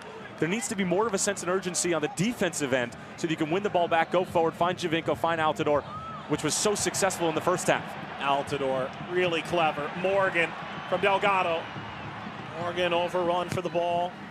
This will stay in now. Morgan lines it. The turn from Auro. Morgan clipping again. Overhead kick as far as Bradley. Zavaleta came on at halftime for Mavinga. Vanderweil, the field coming apart at the seams. Jason Foster tweeted a good photo before, and the BMO field crew have done a great job making the best of this. Had it covered up to last night. Altidore, this comes to Moore! Moore put it wide! Drew Moore doing his best impression. Well, why not? He finds the entry ball into Josie Altidore, and he says, I'm just going to keep running. It's a little jog in the park, and Osorio able to find Drew Moore's feet. If he gets one, I'm done. Ball line to the near post. And at the hour mark, it's back toward midfield. Delgado, a good cut. Pineda went down. Drop back to Osorio. Bradley. Toronto looking far the more dangerous. Chivas trying to cash in against the run of play. That's a foul against Bradley. Michael Bradley has to be extraordinarily careful, knowing that he picked up a yellow card in the first game of this tournament in sub-zero temperatures in Colorado for time wasting. A yellow card in this match would have him out for the final. It would, and we talked about how do you ride that line as Michael Bradley, and you're known as a defensive presence, as that number 6 in the middle of the field. how do you be careful but also be aggressive at the same time? He's done a terrific job of trying to ride the line, but that's a play right there that he knows he needs to slow the play up, and it's a tactical foul, but that's the kind of silly foul. And like you said, it's a yellow card weeks ago. It seems like years ago at this point that is still coming back to haunt him and basically affecting the way that he's playing this game.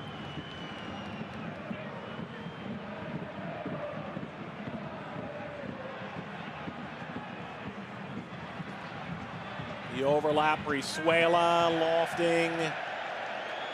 That's out of play. And a goal kick for Toronto, who dispatched Colorado 2-0 in the aggregate, then Club America, and then Tigres. For Chivas, they beat from the Dominican Republic Cibao, and they dropped the Sounders and the Red Bulls of Major League Soccer. A tournament that's gained Confederation-wide attention over the course the last 60 days. Delgado. Foul roll coming around on the overlap.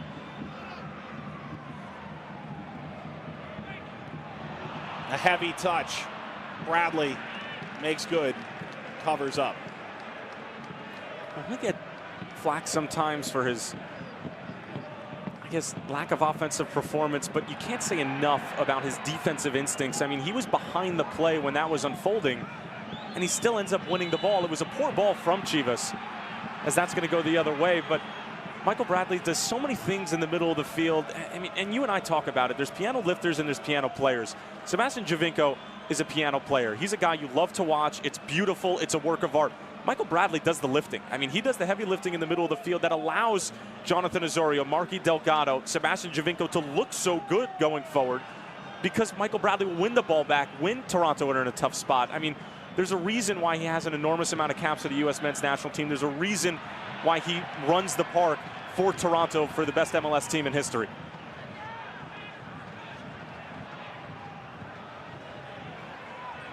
Polito Cisneros. That's out for a Chivas throw. There's an ESPN FC poll released from MLS players, and it almost feels like Michael Bradley at this point is, he was named the second most overrated player, but it feels like it's a bit overdone by now. Well, this is a great ball toward the byline, and it's lifted for Bono.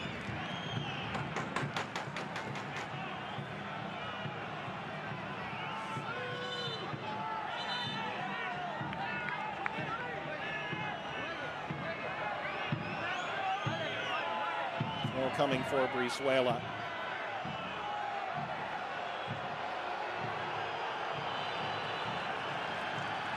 Well, that's a yellow card to Brizuela for time wasting.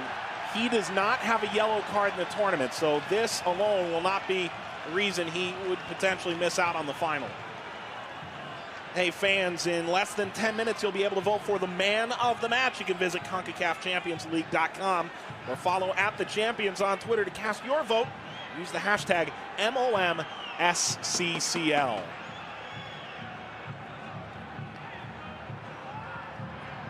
Brizuela was trying to break through. Delgado collected.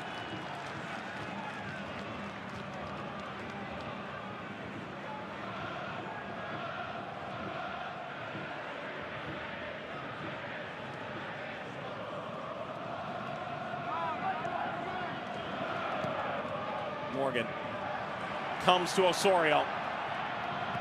Osorio trying to send that ball with a bit of curl. Moore off of Morgan. Picked up by Bono. Inez is the one moving ahead.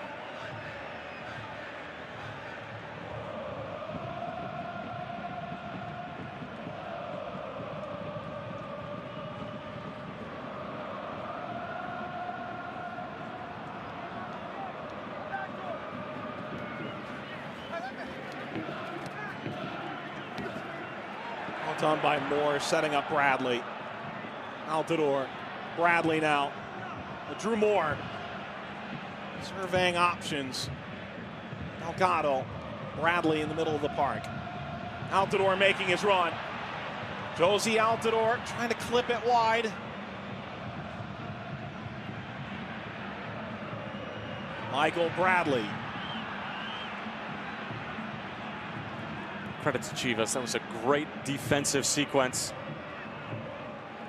Tracking the vertical runners. Altidore made a nice little nutmeg, but Chivas had the proper support in place.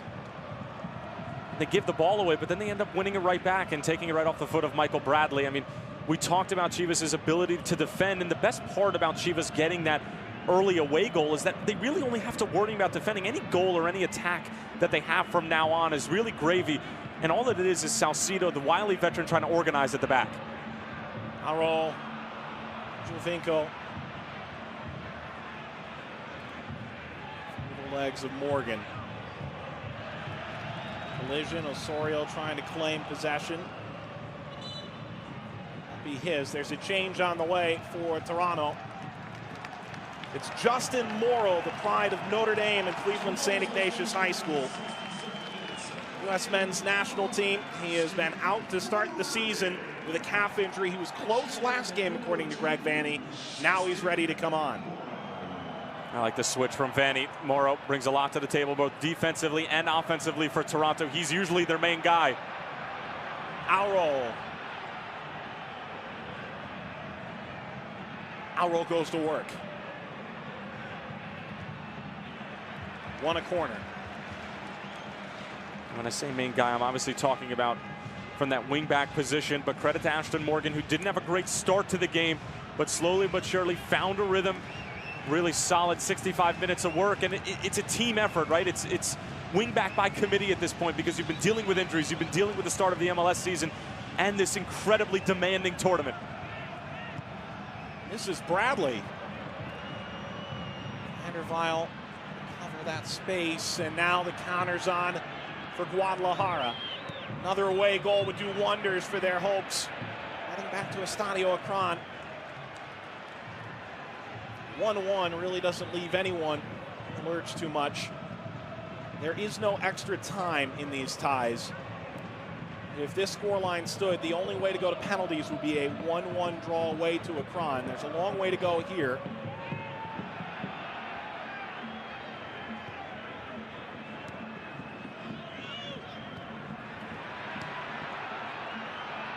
Vanderweil striding ahead. Arol took it back. Vanderweil. Good defensive work from Altidore. Vanderweil came up through Ajax. Delgado put himself in harm's way. More. Delgado again. Delgado's fouled. And that play's created by Drew Moore. That's Drew Moore once again stepping up from the center back position, realizing that Toronto is either in clear possession or Chivas aren't threatening on the counter. And it's Drew Moore, a simple touch back to Delgado, saying, you're one of the playmakers, take the ball.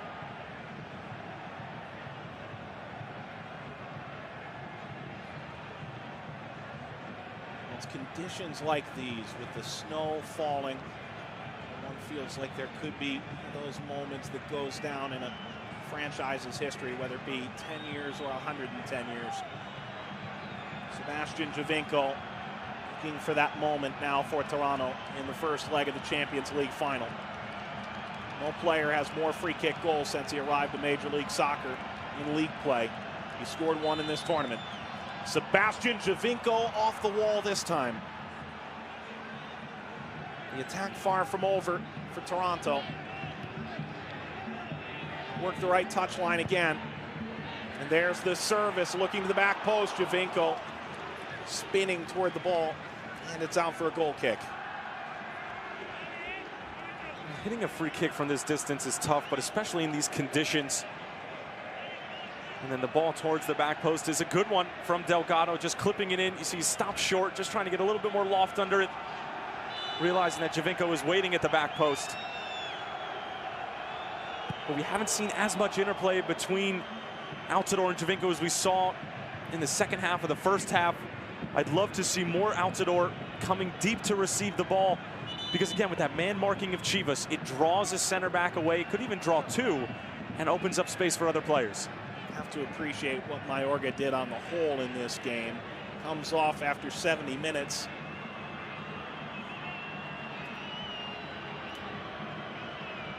And Eduardo Lopez will come on. There are some rumors about Lopez that he could be on the outs. They feel like he's been flying now. He was very ambitious over the short off season between the Apertura and the Clausura season. Come back in fine shape. Morga takes a seat. Part of the question is, how does this reshape Guadalajara at this present moment? It's certainly a more attacking move, isn't it, bringing on the number 10. And Mayorga did have a solid night's work. Didn't see a ton of the ball. Was sound defending when he needed to. But I think for Matias Almeida, this is more of something where they're trying to make sure that Toronto doesn't gain momentum heading into these last 20 minutes, making an offensive substitution like bringing on Moro. Still think we could see an Akeche later on in this one.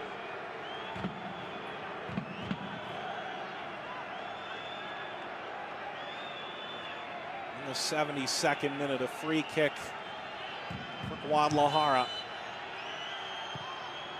Service is in! Oh, what a goal for Guadalajara! Oh, what a moment!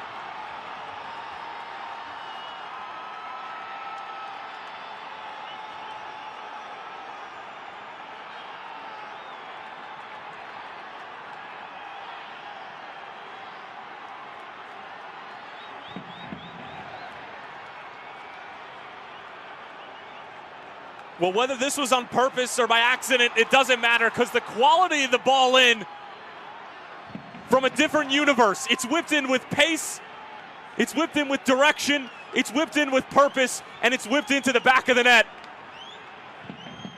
Alain Pulido, take a bow. I don't care whether he meant to do it or not, because he's putting it in a place to ask a world of questions of this Toronto back line. You can see what it means to Matias Almeida and company. That is a goal that could go down in Chivas history. Nothing Bono could do. Looking for their first Concacaf win. The Confederation title since 1962. Now the race is on the other way. Chivas looking for a third. We'll have to continue that search. And you're going to start to see Toronto really open things up now. Down 2-1 at home. This is going to be a bumpy 17 minutes.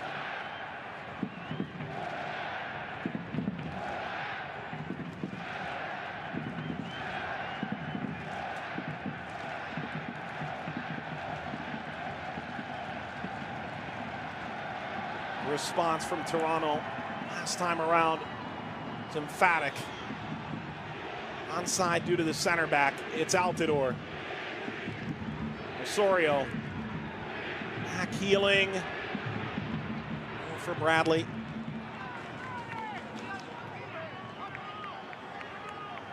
Well, what goes through Greg Vanney's mind now? Far from insurmountable. But they'd like to find that goal that draws them level in the aggregate, even if the away goals aren't going your way. Altidore touching.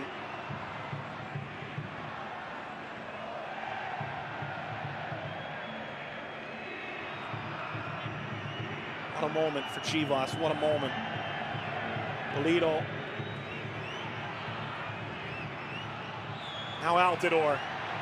Altidore. Back to Osorio. Osorio bringing it to his right. It's a clean challenge at the edge of the area. Cottle puts it back. Vanderweil. Loves to see Osorio or Altidore just put it on frame. We've seen Jimenez spill a couple tonight. At this point, you just got to start peppering him. Zavaleta. Altidore gives it back to Javinko. Contact. Clean play from Chivas. Javinko can't believe it, but Ricardo Montero waving his arms. And in real time, I would probably have to agree with Montero. I don't know. Mike, I don't know.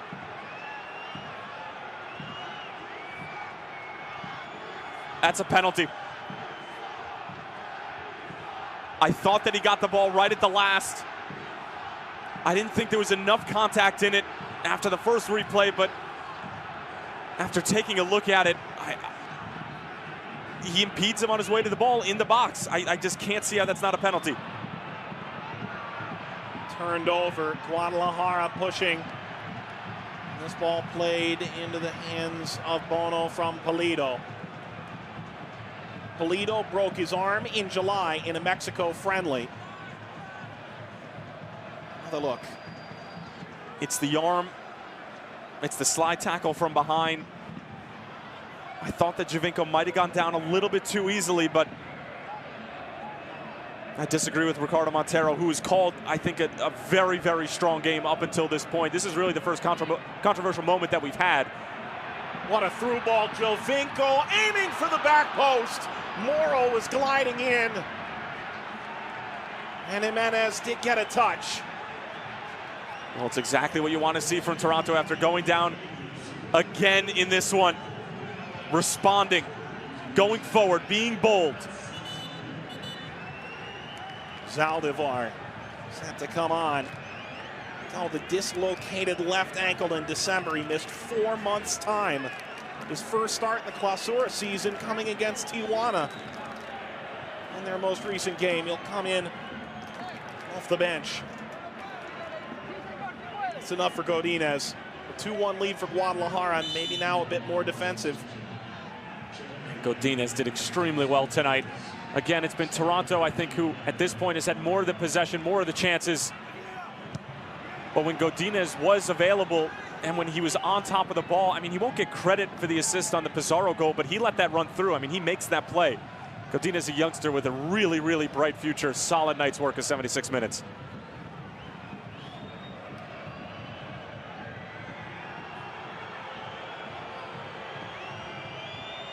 Well, for Toronto fans, time of the essence. Salcido, no hurry whatsoever.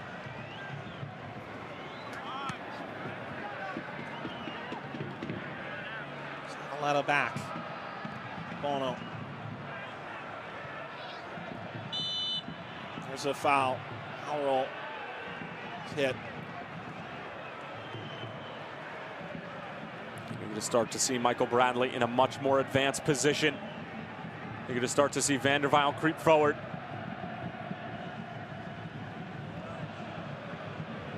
Drew Moore.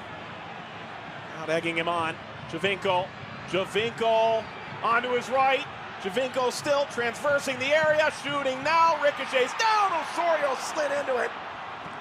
And Jimenez there to help usher that out of play. It's a corner for Toronto. Well, for a moment, all of BMO thought that Giovinco was going to go from one edge of the 18 to the other and still somehow find the back of the net. There's too much traffic for it to get through. It almost falls for Osorio again, who was on the doorstep of his 5th. Giovinco looking for more. Aro will let this out. It's a throw for Toronto. Guadalajara's 6th all-time game away in Champions League. They've won just one. Win away to BMO Field, which has been a fortress for the Reds. Go a long way in this first leg in the Champions League final. The lead on Allen's Pulido's wonder goal. Giovinco somehow Cisneros, Bradley, up to Van der Vaal. Moore. Will that find Delgado? No, he didn't come back to the ball, and now Guadalajara trying to push. Venezuela continuing on. This is a long run.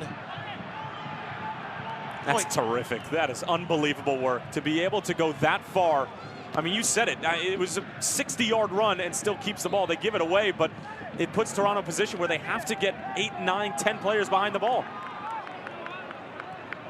Matias Almeida imploring his players to try and hold up. Sliced over the back line. Pulido going still. Somehow got that shot on the slide. Pulido's having a fine game. And how? I mean, credit to these Chivas attackers who are outnumbered and then some, but are still finding ways to get through, to ask questions of Toronto's 3 center backs who are really hung out to dry, and for the most part having to make 60-yard runs, because we've seen Drew Moore and Gregory Vanderweil 70 yards up the field. Javinko goes down. And a late whistle, but a whistle nonetheless. Salcido over to the referee, argue the point. This is the work from Polito. Zavaleta, in my opinion, needs to be a bit stronger there, but credit Polito, who uses his strength, keeps his balance, and we were waiting for this as sub, and Akeche, a little surprised that it's coming in the 81st.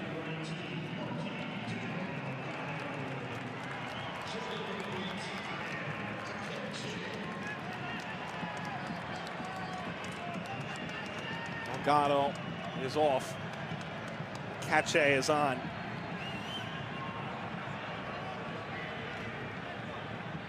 This needs to be quality delivery from Bradley. Give your team a chance. Bradley toward the back post. It's a good idea. Auro. Altidore ricochets, and it is a corner to Toronto. Quick restart. Back now for Josie. Here's Akeche toward the back post. Header! Moore rising up. He ran over his mark. I love the effort from Toronto. Everything but the kitchen sink at this Chivas back line, and it's Drew Moore again, who continues to win aerial battles, but we've talked about Chivas' ability to just bother the Toronto players enough that Drew Moore can't just elevate and place it where he wants. He needs to be worried about the contact. He's worried about Salcido, who time and time again, since stepping in for Pereira, has proved that he's still got just enough left in the tank to provide a magical moment and perhaps bring that new trophy back to Chivas. As it stands now, Toronto would need 2 goals away to turn the tide in the second leg if this scoreline holds. Guadalajara on the verge, taking a 2-1 lead back. They want more. Oh, what a move, Pizarro. Pizarro still!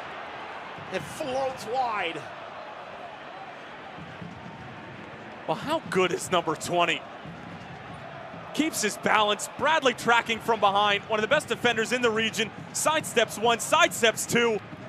And Drew Moore does just enough in the end to make Pizarro think twice about it. Finish wasn't there, but the quality was there basically the entire way.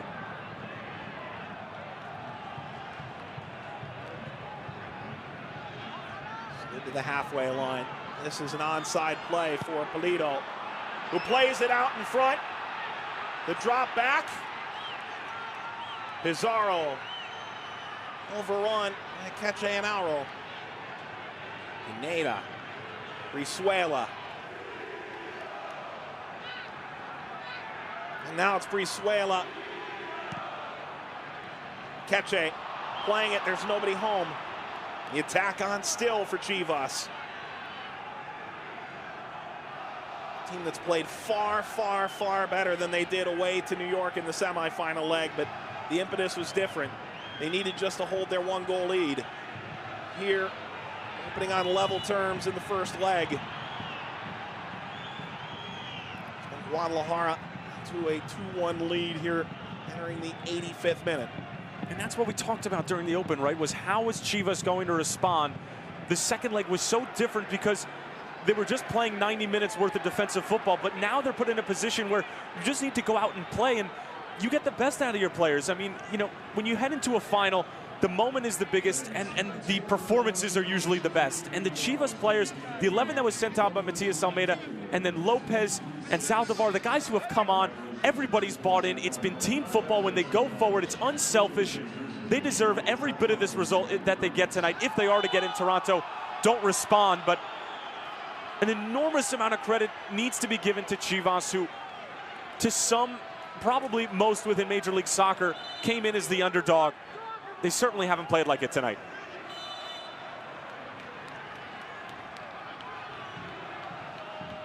Matias Almeida said in February when this tournament began, we've played well, good football for a while.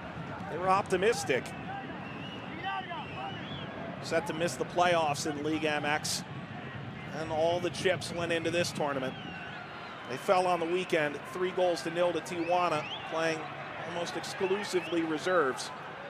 And now in front of 29,925 at BMO Field, they're trying to swing the opening leg victory.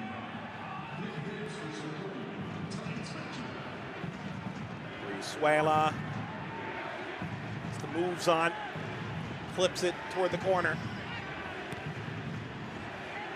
Osorio.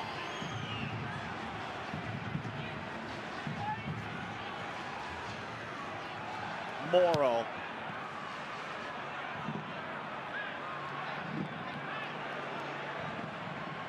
Brizuela. This is Pineda. Picked up by Akeche. Brizuela for the 18. Moro comes in from behind, went down far too easily. This attack for Chivas, unrelenting for the moment. Now a chance to spring ahead. Bradley, he find Altidore. Altidore was fouled.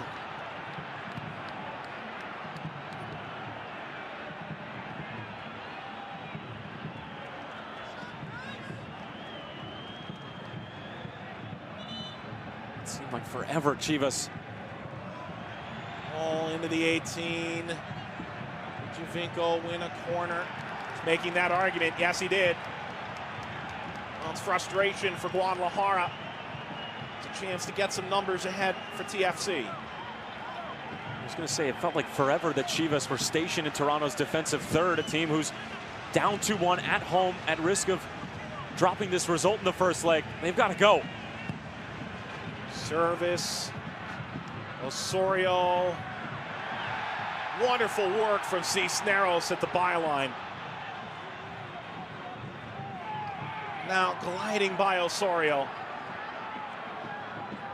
Great dribble ahead. Pizarro lost it to Auro.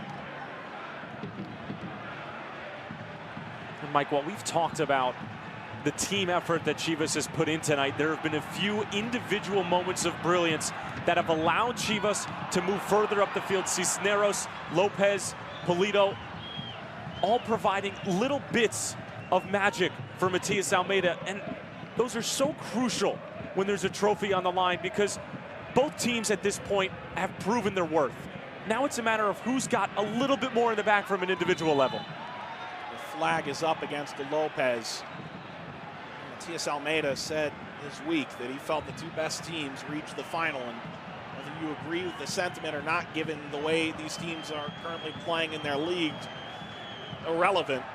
This is the final. These teams have made it to this point.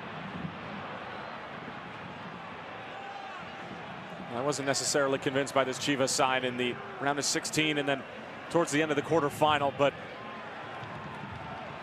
correct me now, I mean, they are a solid football team. Lifted to Moore. Akeche. Bradley. And to play Akeche again, those fresh legs in these last 10 minutes. Well off his line. Well, I can promise you both managers will say in some way, shape, or form, it's only halftime. Chivas going away to BMO Field, looking for what would be a monumental result. Been good in this tournament away from home. They limited the damage in Seattle. Got the result they needed to draw in New York.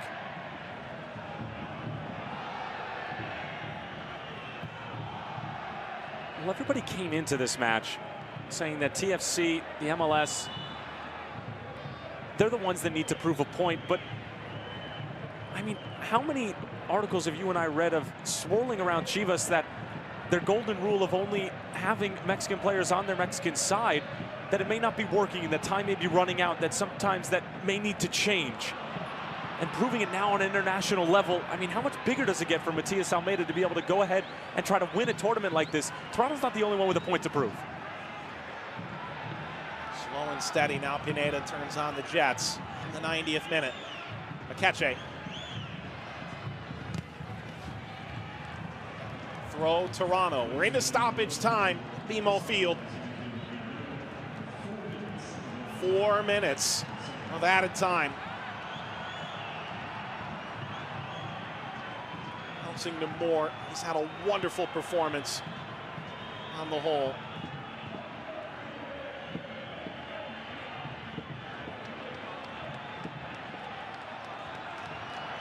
Zavaleta, this crowd really trying to will Toronto ahead.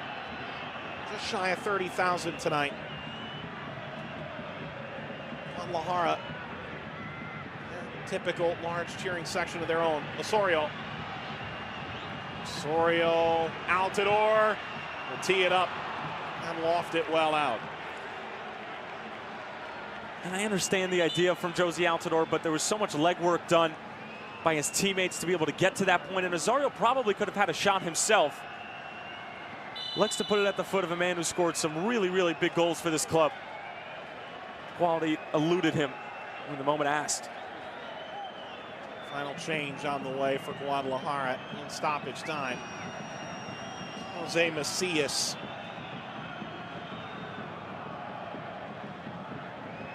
We'll have to wait. Morrow now. Moving on in this second half. Javinko trying to clear space. Morrow moving inward. Bradley. Moore. Good slide at the final moment. And instead of a corner, it's simply a throw for Toronto. And now the change. An injured player down for Chivas. Well, it does look like Polito's name on the board. And it is goal scorer calling for a stretcher. Well, if he is indeed cramping up, I can understand why. He's covered an enormous amount of ground tonight. He's been terrific for Chivas. You could put him down as man of the match. There have been some other candidates as well, but Chivas have deserved every single ounce of this result. I mean, they find a goal, call it luck, call it whatever you want, but a wise man once said that luck is the residue of design. And Chivas put themselves in a position. Their design, their plan, their tactics from Matias Almeida were perfect. The guys needed to go out and execute, and they did. And on the road, first leg of a two-legged tournament final, just get to a certain point where a little bit of luck can be the difference between taking a trophy home or not. 60 to 90 seconds off the clock. It is Polito's number. He scores in the 72nd. As it stands, not the difference maker, but it certainly changes the arithmetic as the second leg approaches next week.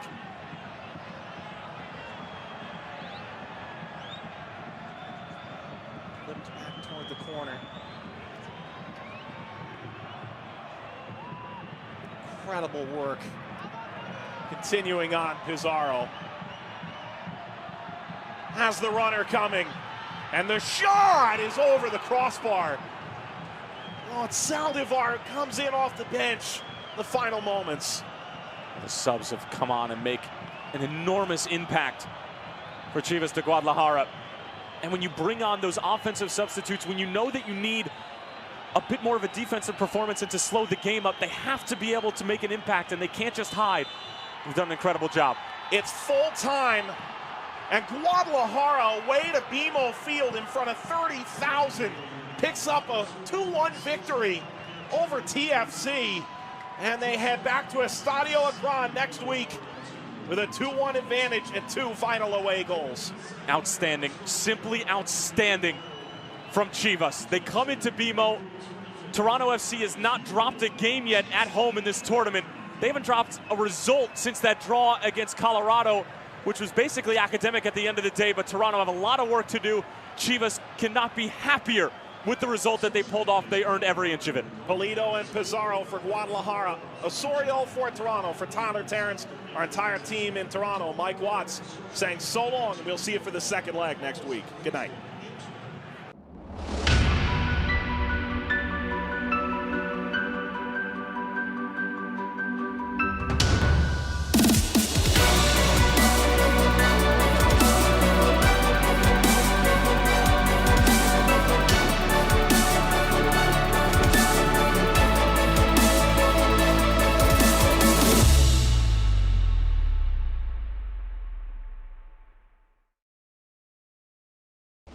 This is where we live. It's where we belong. But for now, we wait. Wait for our time. Until we sing together again. With hope shining bright and thunder in our hearts, we will come back strong, where champions are crowned.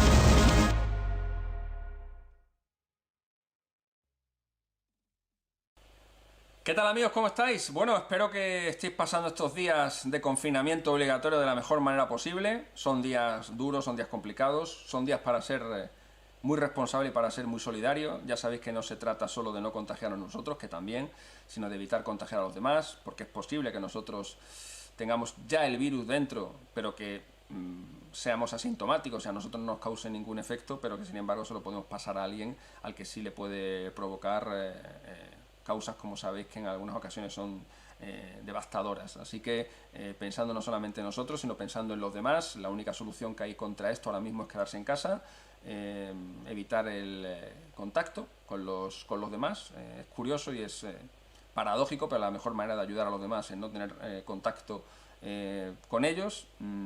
Y bueno, siempre es bienvenido, o siempre son bienvenidas estas iniciativas como la que hoy inicia Concacaf, de recuperar partidos del pasado, ¿no? Ya que el fútbol en directo está interrumpido en la mayor parte del mundo, en prácticamente en todo el mundo. Bueno, pues es buena idea, ¿no?, el que podamos recuperar algunos partidos históricos, como esta final del año 2018 de la Liga de Campeones de Concacaf entre las Chivas y Toronto. Una final histórica por muchísimos motivos. Habéis visto ya el primer partido y ahora, después de que os cuente algunas cosas de la primera parte y de lo que puede venir en el segundo encuentro, vais a ver ese partido de vuelta, que es tremendo, es tremendo. Los que lo hayáis visto lo recordaréis, y los que no lo hayáis visto os recomiendo que os quedéis y lo veáis, porque es un partido súper emocionante. En este encuentro hemos visto detalles, como digo, que hacen historia en la Liga de Campeones, como por ejemplo ese gol de Rodolfo Pizarro a los 63 segundos, el gol más rápido en la historia de las finales de la Liga de Campeones de Concacaf, superando el gol de Raúl López para Pachuca contra Tigres del año 2017, ese gol de falta directa a los 2 minutos y 43 segundos. No es habitual en una final a este nivel ver un gol tan madrugador, suelen ser goles muy decisivos. Me estoy acordando, por ejemplo, del tanto de Maldini en la histórica final de Estambul entre el Milan y el Liverpool del año 2005 a los 51 segundos. En aquella final en la que luego el Liverpool, después del primer 3-0, acaba remontando y ganando por penaltis. Os recuerdo el gol más rápido en finales de Copa Libertadores, gol de Percy Rojas para Independiente contra Unión Española en el año 75, también en el primer minuto de juego. El gol más rápido en finales de la Copa del Mundo, el de Johan Neskens contra Alemania en el Mundial del 74, de penalti a los 87 segundos, o el gol más rápido en la historia de la Copa Oro, el gol de Walter Martínez de Honduras contra Granada a los 69 segundos en la edición del año 2009. Como digo, no es habitual en partidos de este nivel tener un gol tan madrugador, y ya empezaba la final de manera, bueno, pues increíble, ¿no? Con ese tanto Rodolfo Pizarro que surge de una acción de saque de banda.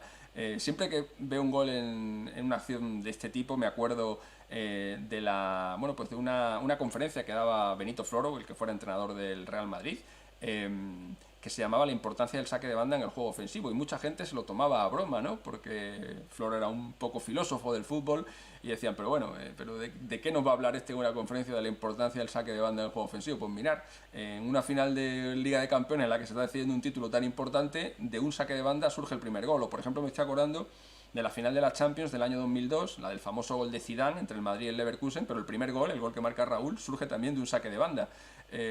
O sea que Benito Floro, el bueno de Benito Floro, sí que tenía razón, y este tipo de acciones hay que controlarla. En este caso es Jonathan Osorio el que pierde la marca de Brizuela.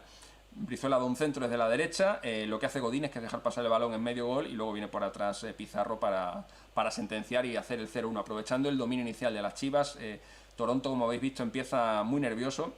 La tradición de los equipos mexicanos desde que el torneo es Liga de Campeones, en la era Liga de Campeones, sabéis que es muy grande, han ganado todas las ediciones, y evidentemente siempre existe ese deseo por parte de los rivales de acabar por fin con esa hegemonía, ¿no? Y eso yo creo que pasa factura psicológicamente, y en los primeros minutos, como digo, se ve que Toronto está nervioso, y las Chivas tienen varias ocasiones de dejar el partido y la eliminatoria prácticamente sentenciada, ¿no? Pero en estas, que llega el gol del empate, y curiosamente los protagonistas son inversos. En este caso es Brizuela el que falla en la marca de Osorio, y hay una jugada que inicia Altidor y un centro a la derecha de Marquí Delgado que, como digo, remata Osorio.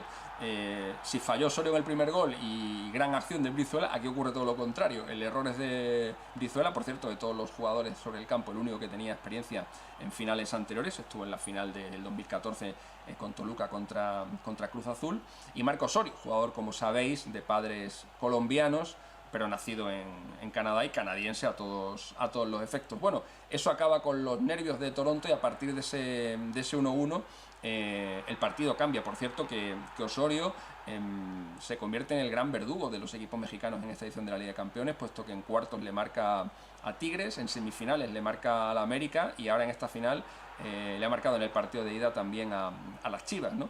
Es, como digo, el gran estilete de la MLS contra el fútbol mexicano, en ese intento, como digo, de acabar con el dominio de la Liga MX en la Liga de Campeones de Concacaf. A partir de ahí se acaban los nervios en Toronto, el partido se equilibra muchísimo, y de hecho el final del primer tiempo es para Toronto claramente, con acciones de mucho peligro de Altidor, en combinaciones con Jovinko, por aquel entonces gran estrella de la MLS. Solamente los errores en la definición de Altidor impiden que Toronto se vaya con ventaja al descanso, porque generan muchas ocasiones de gol. Gran partido de Altidor para mí, quizá con Pizarro, de los mejores del encuentro, y también evidentemente con Miguel Jiménez, porque no solamente son los errores de Altidor, no solo que falle Altidor, sino que Jiménez hace unos paradones tremendos, especialmente a la conclusión del primer tiempo, que permiten que el partido se vaya empatado, ¿no?, al descanso para el rebaño sagrado, que, pese a haber empezado muy bien, se vio superado en ese tramo final, en un estadio, en un campo que cada vez estaba peor. Caía una nieve enorme, el estado del terreno de juego iba a peor. Eso le da más épica a esta final. Es bonito ver un campo en una final jugándote un título, pues con la lluvia, con la nieve, con condiciones climáticas adversas, aunque para desarrollar un buen partido de fútbol no sea lo más adecuado, pero siempre le añade ese componente de épica. Y en el segundo tiempo, pues la verdad que el partido de Chivas y Toronto es muy parecido, como digo, sigue el equilibrio, los dos equipos tienen ocasiones, hay alternancia completamente en uno y otro bando, se suceden las ocasiones de gol, pero ninguno está acertado de cara al gol, y llega ese tanto increíble de Alan Pulido, esa falta lateral que le pega de maravilla. Y que bueno, siempre se puede decir que a lo mejor Alex Bono pues, falló un poquito en el gol, pero claro, cuando te encuentras con un misil como ese que lanza Alan Pulido, es muy complicado el detenerlo. Me recuerda al gol que le marcó la Sessione en el Bernabéu a Keylor Navas, a Courtois. Es un portero que mide casi 2 metros, y también se lo hizo la Sessione en aquel histórico 1-4 que hizo la Ajax en el Bernabéu hace también un par de años, ¿no? Bueno, estas cosas le pasan hasta a los mejores porteros, y en este caso sí, podemos hablar de que a lo mejor Bono puede haber hecho algo más, pero todo el mérito hay que dárselo a Alan Pulido, que logra un gol increíble. El segundo gol que se ve en finales de Liga de Campeones de Concacaf de falta directa. El primero lo hemos recordado antes, el gol de Raúl López para Pachuca contra Tigres en la final del año 2017. Y bueno, ahí así acaba el partido, con una posesión de balón muy equilibrada, 54-46, con ocasiones con remates muy, muy parejos, 18 para Toronto, 15 para las Chivas, y con 7 remates a puerta para cada uno, que demuestra evidentemente la enorme igualdad que presidió este primer partido celebrado en Canadá. Y si habéis visto este primer partido, no os podéis perder lo que viene ahora, porque es la definición de la serie, el encuentro de vuelta disputado en México, un encuentro tremendo, un encuentro apasionante, súper emocionante, de verdad que os recomiendo encarecidamente que lo veáis, porque van a pasar cosas inesperadas. No os quiero desvelar el resultado para quien no lo haya visto, pero os prometo que os vais a divertir. La verdad que el reto que tenía Toronto por delante era enorme. Estamos hablando de que tenía que hacer al menos 2 goles en la cancha de Chivas, siendo Chivas un equipo que en los 7 partidos anteriores del torneo precisamente solamente haber recibido 2 goles. El gol que marcó Osorio en el partido de ida y un gol de Clint Dempsey en cuartos de final para Seattle Sounders. Esos son los 2 únicos goles que había recibido Chivas en todo el torneo, y ahora en 90 minutos Toronto tenía que hacer al menos 2 goles para llevarse el título o forzar la tanda de penaltis. Un Toronto que no estaba atravesando por un buen momento en la liga. Es verdad que está haciendo una enorme Liga de Campeones, como he dicho anteriormente, había eliminado en cuartos a Tigres y en semifinales a América, y además definiendo las 2 eliminatorias fuera de casa, con el mérito que ello conlleva, y también le tocaba definir en la final fuera de casa en México. Como digo, Toronto, que estaba haciendo una buena Liga de Campeones en el campeonato local, en la MLS, no estaba teniendo una buena campaña. De hecho, esa temporada, a pesar de que era el vigente campeón del torneo, ni siquiera entró en playoff. Pero peor aún era la campaña de Chivas, que por aquel entonces, estamos hablando del mes de abril, estaba penúltimo en la clasificación, perdió los últimos 4 partidos del torneo clausura, y como digo, estaba en un momento muy malo. Los 2 equipos en la liga local no estaban en las mejores condiciones, pero sin embargo nos brindaron un espectáculo enorme en esta final. Chivas con el reto de volver a ganar un título internacional 56 años después. El último y único título internacional de las Chivas fue contra Comunicaciones en la Copa de Campeones del año 1962. Posteriormente, en el año 1963, llegaron a la final, pero no se pudieron presentar a los encuentros contra el Racing Haitien, y el equipo de Haití fue el que se llevó el título, porque pues las Chivas estaban de gira por Europa y no pudieron comparecer a los encuentros de aquella final, y por eso el título se fue para el conjunto caribeño. En el año 2007 perdieron la final de la Copa de Campeones contra Pachuca por penaltis, y en el año 2010 recordaréis que perdieron también la final de la Copa Libertadores contra el Internacional de Porto Alegre. Así que 56 años llevaba el rebaño sagrado esperando volver a levantar un título internacional, y esta era su gran noche, su gran oportunidad. Como también era oportunidad para Toronto de volver a ganar el título para la MLS, porque es verdad, hemos dicho que la MLS no ha conseguido ganar el torneo desde que es Liga de Campeones, desde la era Champions League, pero anteriormente sí que ha habido 2 títulos de la MLS. El primero lo consiguió el DC United en el año 1998. Los muy cafeteros de la competición lo recordarán, aquel partido en el RFK Stadium contra Toluca, en el que marcó Eddie Pope el único gol del partido que le dio el título al DC United, y luego el último título de la MLS fue en el año 2001. Galaxy, que le ganó 3-2 a Olimpia en un partidazo, el Galaxy de Alexis Lalas, de Kobe Jones, que marcó en aquel encuentro. Que por cierto, una cosa que la gente creo que no sabe, es que esos 2 equipos, tanto el Galaxy como el Olimpia, por haber llegado a aquella final de la Copa de Campeones de Concacaf, tenían derecho a participar en el Mundial de Clubes de FIFA, en la segunda edición del Mundial de Clubes de FIFA, que se iba a disputar en el año 2001 en España. Sin embargo, por diferentes motivos, ese torneo, la primera edición se había jugado en el año 2000 en Brasil, ese torneo fue cancelado, y ni Olimpia ni LA Galaxy pudieron pues cumplir el sueño, ¿no?, de disputar ese Mundial de Clubes contra los más grandes equipos de Europa. Insisto, es una anécdota. Luego el Mundial de Clubes se interrumpió, se recuperó la Copa Intercontinental, y ya años después volvió otra vez ya el Mundial de Clubes, pero ni el Galaxy ni Olimpia han vuelto a tener la ocasión de disputarlo. Bueno, decía que el reto de Toronto era enorme: ganar en casa de un equipo mexicano un partido de Liga de Campeones, y encima haciendo al menos 2 goles. Bueno, en 51 partidos, en 51 partidos de equipos de la MLS en suelo mexicano contra rivales mexicanos, solamente 3 victorias de los equipos de la Liga de Estados Unidos. Dallas, que le ganó a Pumas 0-1 en el año 2011, el Seattle Sounders, que le ganó a Monterrey en el año 2011 también 0-1, y la última, una victoria de New York Red Bulls contra Tijuana por 0-2 en el año 2018, en ese mismo año, en esa misma campaña. Bueno, eran los únicos 3 precedentes a los que se podía agarrar Toronto, que tenía que remontar una derrota inicial en casa, una situación muy complicada, y que solamente se le ha dado la vuelta 3 veces en la historia de la máxima competición de clubes de Concacaf. Los únicos 3 equipos que superaron una eliminatoria a doble partido después de perder el primer partido en casa fueron el Defense Force de Trinidad y Tobago en el año 78, que le remontó al Thomas United de Guyana, después de haber perdido el primer partido en casa, lograron ganar fuera de casa y en la tanda de penaltis se llevaron la eliminatoria. El segundo caso fue el Juventus de Belice en el año 97, que después de haber perdido en casa 0-1 contra el Real España, fue a Honduras con la necesidad de remontar ese resultado, y vaya que se lo hicieron, ganaron 1-4, y el último y el único precedente más reciente, más cercano, fue una eliminatoria increíble, semifinales del año 2003 de la Copa de Campeones entre Toluca y América. El América había ganado 1-4 a Toluca el partido de ida, y en el partido de vuelta 0-4 ganó Toluca y consiguió el pase a la final. Eran las únicas 3 remontadas que se habían producido en estas circunstancias, y eso es lo que tenía que hacer Toronto. Y ya no os entretengo más y os dejo con el partido para que lo disfrutéis. Un abrazo, chao.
Live at Estadio Akron in Guadalajara, Mexico. Leg number 2 of the 2018 Scotiabank Concacaf Champions League final. It's a 2-1 lead for Guadalajara that they garner away to BMO Field last week as they take on Toronto FC. Wonderful pitch conditions tonight. Temperatures in the high 80s. It's a far cry from what was snowy conditions at BMO Field last week. There's no chance of rain here this evening. Toronto, this dynamic metropolis in Canada, is home to BMO Field, a true football stadium that features a passionate fan base, and played host to the first leg of CONCACAF's revamped club competition final. The final of the Scotiabank CONCACAF Champions League is a goal for many clubs, but only a few are privileged to achieve it. In the inaugural year of the new format, the 2018 final witnessed Chivas and Toronto on the grandest stage. After defeating the Colorado Rapids, Toronto FC surpassed 2 of the biggest clubs in the region, Tigres and Club America. On the other side of the bracket, Chivas was first victorious in the Caribbean, and then took down 2 of Major League Soccer's best, the Seattle Sounders and New York Red Bulls. On Tuesday, April 17, 2018, the new Champions League trophy was revealed to the world, and referee Ricardo Montero started the first 90 minutes of the 2-leg final. Toronto fans were able to celebrate Osorio's goal, which gave their team a temporary tie. But Chivas went home with a 2-1 victory ahead of the return match on April 25th.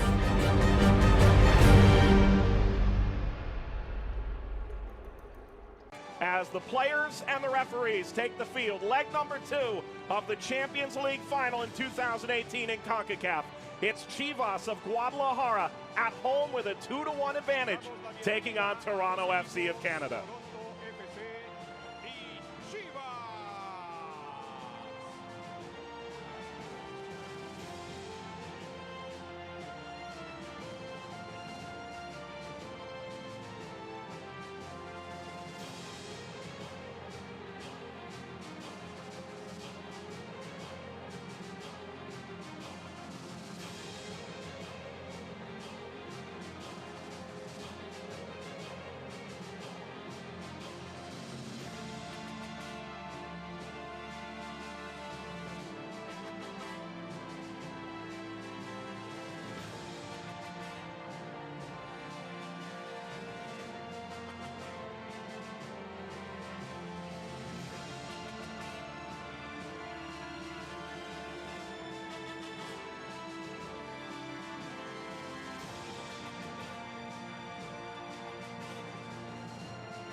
A 2-foot-tall trophy that weighs 33 pounds before the match, but light as a feather afterwards for the captain that gets to raise it. Michael Bradley walking across this Chivas starting lineup as this crowd is amped up tonight for the Champions League final. We meet the starting lineup for Chivas of Guadalajara. 3 players in this lineup were suspended for the previous meeting between these teams. Rodolfo Cota is back in goal. Edwin Hernandez back at outside back. And how about Alanis, Salcido, and Pereira all playing tonight? They're all playing tonight, and how could you not start Carlos Salcido after the performance that he put on, not only in the first leg, but in the second leg of the semifinals against New York Red Bulls? The wily veteran getting an opportunity to lift a trophy that this club has not been able to lift any Continental Cup since 1962, and I can't imagine a better back three for Chivas, albeit it's not the normal back three, so it's going to be interesting to see how their tactics play out through the 90 minutes. Capacity of 50,000. It'll be near full tonight. Massive tifos, flags abound. And Toronto fans who, let's be honest, were probably not wearing shirts in 30-degree temperatures in Toronto either. No, but they're going to take advantage of the opportunity they have here in Akron, right? Beautiful weather, beautiful night for football. The atmosphere is going to be electric. But if you're Toronto FC, the shirts may be off, but you're nervous on the inside, right? You're oozing with confidence on the out, but at the same time, you know that you're down 2-1 and that there's a mountain to climb in these next 90 minutes. They just hope that the Reds are up to it. The referee tonight, Oscar Moncada, he has already acted as the referee for a Chivas match in this tournament. The 3-0 win against Seattle is fireworks firing off overhead here at Akron in Guadalajara. What an incredible stage for this Champions League final in Concacaf tonight. Moncada of Honduras is the lead referee. Jerson Lopez of Guatemala on one touchline. Christian Ramirez of Honduras on the other. And Kimball Ward of St. Kitts and Nevis acts as the 4th official this evening. We meet the starting lineup for the roadside, Toronto FC, and they do make changes. Victor Vasquez is available for the first time since their MLS season opener. He's been dealing with a nerve injury. Nicholas Hasler moves into the lineup too, but again, without Drew Moore, Jason Hernandez, Chris Mavinga, and Nick Haglund. Yeah, it's going to be interesting to see how Vasquez is going to fare in this type of an environment. It may not have been match fit going into this game, but at the end of the day, Greg Vanny has so many injuries at the back, you have to go with your top guns going forward. It's going to be a lot of running for Vasquez in the middle. He's going to look to combine with Javinko and Altidore up top. Thoughts and prayers with Guadalajara's number 28, Miguel Basulto, whose father passed away suddenly on Sunday. Every player for Chivas coming out in a practice jersey with his name and number on it. Number 28 on the minds of everyone here in Guadalajara. Meanwhile, a tragedy in Toronto, and our thoughts and prayers with those involved. 10 killed and 14 injured in a van attack on Yonge Street and Finch Avenue. Michael Bradley saying this week, we're going to step on the field and play in a way where everyone back home is proud. It's a massive night in Toronto sports. There are fans out in droves tonight to watch this, but tonight we're happy that you're watching it with us. It's the all-red kits for Toronto FC. They need a win, and they need to score 2 goals or more. A win or a draw for Chivas will be enough to head to the Club World Cup and hoist the Concacaf Champions League trophy. We're underway from Estadio Akron as Michael Bradley back to make the defensive header. He'll be playing as a defender, according to TSN, and it does look like that's how it's going to begin tonight. It does look like that. It looks like it's going to be Bradley, Vanderweel, and Hasler as the 3 center backs for Toronto tonight. And they have so many injuries. It could not have come at a worse time. But at the end of the day, this tournament and succeeding in the domestic level as well is all about depth. And Toronto has spent the money. They bought the players. They have the pieces. Now it's a matter of those guys being able to step up. Vasquez, who's been injured, how is he going to perform? Vanderweel, probably not used to this sort of situation, being at the center of this Toronto FC, where he's been able to be on either side of Drew Moore. But it's going to be him, Michael Bradley, and Hasler holding it down. Fascinating stuff, storylines galore, but at the end of the day, it's 90 minutes of football to decide who's the champions of CONCACAF. Bradley. Altidore coming back to get his first touch of the match. He was dealing with a stomach bug last time this team played. Auro short arms it, and a throw for Chivas.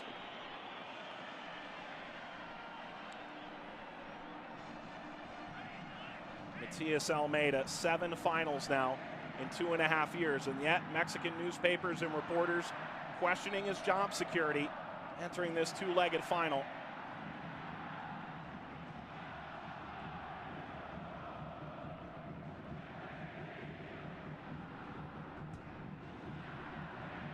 Lobbed ahead by Alanis.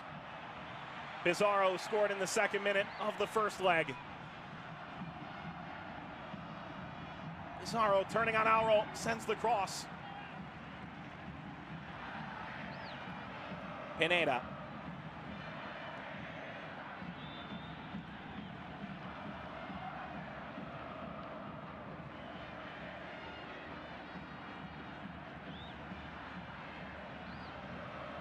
Lofted ball right-hand side. Pineda playing further upfield. Cisneros, the right back, involved this time. The cross headed all over. Not a play. Pizarro at the outset again. He was such a phenomenal figure. He's a guy who could be up for the golden ball in this tournament. So good in those 1v1 situations. Does a great job of keeping the ball for Chivas. Whenever he gets it in tight spaces, this is a good ball in, but Auro doing just enough to bother the header. And it actually looks like Hasler is playing it a bit more of an advanced role. He's not going to be in that center back position as I originally thought. And I have a feeling throughout the course of these 90 minutes, Mike, that the Toronto lineup is going to look different. They're going to try some different things in the middle of the park. Then due to all the injuries, I think you just put your best 11 out there and try to figure it out as you go. But you need to make sure that these Chivas players out wide don't get too much space, because that's what we saw in the first couple of minutes in the first leg and resulted in a Chivas goal. Cisneros. Turned over to Morgan. Vasquez lobs ahead. Knotted down by Altidore. Delgado. Altidore knocked down at midfield. First whistle from Oscar Moncada. That's exactly what we'd like to see Josie Altidore do throughout the course of this game, coming extremely deep to receive the ball because it draws at least one center back with him. We've talked about Matias Almeida and his crew's ability to man mark all over the field. It was Perez who was tasked with taking Javinko in leg one. Delgado knocked away from Altidore.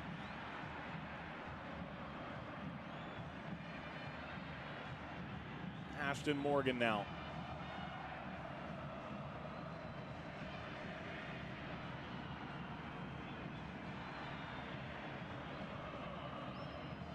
Michael Bradley, the American national team captain, has capped 11 times against Mexico. Against Mexico's team now.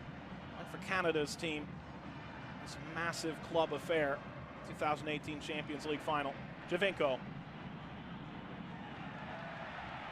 Keeping his feet, if only for a moment. Got whacked in the face afterwards. See him holding his face. Michael Perez. Javinko's been one of the stories of this tournament to this point, to be sure. No surprise at all. You'd argue he's had a hand in 10 of the 11 goals scored by Toronto in this tournament.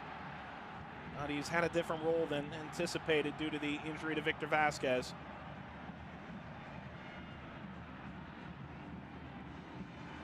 We already seen him a couple times tonight coming extremely deep, like we saw Altidore to receive the ball. It was Michael Perez who was man-marking Javinko throughout the entire first leg, and while Javinko did have his opportunities at goal and setting up the legs of Josie Altidore more than a couple of times, I think he'd still like to see a little bit more of the ball, and saying that he's important to this team is a gross understatement. I mean, he really makes them go, and they are Toronto FC because of what he does all over the field. It's just a matter of where he's going to receive the ball and how often. Bono under pressure. This is Hasler.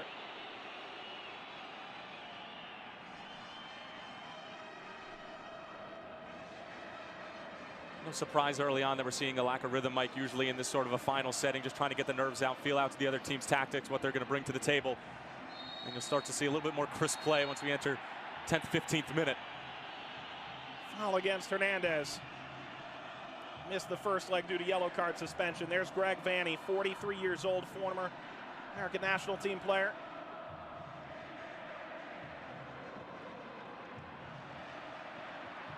Race is on for Pizarro.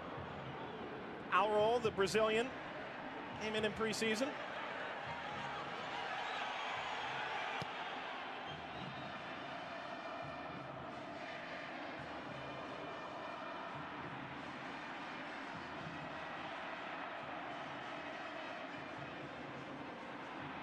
Turned over, Altidore there. Nearly played through by Vasquez. to Osorio. What an incredible run Canadian has had in this tournament. He's just been in the right place at the right time this entire tournament. None of his goals have been spectacular except for that one back heel against Tigres. That was really something special, but for Toronto, you've gotten goals out of a guy who you didn't think you were going to get goals out of. Now it's just a matter if Altidore Giovinco can step up and provide big goals in a big moment. Altidore in his past has gotten a lot of flack for not coming up in big games. He has so far in this tournament. Corner for Toronto. Jair Pereira, who was suspended for 2 games due to conduct against New York Red Bull Sean Davis in the semifinals. First leg is back. Big guy who's going to find a lot of help here. This Guadalajara side. Vasquez, who played a year at Cruz Azul in Mexico, trying to lob away all the decorations. Little tit for tat. Same thing was going on at BMO. Cota back in goal after Jimenez pitched a wonderful game against Toronto in the first leg. Giovinco in swinging. Just missed the crossbar. Cota ushered it out. We've seen Giovinco do that a number of times, whether he's trying to put it in the back of the net or just whipping in to a dangerous area. Only that man will know. But we do know that his corners are whipped in with a ton of pace, a ton of power. Altidore was claiming that there was a touch to it, and the referee made the right call. Cota did not get it.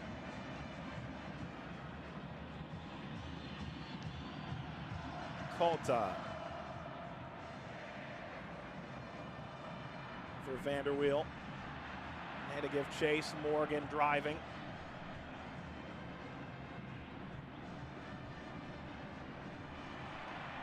Delgado. Now Bradley.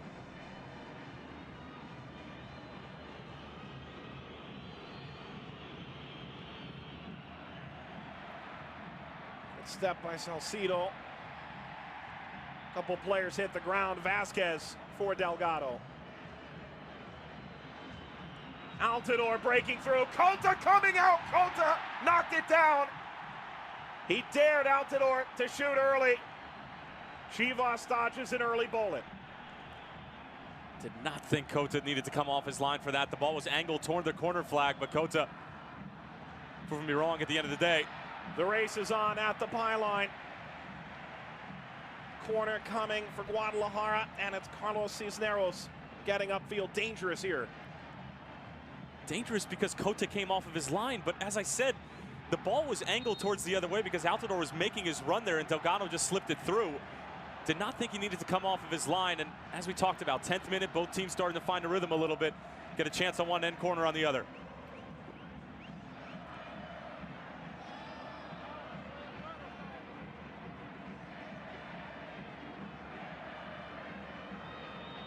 Orbelin Pineda tries the outswinging service. Header snapped down. It's caught by Bono. And Pereira making his early foray into the offensive end. Well, how many times have you and I talked off air about the inability of Chivas to win balls in the air and win set pieces? But Pereira, it was a little design set piece, came around the backside, the ball in was perfect. And Bono just lucky that it was right at him.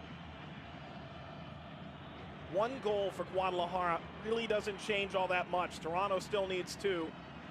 Would change the end scenario. In a 2-1 Toronto win, it would go directly to penalties, no extra time. Toronto wins with 2 goals or more, they'll at least get a chance at penalties, if not winning this outright. Any win or draw for Guadalajara would be enough.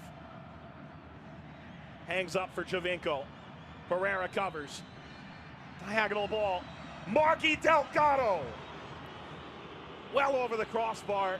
Never challenged Cota. Never challenged Cota, but I like the idea. The ball back from Giovinco was great. It wrong foots the Chivas defender. And it's just going to make the Chivas back 3 think a little bit the next time that a Toronto player has the ball from about 22 to 23 yards out. Is he going to take the shot? Is he going to fake it? Is he going to slide in another player? These are all things that are going through the mind of Marky Delgado. I love the idea early on. Just would be nice to hit the frame.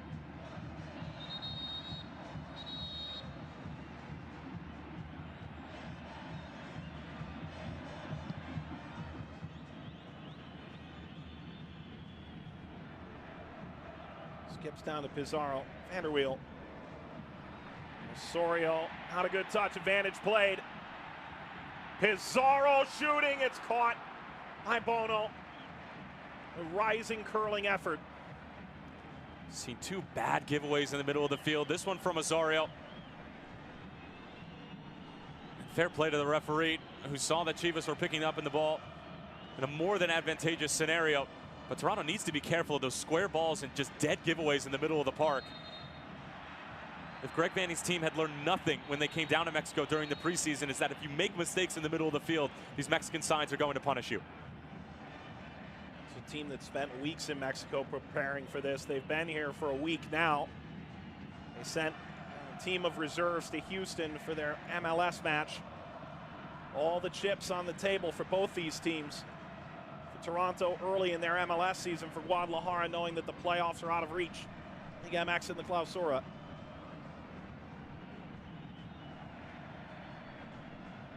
Bit of space here for Vanderweel. Alro.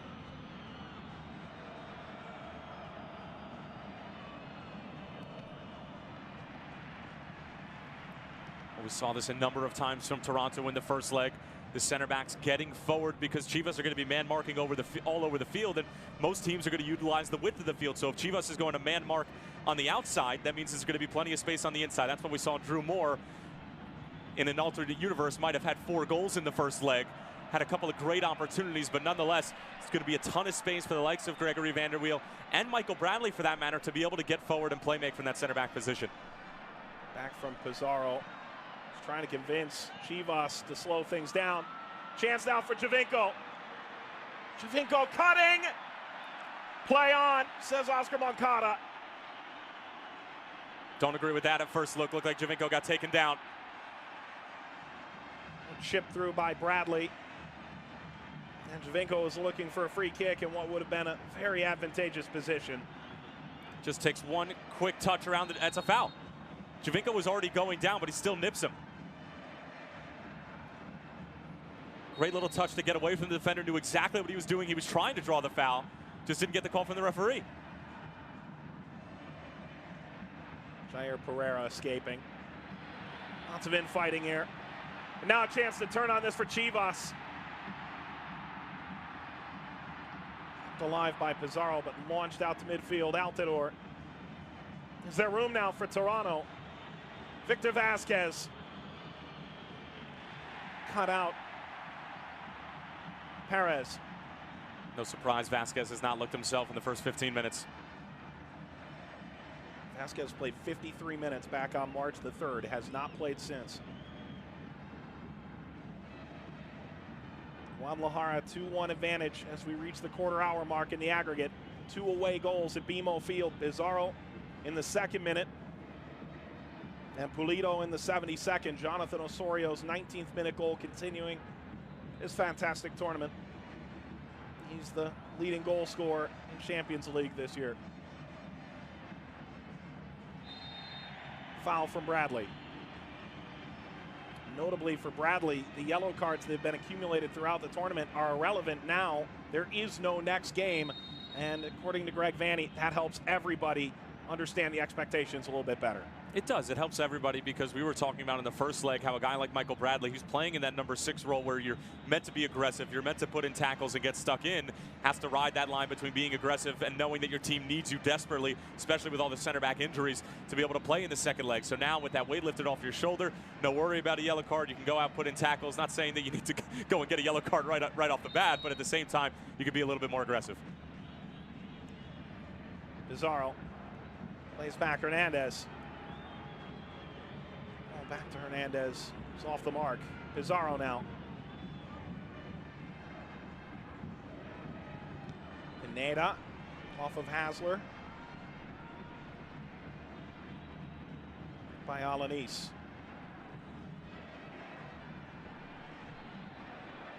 And if Toronto can just turn over Chivas 1 or 2 times in the middle of the field, with Chivas playing those 3 center backs and not normally doing so, there's going to be a ton of space on the counter. Wonderful from Auro. Hasler into the middle of the field. Marky Delgado. Played ahead for Vasquez and intercepted. And Brizuela launches the other way, had the game-winning goal in the semifinal tie against New York Red Bulls. The attack on now for Guadalajara. And Bradley takes it away. Stuck in well.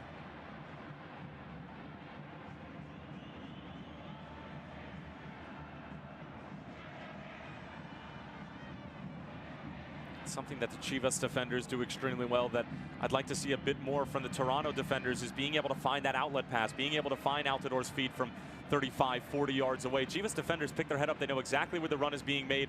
And that's why Chivas did such a good job of seeing out the game at BMO Field, because it skipped the middle third of the field. They just went from the defensive third to the attacking third, went up the sideline, and were able to milk the clock.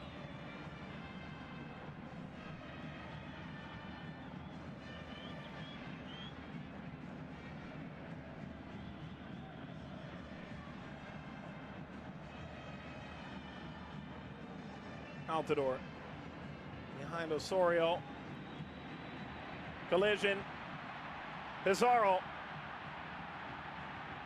Pizarro still plays it through. Chance now for Guadalajara. It's in. Backflip celebration from Pineda. Guadalajara on the board.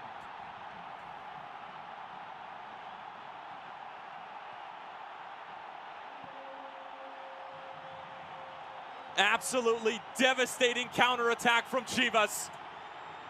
Jonathan Osorio did not go into that tackle 100%. And his side has paid the price dearly. Looked eerily similar to the goal that Red Bulls conceded right here at Estadio Akron. You see Osorio just dipping his toe in. You got to go full in. And then Pizarro the other way picks his head up, makes a nice little move, the feint, and then the inside run cutting right across Auro. Never sees him coming. And then just waiting for Bono to come off of his line to make the first move was Pineda. It's a class finish. It's clinical in the end. Nothing Auro can do but reach. And as you mentioned earlier in the game, Mike, one goal doesn't necessarily put Toronto out of it, but it makes it much, much, much more difficult. 0 goals in Liga MX this year. That's the biggest goal he certainly scored quite some time.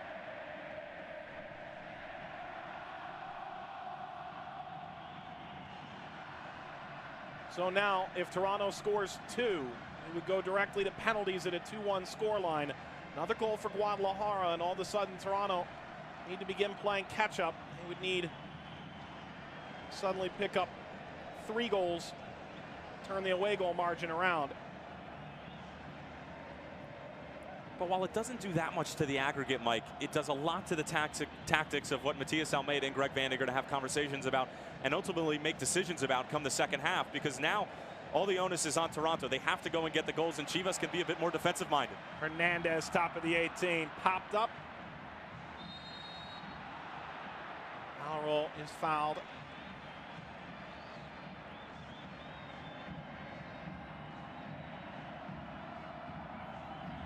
And that's what's been so impressive about this Chivas side. While they may not have the big international names like Gignac on Tigres or Club America with Dominguez and Peralta and Uribe, what Chivas are able to do is defend.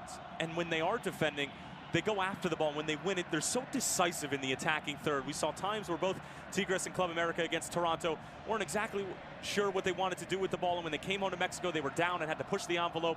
And it just had sort of a snowball effect. But Chivas have just been in control. They've always known what they were going to do when they get the ball, and it's paid dividends at every stage in this tournament.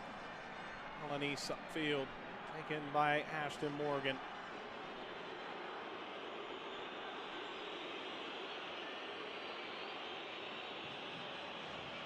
In the last 350 minutes, only 1 goal allowed in this tournament by Guadalajara.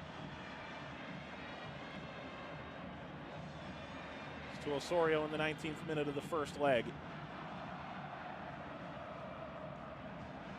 Altidor wide, Hasler. Auro.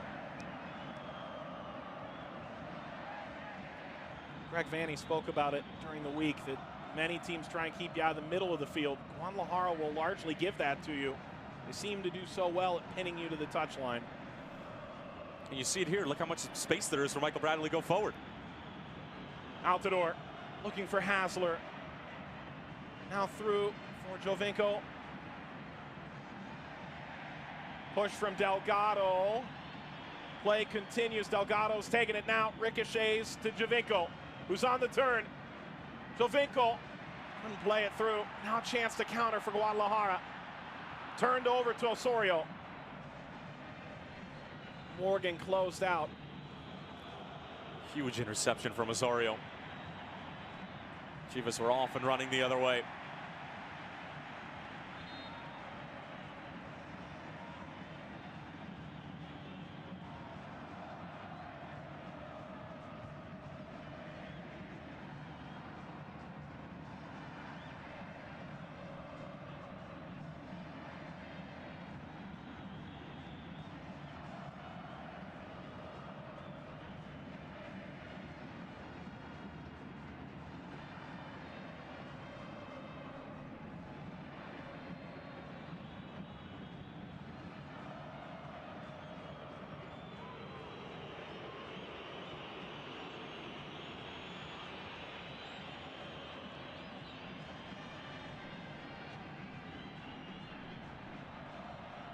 Bradley pushing ahead. Space again down the middle. Bradley had to go. To Pizarro.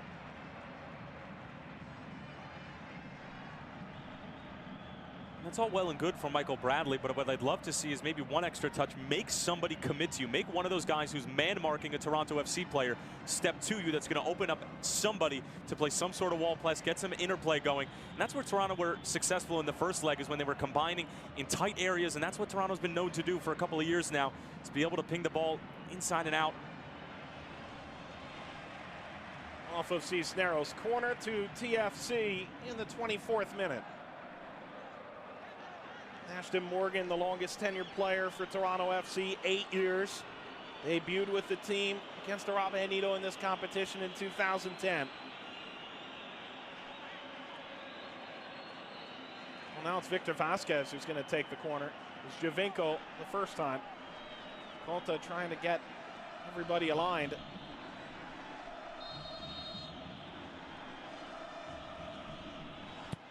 Vasquez. Auro going for the near post. Colta would have had a good clean catch at that. Hasler tried to turn it. Hasler still through at the byline, crossing it in! Altidore! Toronto's got one! And it's another massive goal for Altidore in this tournament.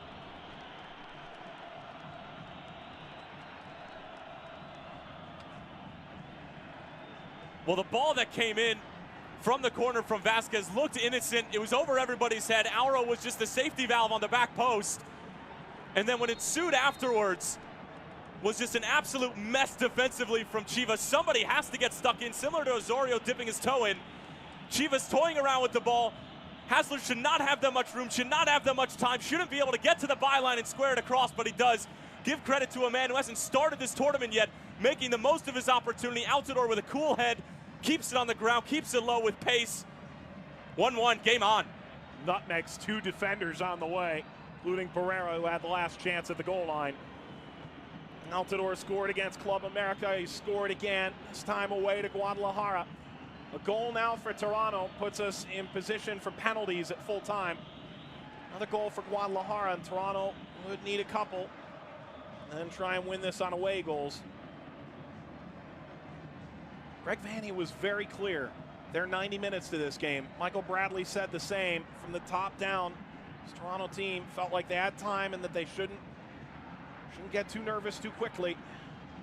Vasquez, Auro, Hasler. Ripped away. The question from Matias Almeida has to be, where was that 30 seconds ago? Double team down on Hasler. Just get the ball off of his foot, whatever it takes, whether you concede another corner or not. Inside of the penalty area, that has to go. It just has to.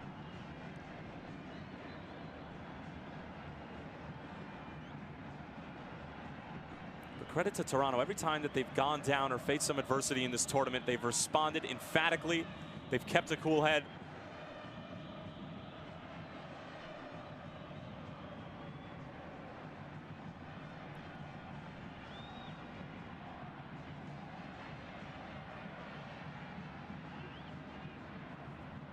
Knocked away from Alan Pulido. Now it's his goal that's the difference maker from the first leg.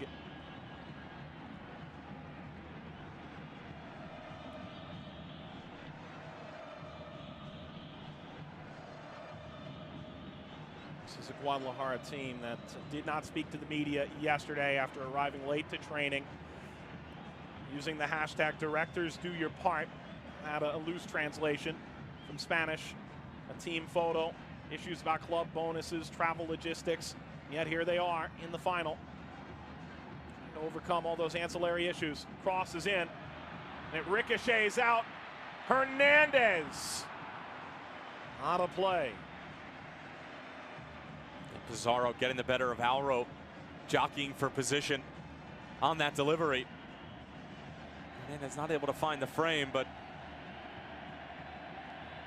I mean, the injuries for Toronto at the back line are apparent. They're not as stout, they're not as strong defensively as we've seen them throughout this tournament. You have guys playing in positions that they're not used to playing in.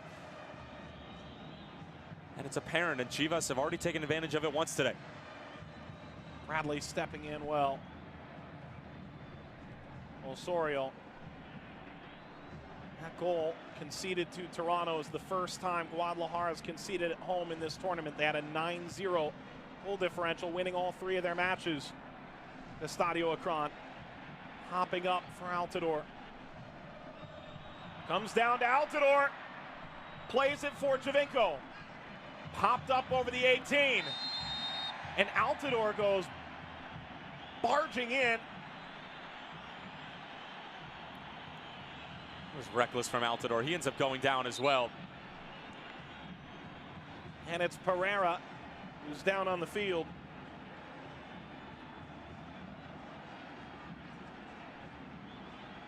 Altidore going to check on him.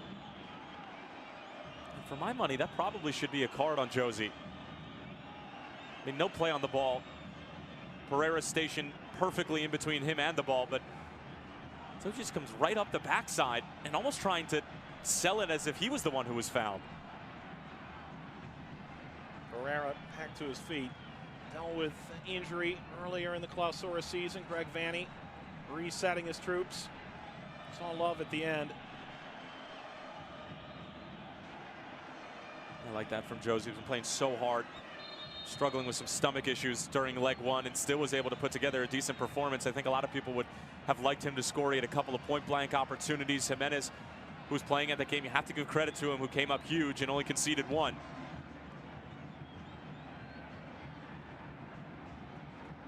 Well, the implications are huge. Mexico's team trying to continue what will be 10 years of 10 in this tournament. Mexican teams winning Scotiabank Concacaf Champions League. Toronto trying to get Major League Soccer into the Club World Cup for the first time. A team that is widely considered, if not the best in Major League Soccer history, among a select few. Some of these players, there is no World Cup over the summer. Chance to compete on the biggest club stage on the planet in December in the UAE. Ball through. Ashton Morgan could get a touch. Vanderweel pointing and plays to Bono with Cisneros still in pursuit. Why in the world didn't Vanderweel let that run out? It was about to be on the byline.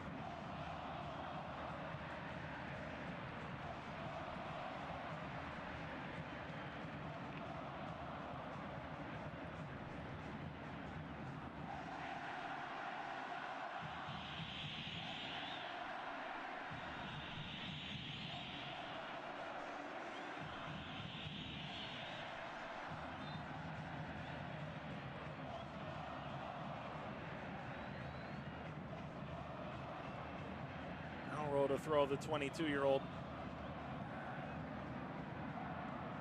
Altidore, not a convincing clearance. Osorio got a touch. To midfield, Bolito. And chipped over the top, Bradley. Trying to contain the attack. Bolito's turned the corner, and he lays it off. It goes all the way through the 18 and out to Osorio. Good turn there from Vasquez. Vasquez attacking open space.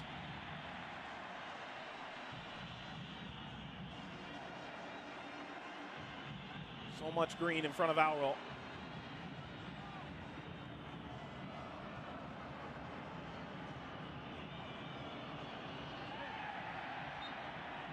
Hassler lost it over the near touchline.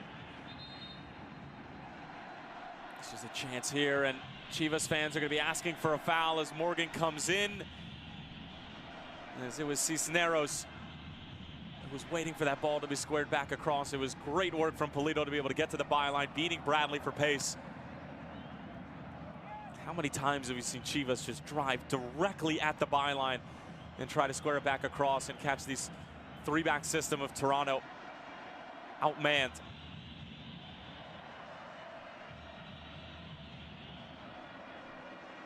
Finally touches the ground off the foot of Jonathan Osorio. 4 goals in the tournament.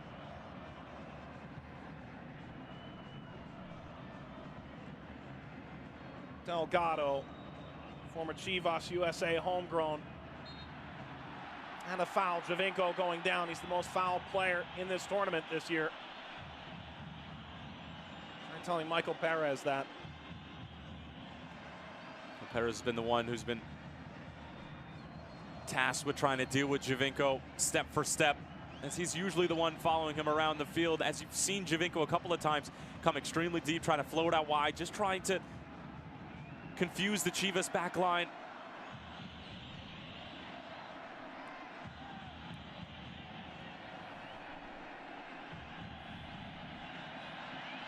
Vasquez for Altidore.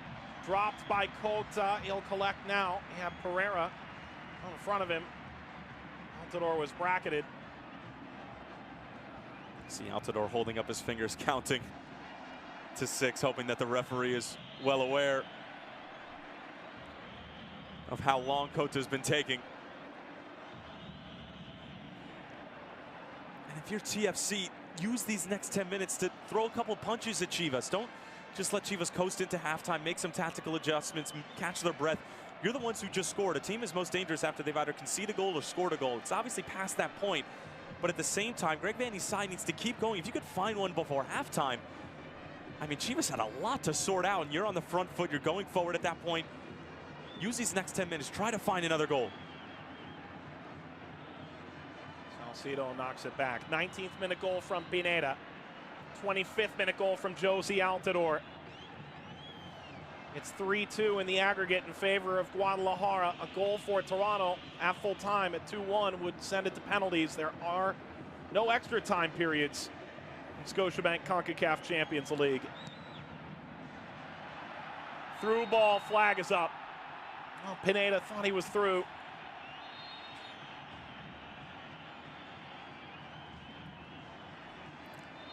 It's a good ball forward. Pineda, and you see Bradley just take a quick step there right at the last second.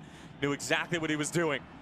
That just goes to show the soccer IQ of Bradley, a guy who rarely will slide into the center back position, but steps in the biggest game in club history and is able to make little changes like that on the fly. It speaks volumes about his ability on the field. And surely Bradley knows what happened with his former club in Italy, Roma, in Champions League, knowing that this team does have it in them to make the turnaround here. The Stadio Akron facing a deficit after the first leg. Yeah, except Toronto FC don't have to deal with Mohamed Salah.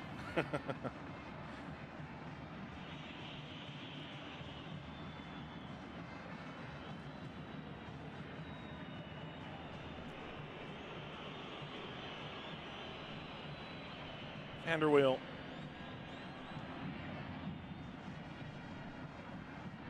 Skips off of Hassler, who collects a second time. Found Altidore, who's on the turn. Giovinco is making his run down the middle. Altidore is still down. Altidore has had a perilous run. It was a foot injury against Club America. He was throwing up on the field during the game. In the first leg, a stomach bug.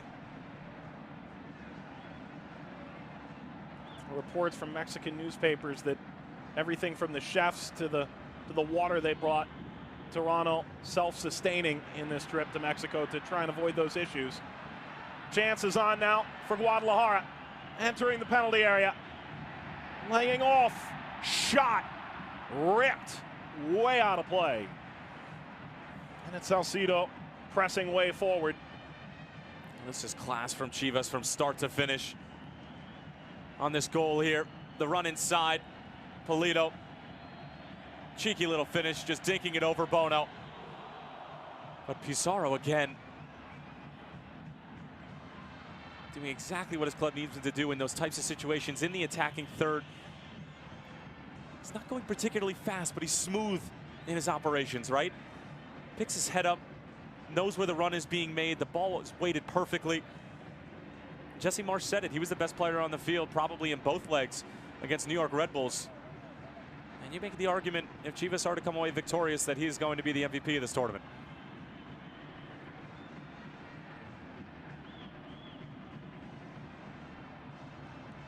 Vanderweel. Cisneros in behind him.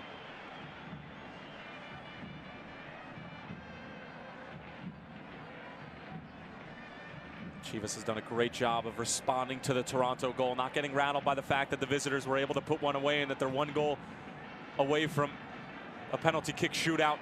They've controlled the tempo. I think it's a little early to start dragging it to the corner.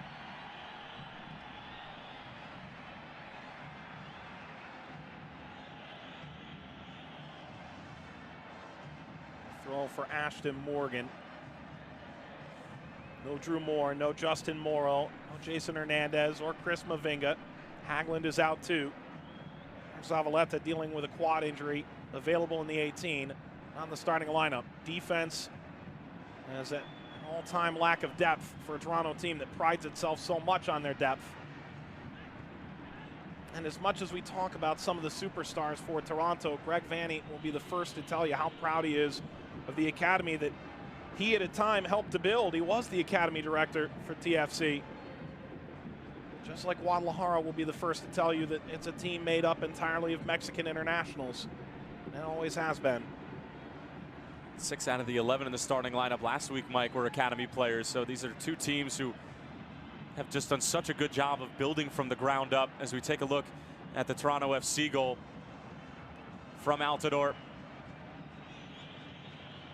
Great finish from Josie. As you mentioned, he ended up nutmegging 2 players in the end. But that's what you need to do in that position. Keep it low. Good things are going to happen. If that ball's a hair off the ground, it's probably taking a deflection and not finding the back of the net. But that's Josie knowing exactly what to do when he gets in the area. Missed a couple of chances, left some on the table in leg number 1, making no mistake in leg number 2.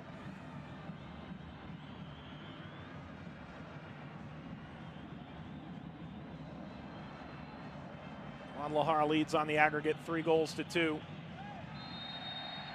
Javinko commits the foul before the shot.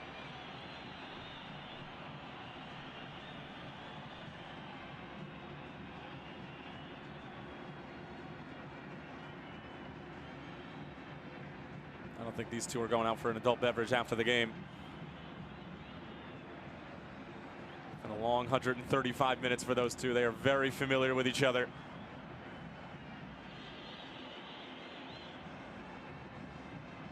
Perez still down. Perez saying that Almeida in this group, the dream ever since the start of preseason in this Clausura campaign.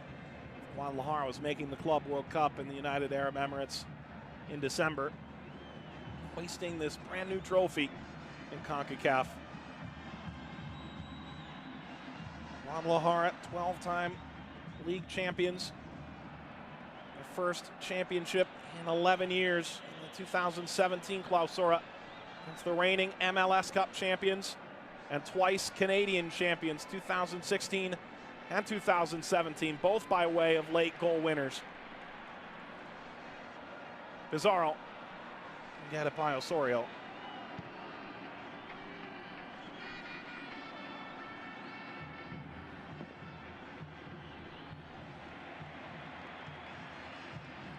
Off of Altidore and into the Argentine. Good idea from Altidore, just trying to let it run through.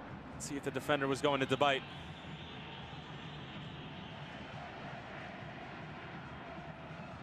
Credit to Chivas, who Past 15 minutes, they've dominated this game. Not a ton of chances for Toronto.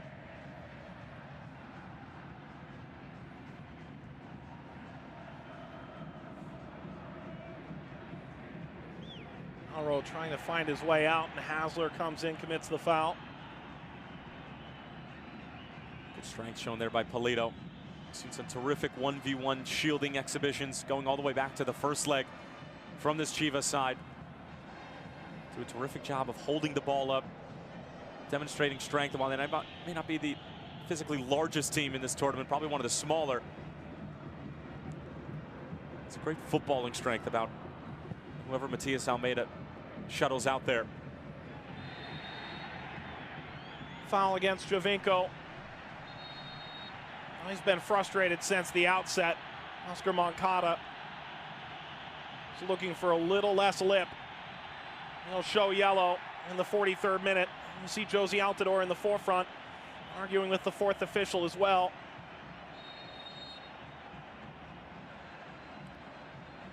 We're going to look as to exactly what the Atomic Ant was yelling about. I mean, that's a foul. He's yanking his arm. Now, I get it. Javinko has been fouled earlier in this game and hasn't gotten the calls. One in particular right outside of the box that would have been a great free kick opportunity. When the referee's telling you no more and you're already on a yellow card and you're arguably the best player on the field, no more. Stop talking. Auro, Delgado, touching it ahead. It's Javinko. Javinko shooting, he put it in! It's level in the aggregate! It's just another major goal for Javinko in Toronto.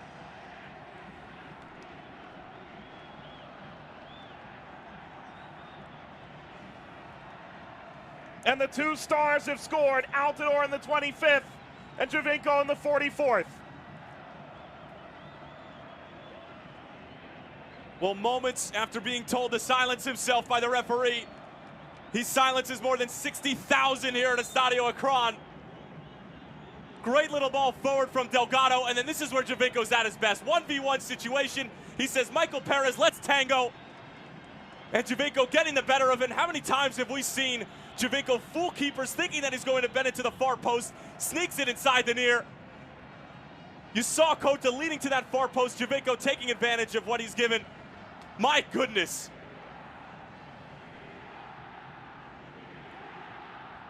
And in 11 of 13 goals for Toronto in this tournament. If Pizarro is the golden ball winner for a Guadalajara victory, it would be tough to take it away from Sebastian Javinko should Toronto find their way through. There is still another half to go plus stoppage time. This scoreline would result in penalties. A goal for Toronto forced Guadalajara to find 2 due to the away goal margin. Goal for Guadalajara, and Toronto would be 1 away from victory with that away goal in mind. Knocked away by Auro. What incredible belief from Toronto. Team that gives up a goal in the 19th minute finds 2 late in the first half. Level the aggregate. This played on the ground, and Bono picks it up.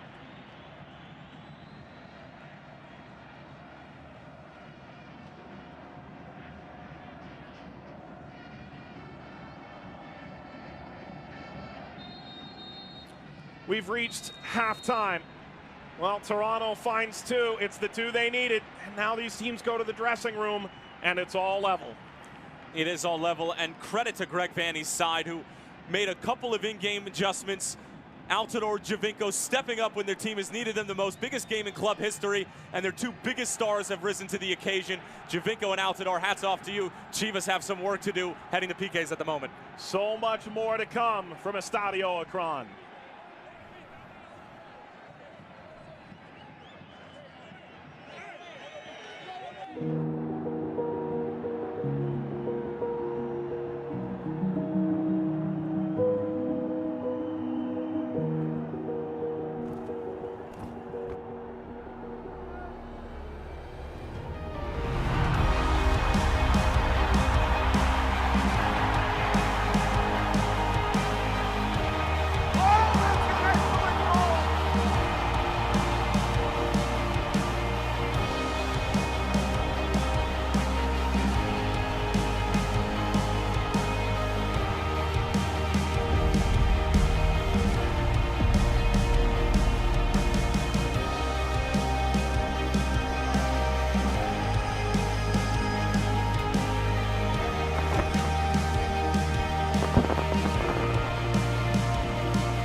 our opening half highlights. Fireworks at the outset. They would continue in the first half as this trophy inaugurated for the first time the 10th anniversary of Scotiabank Concacaf Champions League, and the 22 Warriors prepared to go.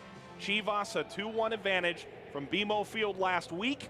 They would need a 2-1 advantage or better, a victory with 2 goals or more to make it through to the championship this tournament. A win or a draw would be enough for Guadalajara. Matias Almeida's side making the best of early action, Tyler Terrence, as they're able to get the ball forward in the 19th minute. But Toronto, some of the opening salvos moving upfield. Yeah, they did, and this was the opening moment where Cota comes off of his line. You see the ball that's angled for Marky Delgado. Altidore has to go well out of his way to get it, but that's because that's where his run was going. And Cota, as you mentioned during the play-by-play, said, go ahead, I dare you to shoot, ends up making a big save. We see a turnover here from Osorio at midfield. Advantage played. An opportunity for Pizarro. Bono, it's an important early save. It is an important early save, but it was a sign of things to come with Pizarro getting on the ball and making things happen. Altidore making his turn here. It'll be a long run for Osorio. Another turnover in midfield, and Pizarro leading Guadalajara up the field and finding Pineda running in behind in the 19th. And this is Arrow just getting turned around a little bit, but credit to Polito, who just knows exactly what Arrow's thinking, and he has his eyes on the ball. He has his eyes on Pizarro, and he says, I'm going to make a little slip backdoor run. And it was the same type of run that Brizuela made to score the goal against New York Red Bulls, and it's Pizarro on top of it, same result, back of the net, and the finish is classy. I mean, Bono comes off of his line. Polito says, go ahead, Alex, make the first move. I'm going to put it in the back of the net while you're doing that. Off they go 1-0. Would that take all the wind out of Toronto's sails here at the outset? Bono beat in the 19th minute, but Toronto would find their answer. A ball that creates a bit of chaos here as it gets closer to the byline.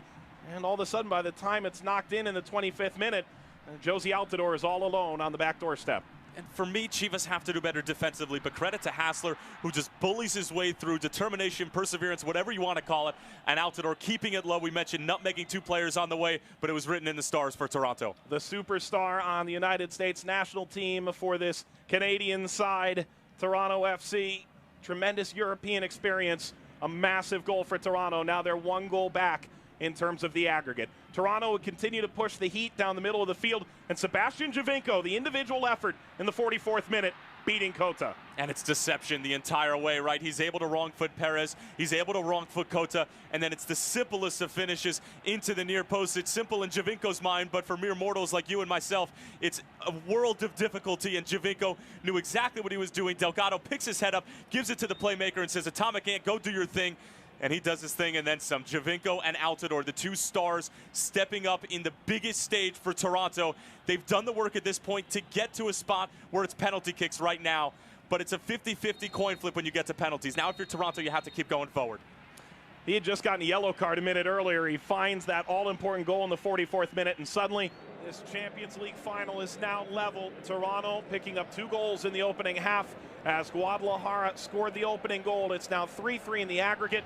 And Tyler Terrence, you look at the halftime statistics, and 52% possession for Guadalajara, but Toronto's the one that's made the most of their opportunities. Yeah, I'm not really worried about the possession statistics so much. What I am worried about is Chivas' ability to maintain control of the ball, but at the end of the day, they haven't mustered up much since that goal, right? They haven't been able to get a couple of great scoring opportunities. Toronto, you can't really say the same either, but when they have gotten in front of the goal, they've made the most of their opportunities. Halftime here at Estadio Akron, it's all level in the aggregate, including on away goals at this point, 3-3. This is where we live. It's where we belong. But for now, we wait. Wait for our time. Until we sing together again. With hope shining bright and thunder in our hearts, we will come back strong, where champions are crowned.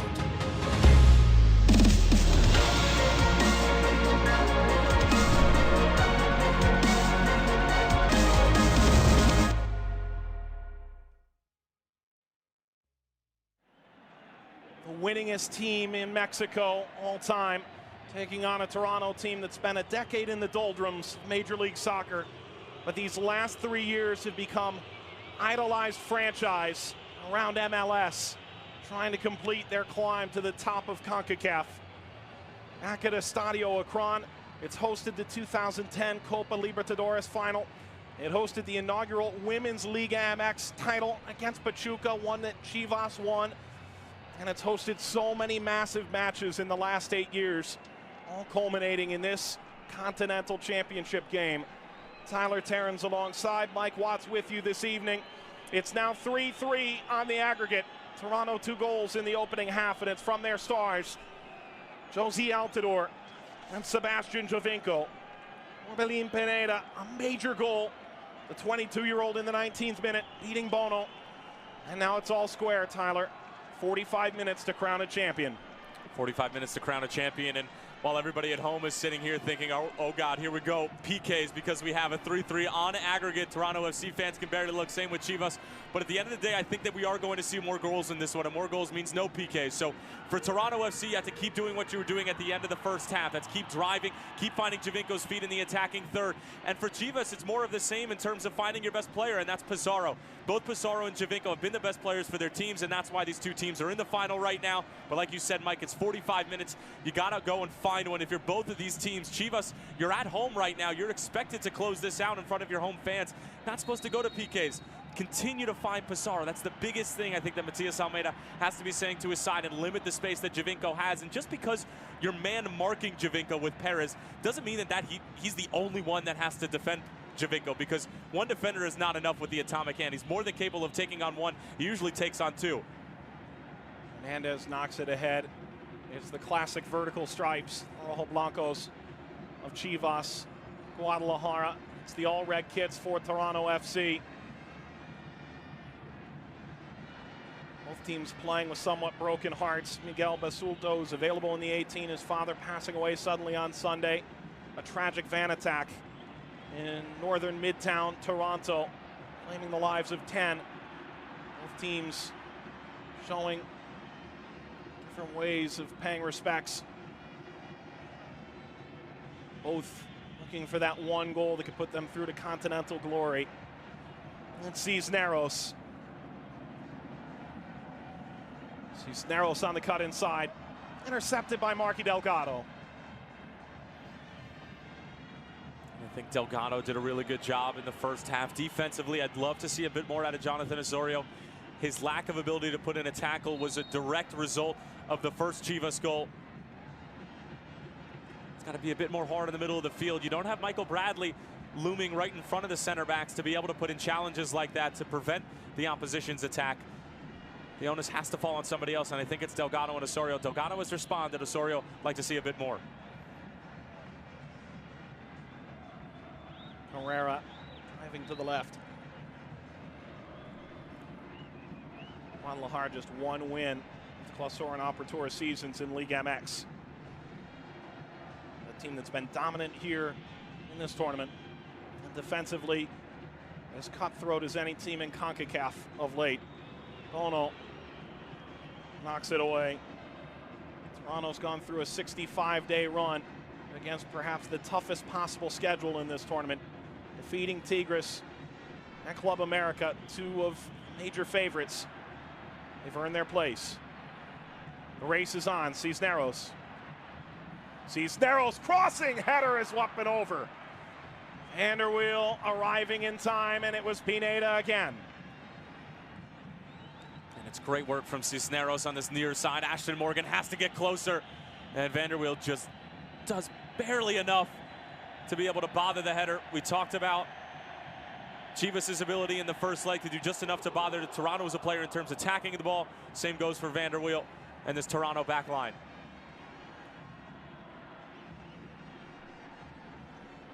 Ashton Morgan, Victor Vasquez, remarkably still playing in this second half. The Spaniard who's dealt with nerve injury in his back since the beginning of preseason. If there are legends to be written from this game, Vasquez has to be one of them.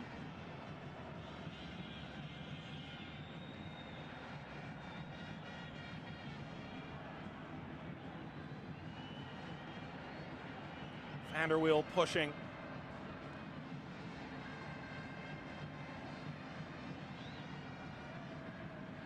Pereira, Salcido. Turn from Pizarro. Double teamed and a foul against Toronto and Auro.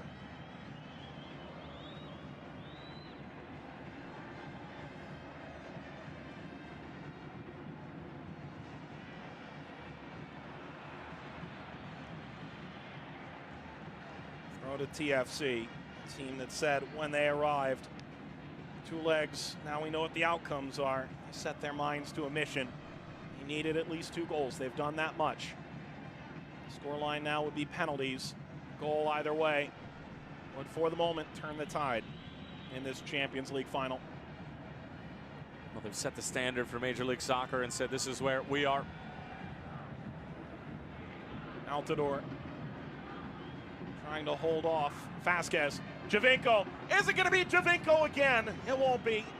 A curler that misses the frame. It was a strange play involving Altidore and Victor Vasquez, and in the end it'll fall to Javinko. Goes for that first-time curler. Incredibly difficult ball to take because the spin is carrying it the opposite direction. Javinko has to curl it back from where it came. Almost pulled it off.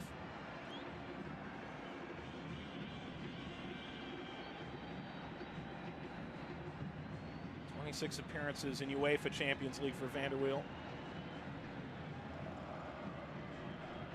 Playing at center back tonight. Osorio. Bouncing to Hasler. 1 touch. Javinko.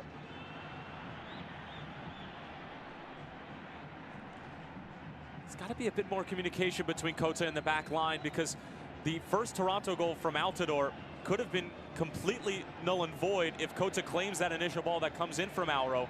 And right there, all he has to do is call off his defender and say, let that run through, and Chivas are going out the other way. Hasler against Hernandez.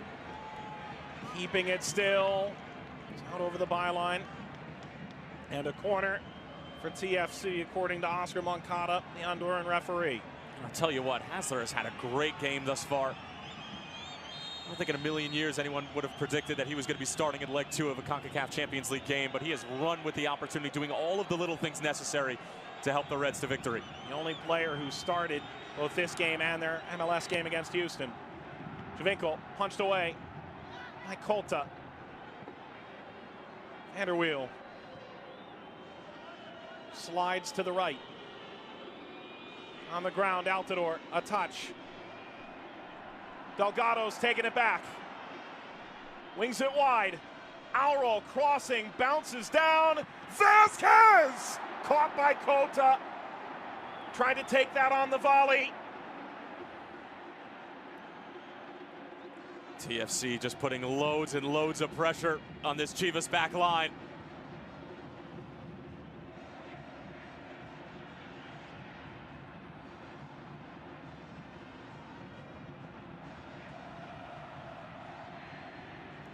Pizarro. Chance for Chivas to turn the tide. By Michael Bradley. Pizarro cutting it back. The shot is on and wide. Well, what did we talk about at halftime? For Toronto, it's as simple as finding Javinko. For Chivas, it's as simple as finding Pizarro. Let your playmakers make plays. Pizarro, a neat little touch around Bradley, and then it's Pineda at the end of the day. But how about this rip from Vasquez? It ends up taking a little deflection off Hasler right in the middle of the box. And it might have done just enough to keep it within diving range of Kota.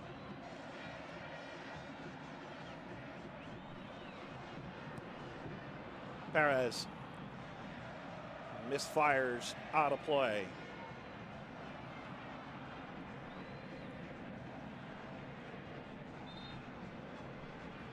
What a game for Pineda again.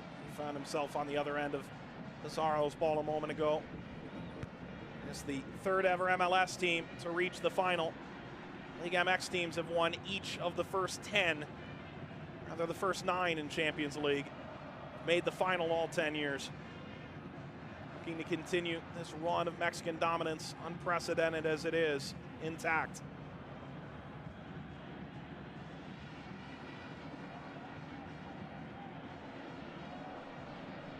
It's almost too good of a script, right? Mexico's team defending Liga MX's honor in this tournament, trying to prevent an MLS team from spoiling their party. Appears to be a foul throw. Jesus Godinez, who started the semis and the first leg of the final, set to come on. He's handed his card over to the fourth official.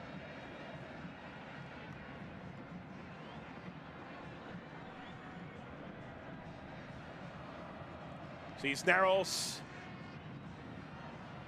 Kicked out. Vanderweel had more room than he thought.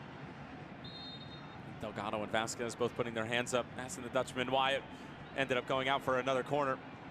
Well, Carlos Salcido has had an incredible tournament. He said maybe no better way to say goodbye than to get this Guadalajara team into the Club World Cup. The 38-year-old making his exit in front of a standing ovation at Estadio Akron.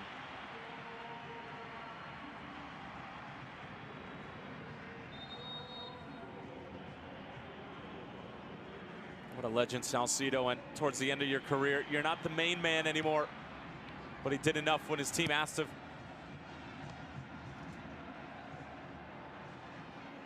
Sometimes that's what it takes as a veteran, to be able to swallow your pride towards the end of your career and to provide those little moments to help your side, and he earned his spot in the 11 tonight. Weren't able to do the defensive job that they did against Red Bulls and against Toronto in leg number 1, but still solid work nonetheless. Pizarro through this at the byline, clipped by Bradley, kept alive. Cisneros crossing into space on the left channel. The turn, Godinez. Downfield, Altidore giving chase. That's what Godinez brings to the table for Chivas, just an ability to hold the ball up, acting as a big frame. One of the only big frames up front for Chivas and Matias Almeida. It's a good idea from side of Guadalajara. Bradley trekking back. And Ashton Morgan wins the throw for Toronto.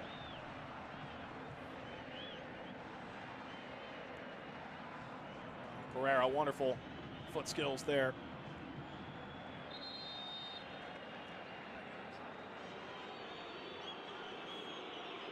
And a change for Toronto. Jordan Hamilton set to come on, the 21-year-old. And Nicholas Hasler comes out. Hasler, one of the surprise entries into the lineup.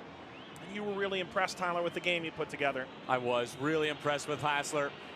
Applauding the Toronto fans who made their way down to Estadio Akron, and why not? A man who just did all the little things, flick on headers, winning defensive battles, holding up play, getting off the ball, finding guys who are maybe a bit more suited to attack. Everything that you want from a platoon guy who's just going to go in there, give you 56.5 great minutes, and be able to put your team in a position to go ahead and win a trophy.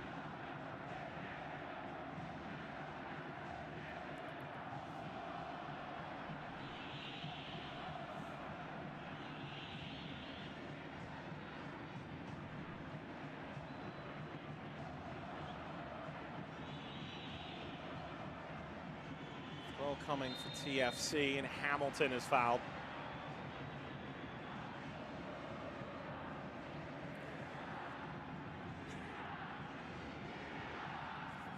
This is right around the time in the first half, 10 minutes in from the break, that we saw both teams starting to find a bit more of a rhythm. We haven't seen great football from either of these teams in the outset here in the second half. Josie Altidore. Player down is Javinko. He is down in intense pain from this angle.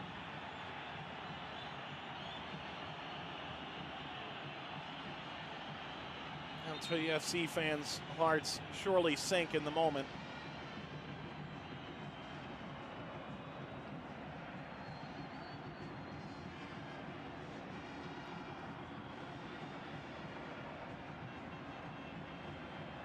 Josie Altidore is trying to tell the group with the stretcher to take away the stretcher. Rodolfo Cota's in the middle of it.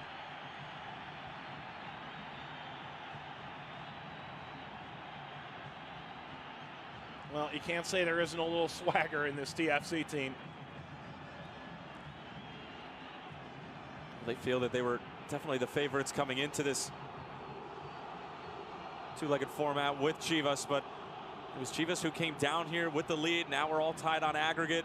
Temper's starting to flare. We'll take a look at exactly what happened as it was Giovinco getting tied up right at the top of your screen. Goes down. I don't think that there's a ton in it, but Giovinco's trying to get the referee's attention. Basically what he's been trying to do the entire night. He got a yellow card for running his mouth, but here Giovinco continue to play the game. When you put your head down and you go at defenders and you just play Giovinco's game, he's at his best. We saw it right after he got the yellow card. He just laser focused, was able to get the second goal for Toronto. It's when he's distracted and worrying about those extracurricular things where he's not at his best. Through up the right channel. Cisneros, Vasquez goes down. Enters the penalty area off of Bradley. Follow-up shot, never took the curl. Brizuela. Vasquez got turned around more than once on that play and was about to drag down Cisneros and then realized where he was on the field, and if he was going to do that, it was going to be a penalty, and rightfully so, pulled his hands away to let the referee know that he wasn't going to take him down. We mentioned Vasquez not being himself on the offensive side of the ball. Goes double defensive.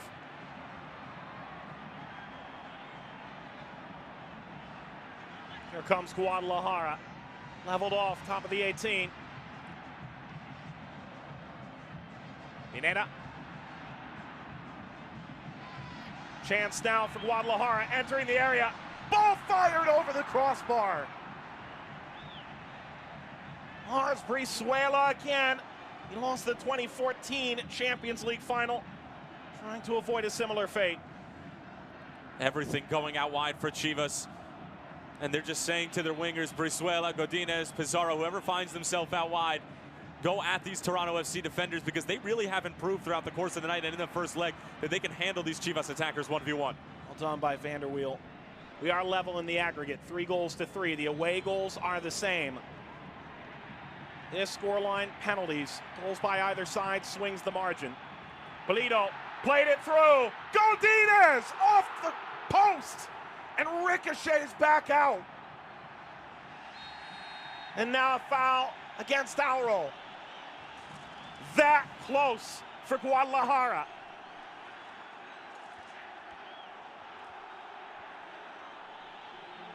Well, the streamers are raining down.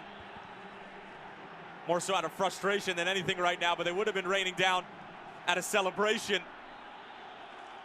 Had that ball from Godinez just been a half inch to the right. I thought that the ball was a little too far out for him, as we'll get a look at the foul from Auro. Just catches him on that right leg of Pizarro. But here's the shot from Godinez. Takes it on the first time, coming across his body. Alex Bono, his best friend in the entire world right now, the right post at Estadio Akron. Well, we've seen a masterful goal, which, to Polito's own admission, was not aimed for the back post.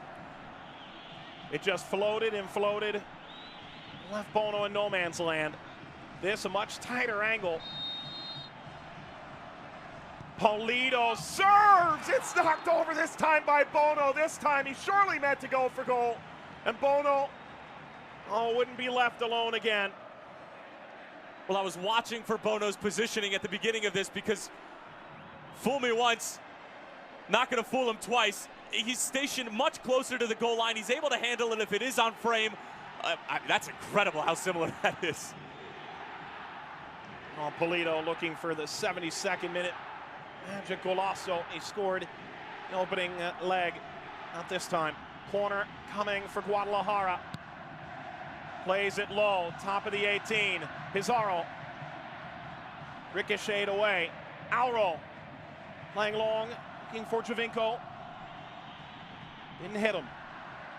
Crossfield ball. Bounces into Godinez. Morgan nearby. Delgado closed off the angle. Crossfield, it's Pizarro again. Pizarro lost it.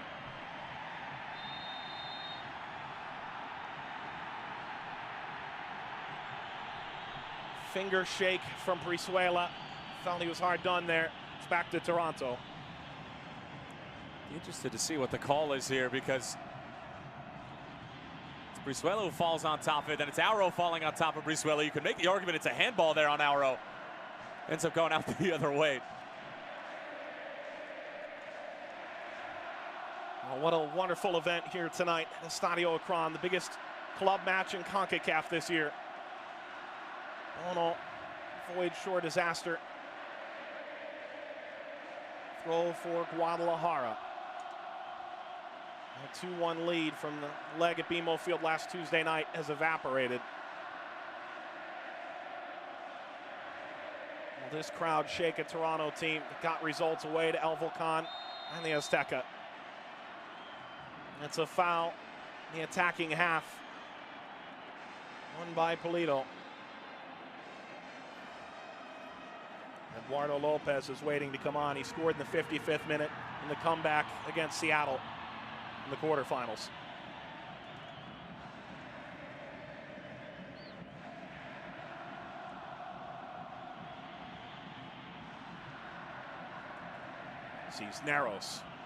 Cisneros crossing, ricochets up. There's an appeal for a handball against Osorio. And it's a push. Goes against Guadalajara. Cisneros is having his way with Ashton Morgan out wide here. One quick little step over, able to get it on his right foot. Well, that got up and hit Guadalajara, didn't it? Godinez. I was right with you. I thought that might have hit Osorio in the hand. Sholfinko into the crowd, Mike. Well, there's a change coming. Sholfinko wanted to play. An injured player down off the field. It's Perez.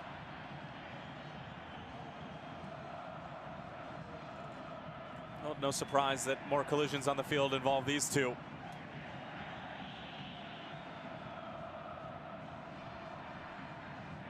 See Perez just pull up right there with his left hamstring. It's an awkward play. It started about 88 degrees here in Guadalajara. These guys playing their hearts out, and you can only imagine the physical toll that it takes. Perez, the player, down. Chivas Academy for 5 years through 2012. 25-year-old Mexican has said that the mistakes have marked this team throughout Ligue MX. He's been one of the dominant midfield players defensively for Guadalajara in their run to the final.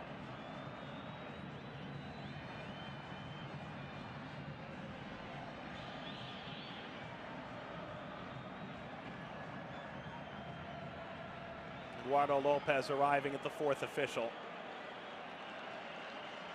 He's a busy attacking player that can play it out wide, or he could go up top as a point man. I have to imagine that Godinez is going to stay there, as it looks like Perez won't be able to continue. Now they're going to have to find somebody else to try to bother Sebastian Giovinco. Jay Chapman's waiting to come on too. It's an interesting move if it comes out for a team that, well, is lacking in depth, somewhat surprisingly. Lopez and Zaldivar waiting to come on. And in total, Guadalajara will use all three substitutes before the 68-minute mark.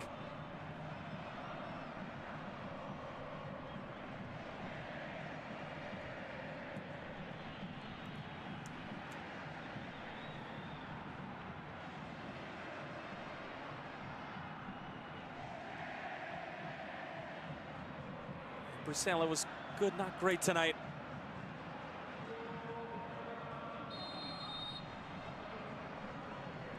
That's a big blow for Chivas, because even though Perez has conceded a goal to Giovinco, and Chivas fans will point at Perez because he was the one responsible for marking him in the first and second legs, he really has done a good job. And marking a player like Giovinco just takes an incredible amount of focus, discipline, and stamina as well, because Giovinco's so active.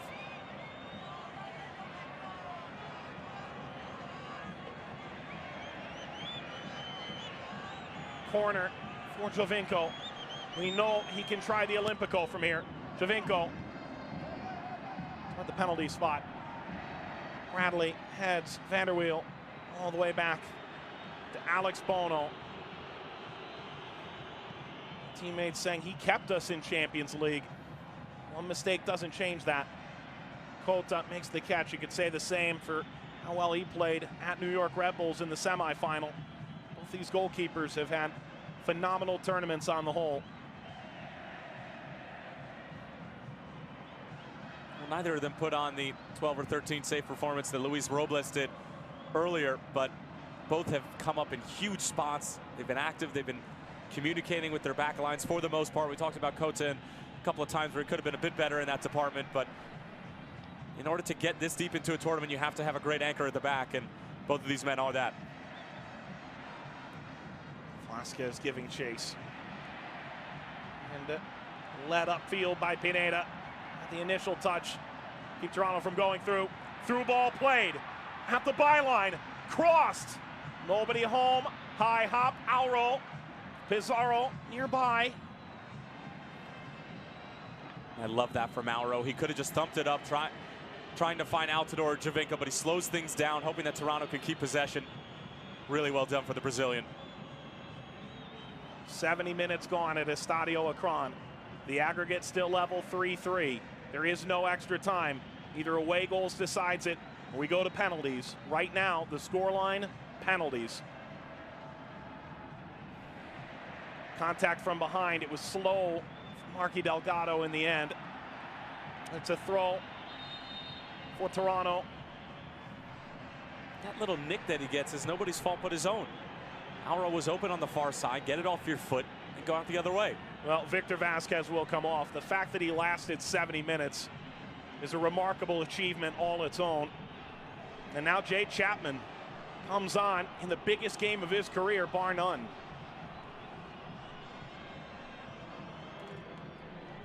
Well, Chapman's going to float somewhere in the middle of the park.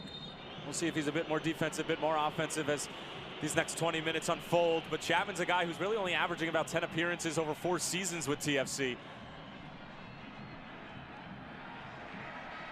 Another guy that I don't think Reds fans could have possibly imagined was going to be making an appearance on this stage. This right channel has been fruitful for Guadalajara. Curling effort got a lot closer as it swerved in from Lopez. I love the idea from Lopez. Just came on a few moments ago, virtually his first touch of the game.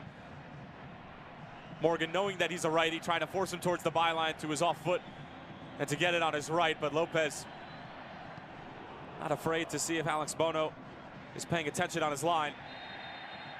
And an easy call there for the referee. That's Josie Altidore, who scored in the 25th minute, starting the comeback trail for TFC. 44th minute from Giovinco.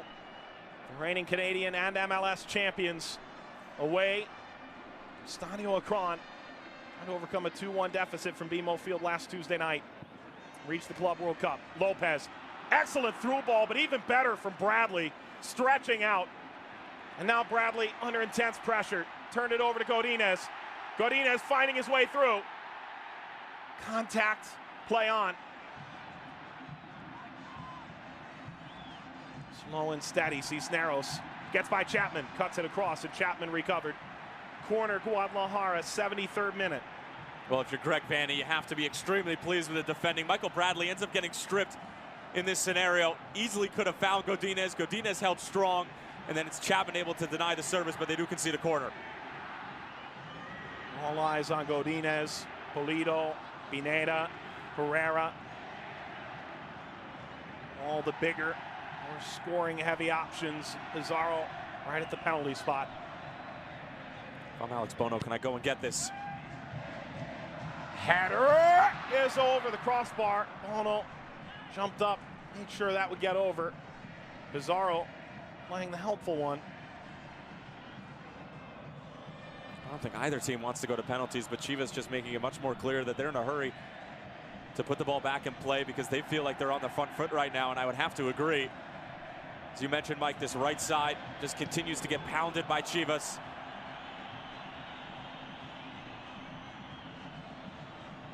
When's the last time we've seen Sebastian Giovinco with the ball at his foot facing Cota? Feels like ages ago. They aim again for the right. Ashton Morgan under pressure again. Lopez cutting onto his left. Crossfield ball stretching too far for Pizarro. Well, you're right, there is a game plan here for Lopez, isn't there? He's just going to continue to find his left peg. Certainly has a lot of power behind it. Can strike a really good ball, but it's just a matter of being consistent with the placement.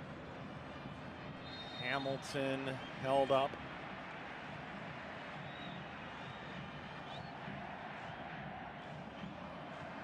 Hamilton debuted with the Canadian national team at 18 years old. One of the young Canadians trying to play that crucial role for Toronto. In this, the Champions League final, the biggest match in club history by most observers.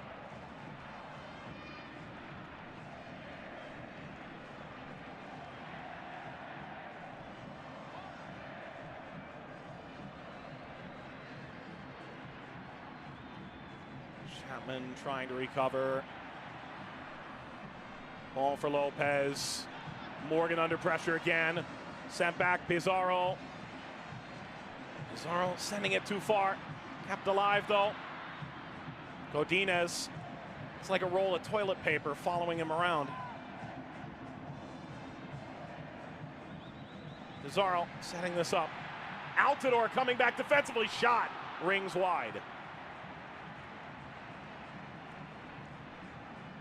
Well, spectacular work from Godinez, not only to keep the ball, but able to get the streamer off of his boot as well. At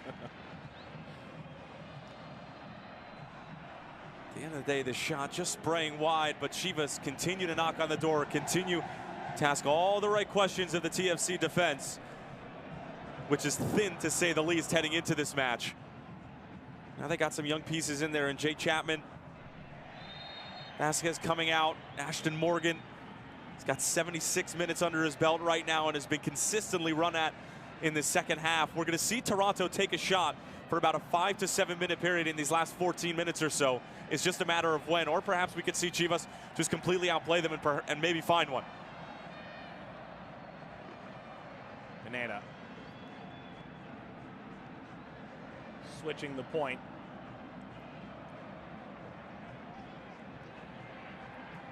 Now leading ahead. Cisneros moves inside. Oh, wonderful spin. Pineda trying to get by Alro. Alro commits the foul after pushing Pizarro further and further back. And a quick restart up to the far side.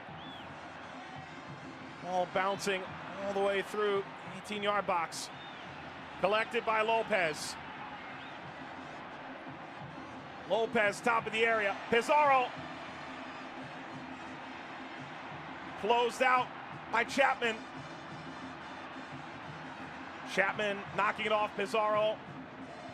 Pizarro lifting. Popped up. Delgado on the volley. Osorio clears. Pressure still on from Chivas, who have grown into the game more and more.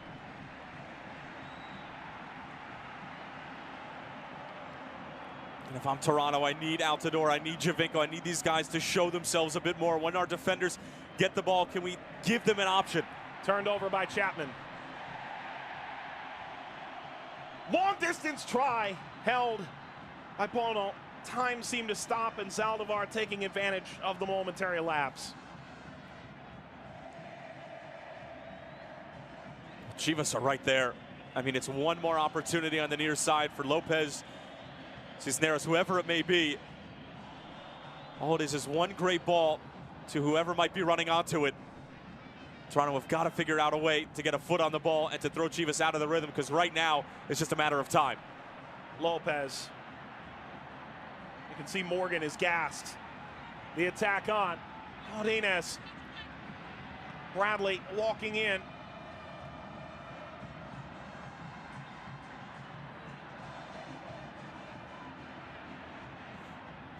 Hernandez. Gatto under pressure. Bono held on to that. And finally, a chance for Toronto to breathe.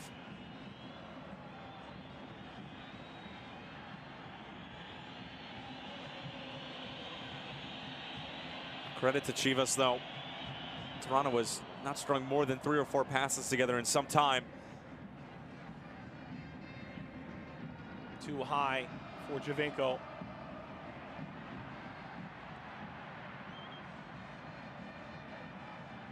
Throw is Josie Altidore ushering that out of play.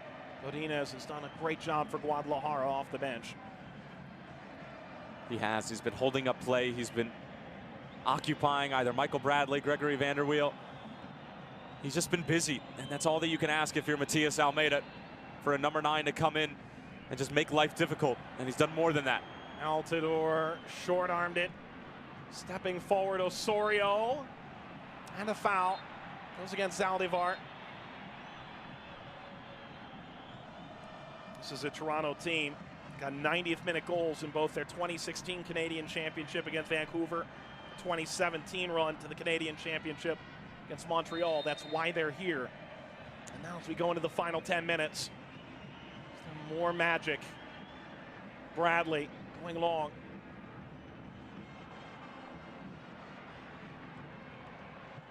Back. Guadalajara on the ball. Needs to be better if you're TFC on that sort of set piece. If you don't have an option sending it forward, just keep the ball. Chivas have been on it. Your defenders have been running rampant. Find a way to just break this game up a little bit. Excellent from Hamilton to win the throw for Toronto. Ashton Morgan, 27 years old. He's put in all kinds of effort tonight.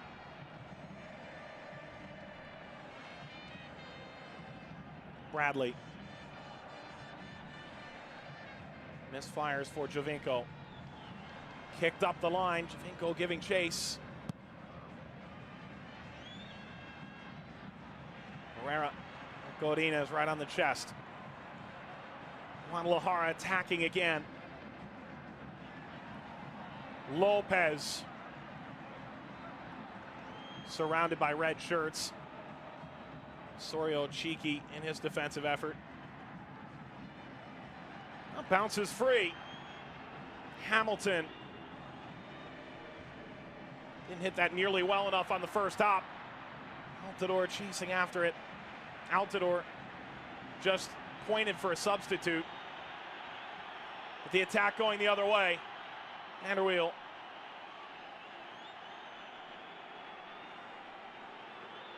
Altidore is down. He's simply exhausted. It'll be Toussaint Ricketts who has to come on, fulfill his role. Well, it's the altitude. It's a final. And Altidore just saying right there, I'm done.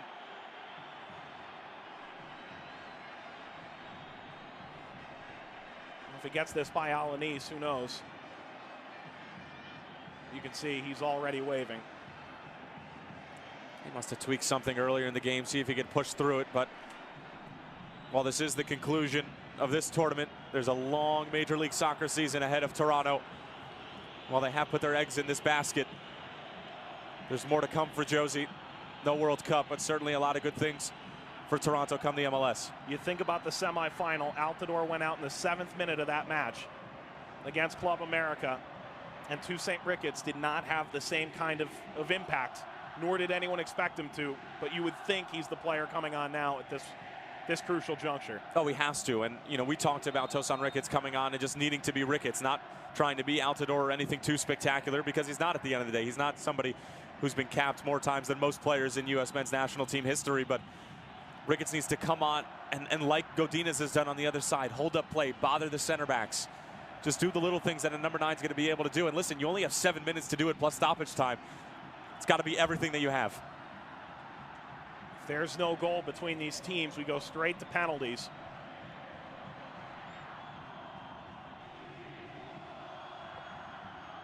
Both teams a bit undermanned, especially Toronto, especially defensively. Not a great header. That's lifted by Osorio. Alro commits the foul near midfield. Alro's going to go into Oscar Moncada's book. That's about the third or fourth offense from Auro that's either been from behind or been a bit reckless. Will this go on Vanderweel? He was the one who was shown this card.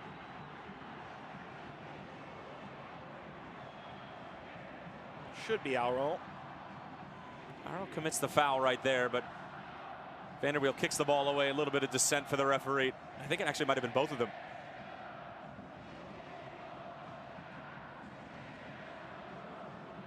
He's dealt with an Achilles injury, the Dutchman.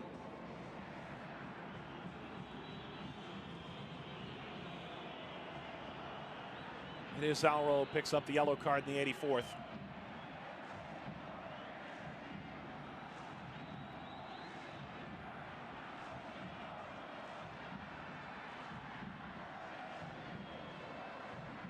Toronto's played for penalties in big matches before in MLS Cup.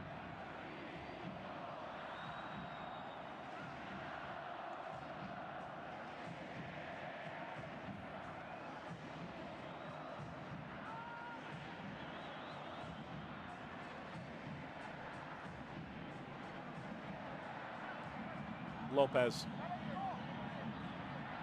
Lopez in behind. Lopez closing in. Off of Bono, tried to go to the short side. He ran out of real estate.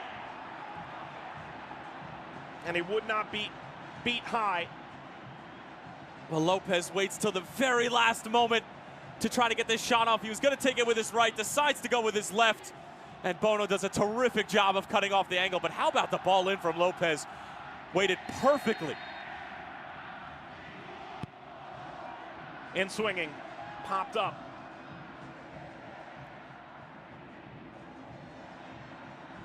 Oh, it's pressure that has you on the edge of your seats late.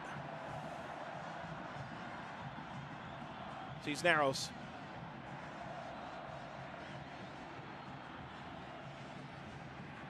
Long distance. Well, that's wasted from Guadalajara with Toronto. Hunched over, seeking air late. They're seeking air, but at this altitude, they're not going to find much. Unfortunate for Altidore having to come off.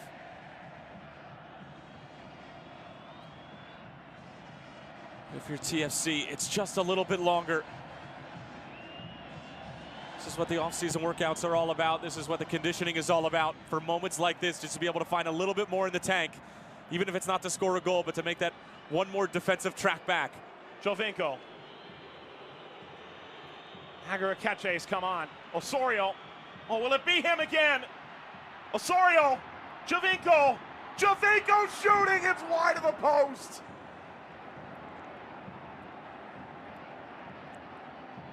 That was a good attempt from the Italian that falls just short.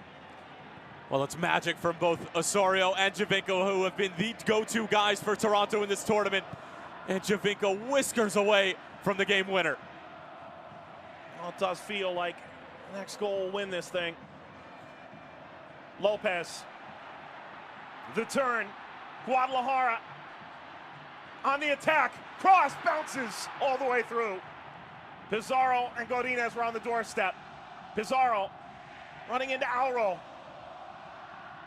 Auro a touch. It's a corner. Well, Toronto were fortunate that Godinez and Pizarro got their wires crossed. They're both making the same run. Now it's Auro going down.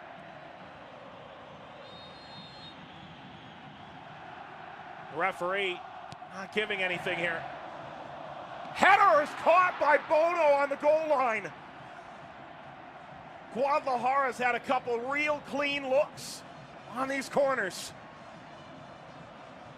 Well, the ball in isn't great, but Alanis able to get a ton of power behind him from upwards of 15 yards.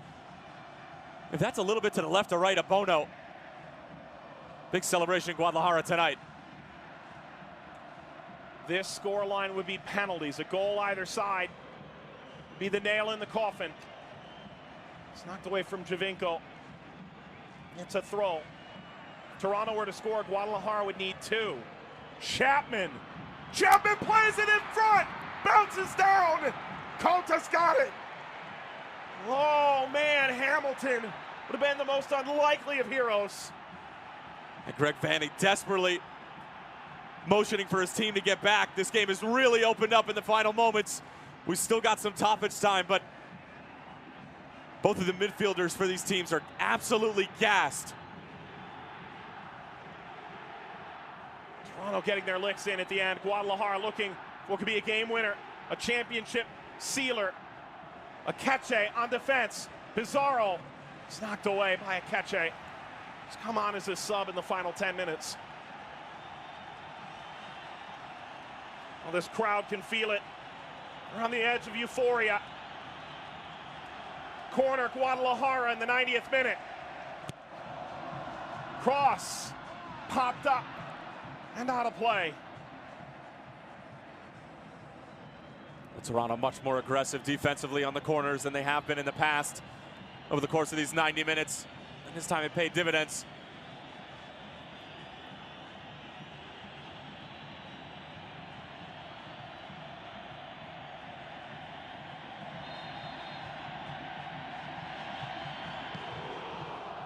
Kicked away by Bono. Throw for Chivas. 2 goals in the first half, a response for Toronto to level the aggregate. Altidore and Javinko. Pineda in the 19th. Perez dispossessed. Now a chance for Toronto to move upfield. Is there another stoppage time winner to be had? Played ahead, Chapman. It's Javinko crossing back post. It's over the crossbar by Delgado. A chance to end it for Toronto. Goes begging. It's a sitter, Mike. No other way to describe it. Javinko picking out Delgado. See if he can pick out the back net and pick up the trophy for the first time for the MLS in 10 years.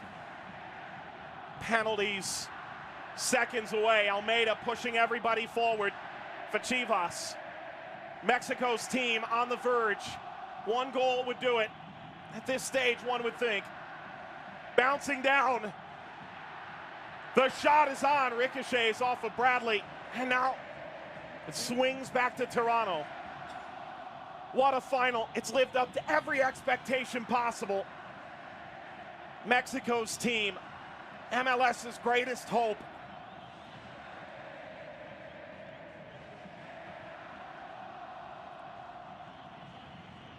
Chested. Akeche.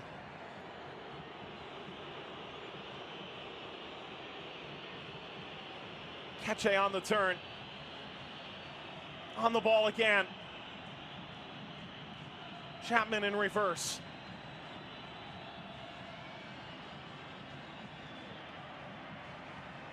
Headed away. Ashton Morgan the foul.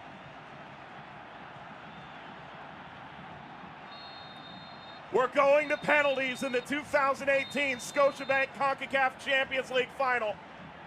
There could be no other way. Well, Mike, there wasn't a penalty shootout throughout the entire tournament. And it's just a game of statistics at this point. There had to be one. And why not the final? Toronto FC doing everything that they needed to do in this leg to get themselves back into it. Chivas got their first goal, but what a response from Greg Vanney and his club. Now it just comes down to a couple of milliseconds of composure. Well, Tyler, we've seen Toronto in these moments before. And Guadalajara, a team that has struggled in Liga MX of late. On that 2017 Clausura to arrive to this point. Both champions in their own right. If you're Toronto, getting to this point, getting the penalties, a remarkable feat away to Estadio Akron. For Chivas, well, they were on the edge. They had that early goal.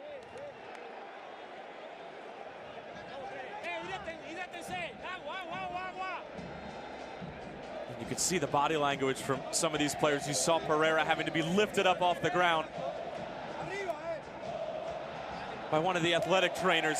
Exhaustion is the only way to put it. All of these players have given nothing but their very best for these 90 minutes throughout this entire tournament. You live for moments like this.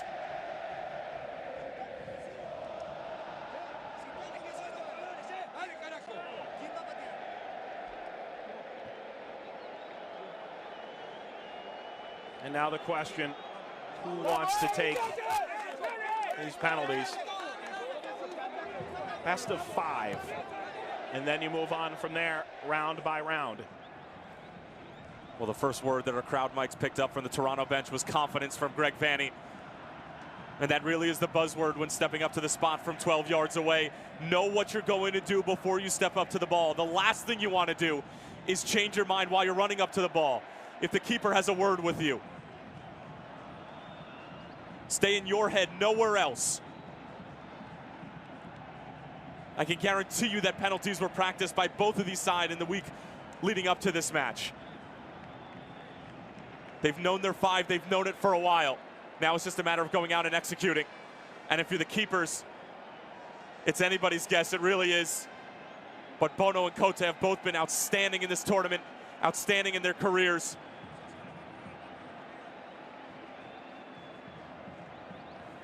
Toronto arriving last week.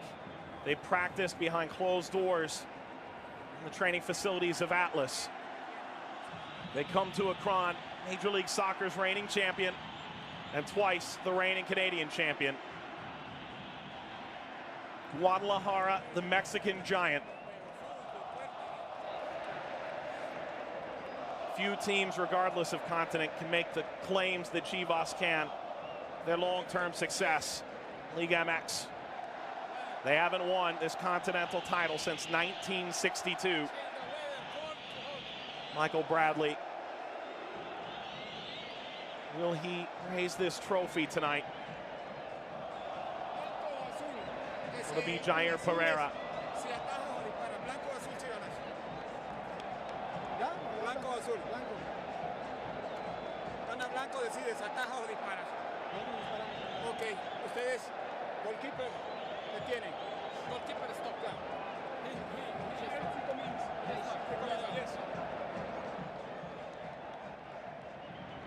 Oscar Moncada did his job tonight. The referee not at the center of any true major controversy.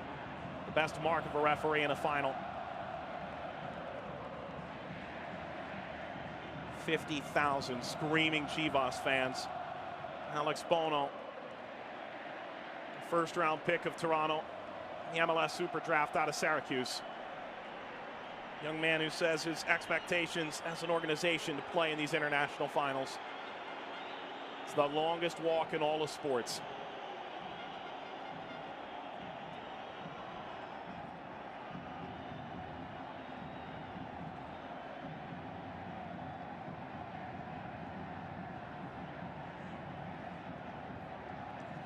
First taker is always crucial, Mike. You need somebody who's just going to go up there, do their own thing. Guadalajara to go first. Try and set the tone. Osvaldo Alanis. Save, but it's knocked in off the deflection by Bono, and Guadalajara is on the board. Well, the expression on Matias Almeida's face says it all. He knows that he was very close to an extremely poor start to the shootout. Alanis does just enough to be able to keep it low. Bono guesses the right way. He's there, but it's hit with too much pace. You can see it just bending the wrist back of Bono. The Empire Academy product from upstate New York. 1-0 to Chivas. Jovinko looking to respond. What a goal he scored in the 44th. Got us to this point. Jovinko against Cota. Jovinko puts it in. Emphatic response for Toronto. It's 1-1. Well, what'd you expect? Best player on the field, probably the best player in this tournament. Thumps it into the top corner. Just puts his laces through it. Even if Cote is stationed over there on the left side of the goal, I don't think he gets there. Godinez, the 21-year-old, puts it in. Similar spot. 2-1 Guadalajara. Well, we've been raving about the talent, the skill of the 21-year-old, but how about the composure stepping up in this sort of spot in front of your home fans with a trophy on the line? Doesn't get much better than that.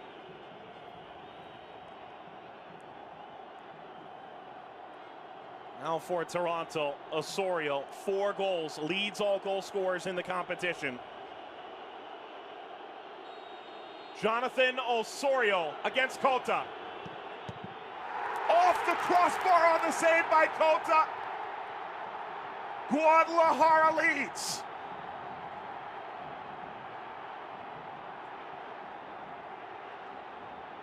Well, the wise man said, he who hesitates is lost. Osorio, couple of stutters, couple of head fakes, ends up just putting his foot through it. Oh, it's a cruel game. It's a cruel, cruel game. An inch, half an inch, a quarter of an inch further down, and it might be over the line. Alan Pulido, what a goal he scored in the first leg. Pulido scores!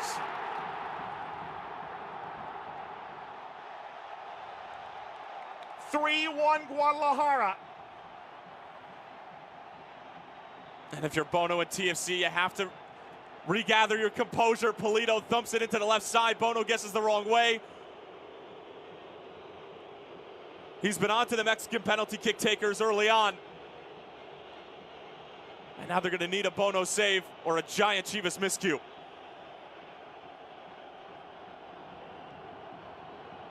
Marky Delgado, a Chivas USA homegrown.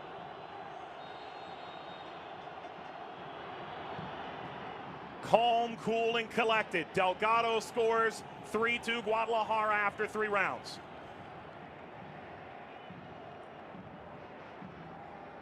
Smooth from Delgado, opens up the hips. Cota takes one step to his left, should have stayed there.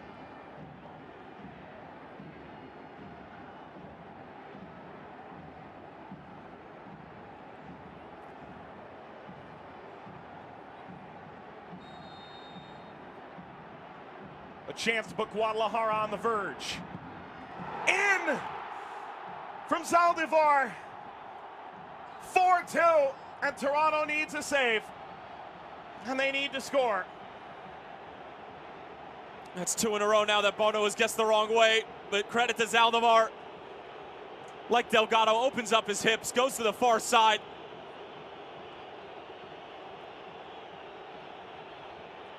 Bradley. A save by Cota, and it's over. Guadalajara Kings of Concacaf.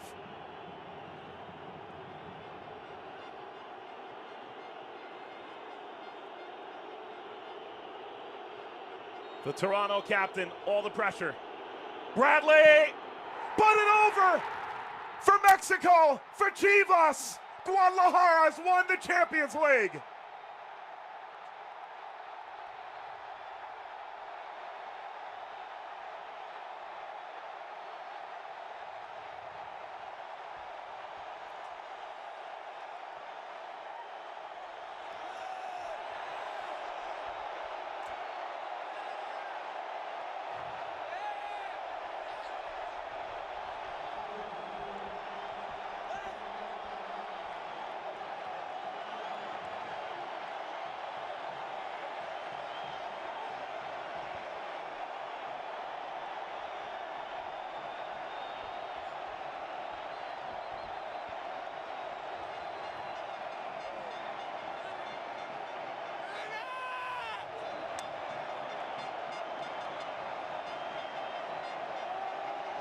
Their first title since 1962. Absolute pandemonium at Estadio Akron. A crowning achievement for Chivas' beautiful home. Basulto losing his father on Sunday didn't factor into the match. But surely Guadalajara had him on the mind all the way. Matias Almeida on the hot seat no longer. For Toronto, utter dismay. Surely the favorites. An amazing comeback in the first half. Opportunities late, but penalties as cruel as ever. And Major League Soccer's wait to win the Champions League will continue. And for 38-year-old Carlos Salcido, the captain for Guadalajara, the 38-year-old, Perhaps his biggest achievement in the Rojo Blanco uniform.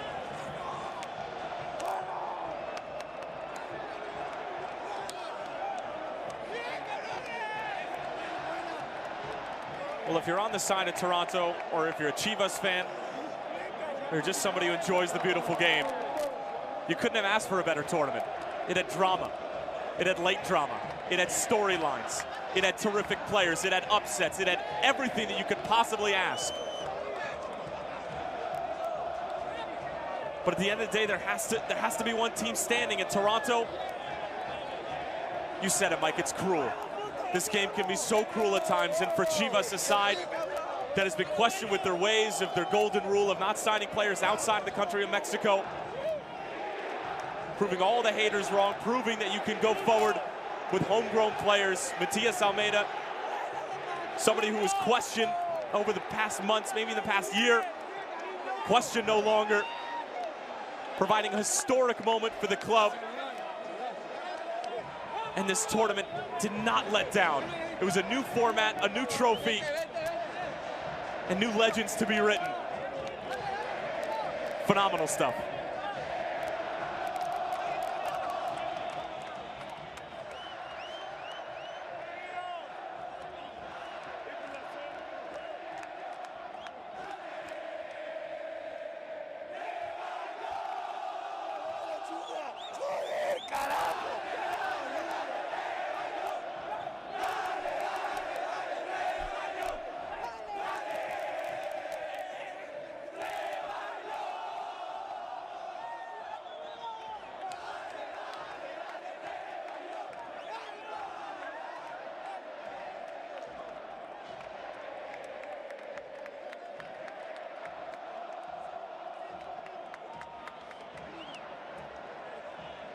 $50,000 singing in unison.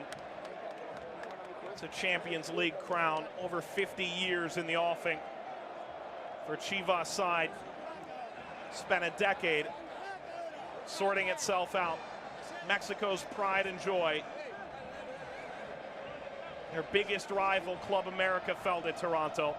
Tigres, one of the tourney favorites, twice the runners-up, sent packing by TFC as well.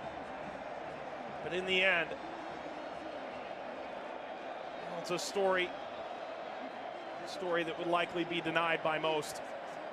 But it is reality. Chivas ripping the heart out of Toronto at the death.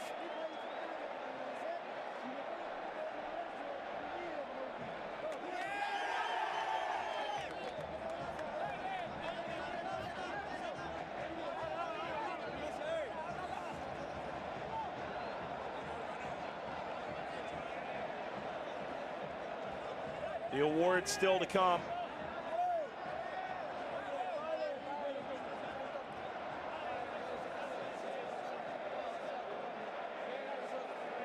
And of course, these players, their chance to hoist this new Champions League trophy.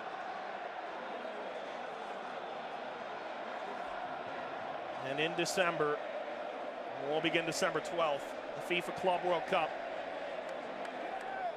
Be well represented in Mexico, in the United Arab Emirates. Chivas to carry the Concacaf flag.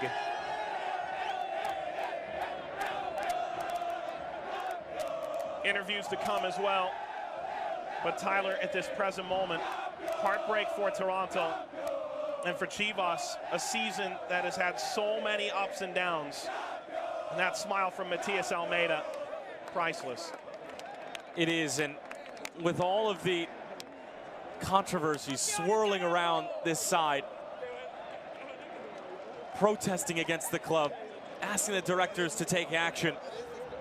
And you and I talked about it before the game. I thought that it was wrong for them to do that before the biggest game of most of these guys' career, but at the end of the day, they banded together as a team. They put on a defensive performance that got them just enough to the finish line to get to penalty kicks. They did enough against New York Red Bulls. They did enough against Toronto at BMO Field. They lost this leg, but they were able to get to a penalty kick shootout. And it was a miscue from Osorio and a miscue from Bradley. And sometimes that's what it takes. These two teams were so evenly matched. I think that speaks volumes about the aggregate and where these two clubs are and how far Toronto FC have come. But, I mean, for Chivas, with the way that they do it, the defense, the communication, the organization, Matias Almeida, such an amazing manager to watch on the touchline, always humble, always having an enormous amount of respect for the opposition, something that we couldn't say about some of the Liga MX managers who faced Toronto and ultimately fell to the hands of the greatest MLS team in history. And I do believe that when I say it.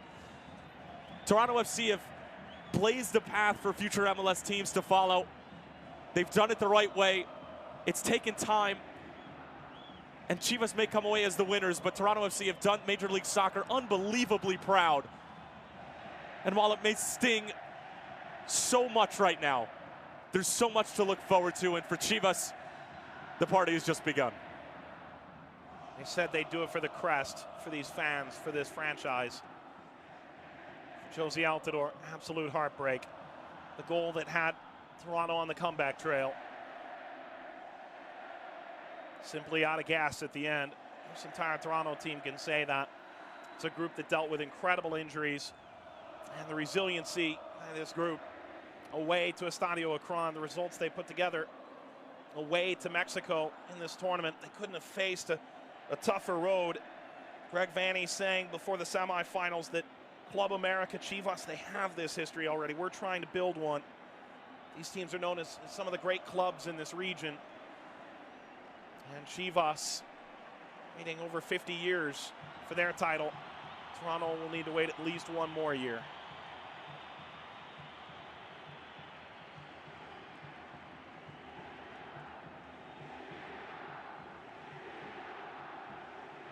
And Chivas, for my money, Mike, probably was the fourth best Liga MX side in this tournament behind Club America and Tigres and Tijuana. It just goes to show you what I know. But, I mean, it's unbelievable. The amount of class that they did it with, the game management. I mean, I'm astounded with Matias Almeida's ability to get his guys to buy into an idea, to buy in for the club.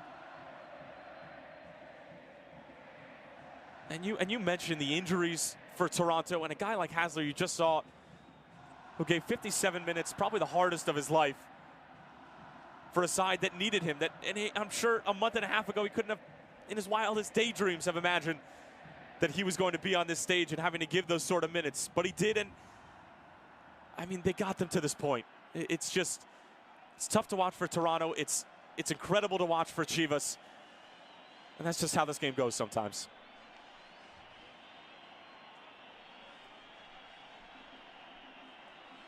Adolfo Cota will maybe bring home hardware tonight. He missed the first leg of the final. Yellow card accumulation. And to the immense credit, Miguel Jimenez did enough away to BMO Field, denying goals that ultimately were left on the table by Toronto FC in the home leg. The shirt's going on now. Champions, 2018 Scotiabank Concacaf Champions League. Jair Pereira suspended for the first leg. Carlos Salcido, one of the heroes. Edwin Hernandez suspended for the first leg, returning in fine form. Scotiabank dará inicio. And now the awards.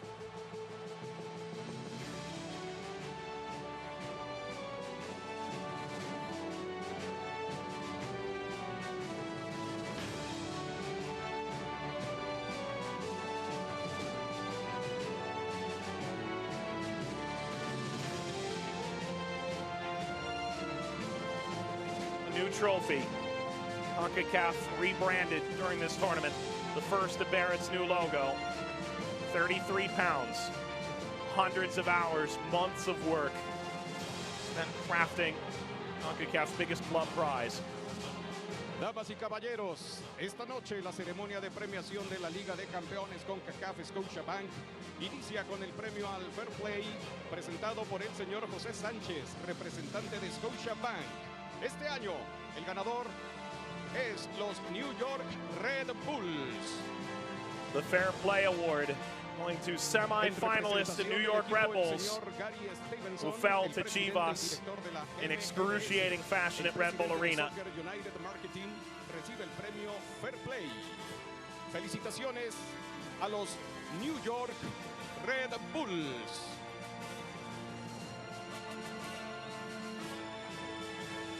Now trophies for those in attendance.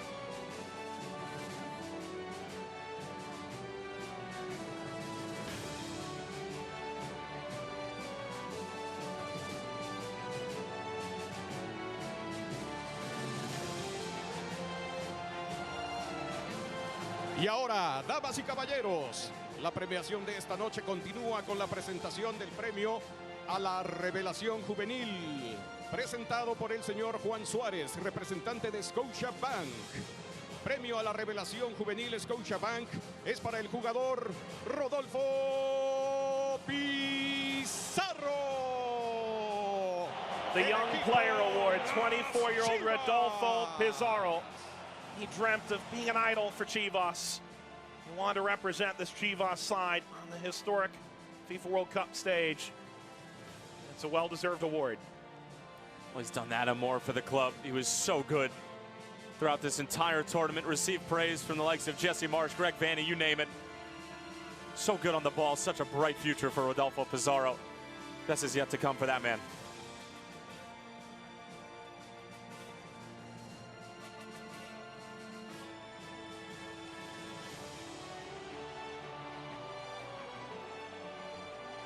Pizarro, the second-minute goal that swung the early stages of the opening leg, the second minute. Continuamos la presentación del premio al Guante de Oro, presentado por Allstate, donde reconocemos al mejor portero del torneo. El Guante de Oro es para Rodolfo Cota. Golden Glove for Rodolfo Cota, the 30-year-old on loan from Pachuca. Incredible award. Del Consejo de Concacaf.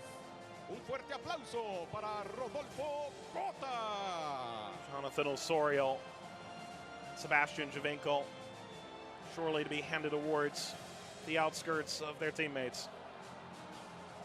Ahora el goleador del torneo recibirá el botín de oro de la Liga de Campeones Concacaf Scotiabank. El botín de oro es para el jugador Jonathan Osorio del equipo Toronto FC. 4 goals. Jonathan Osorio, the golden shoe, the golden boot. What an incredible run he had, especially away. And it's his missed penalty that'll haunt. A couple of miscues in the final, Mike, but it's tough to say, and I know it's a cliche, but he has to keep his head high. They have such a long season ahead of them in Major League Soccer. Accomplished so much here in this tournament. El Balón de Oro presentado por el señor Iván Lomelí, representante de Scotiabank. Este es para el jugador Sebastián Giovinco del equipo Toronto FC. The golden ball, Sebastian Giovinco, willing this team back.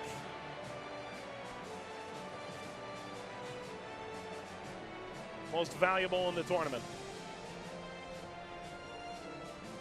Continuamos he esta really ceremonia de premiación con la presentación had an de affinity for scoring against these Mexican sides. Had that terrific goal against Tigres down at El Volcan, and then had that great goal here to give them the 2-1 lead in a forced penalties, but not enough for TFC at the end of the day, and those trophies will seem meaningless, but not bad to put up on the mantle. Oscar Moncada had a fantastic final, the Honduran. Gerson Lopez of Guatemala, Christian Ramirez of Honduras, and Kimbo Ward, St. Kitts and Nevis. Their medals for officiating the final.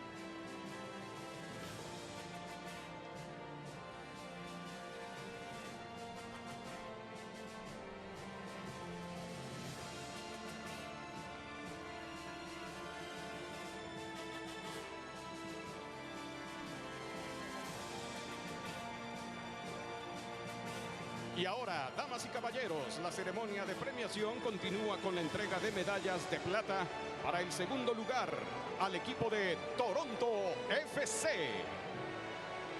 Musketeers tonight. Second best for the first time in a long time for Toronto FC. And that empty place in their training facility for this Concacaf Champions League trophy will go empty another year. So very close for MLS, the third MLS team, the second Canadian team to reach the final in the last 10 years. But the amount of time, effort, resources put into this club is tangible, Mike. They got to this stage, and they got results in the toughest places to play, not in CONCACAF, but in the world. Between Volcan, Azteca, and Akron, 2 wins and a draw. If you were to have told me that at the beginning of this tournament, I would have said you're absolutely bonkers, out of your tree. But for Toronto FC, so much to be proud of. For the Major League Soccer, I mean, it's exactly where you want to be. Obviously, you want to be on the other side of it and receiving the medals after this one, but it came down to penalty kicks, and it's a coin flip. We talked about that at halftime, how both teams needed to try to go and find the goal because it's down to fate at that point. I know that Bradley and Osorio missed, but it's a couple inches for Osorio. For Bradley, he's hitting the frame 9 times out of 10. You just saw the one. And there they are, Chivas, Club Deportivo Guadalajara. It's a moment young Mexican players can only dream about.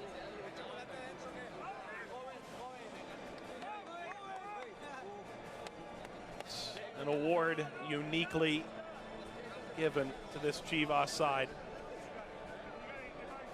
One that proudly carries the Mexican flag wherever they go. And a group that'll find their way to the United Arab Emirates in December for the FIFA Club World Cup.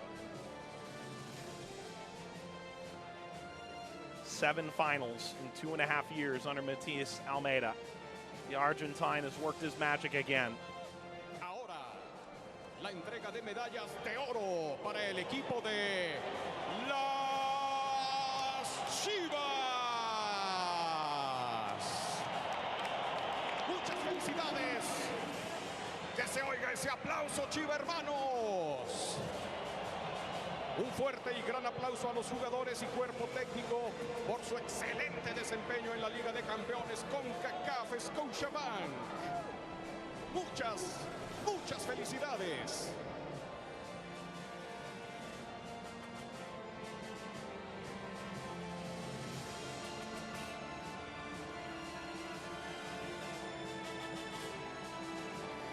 So many wonderful stories of obstacles overcome, of dreams fulfilled, and a trophy to be raised.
Carlos Salcido might be needed here. Oh, what a moment this is. Miguel Belsuto.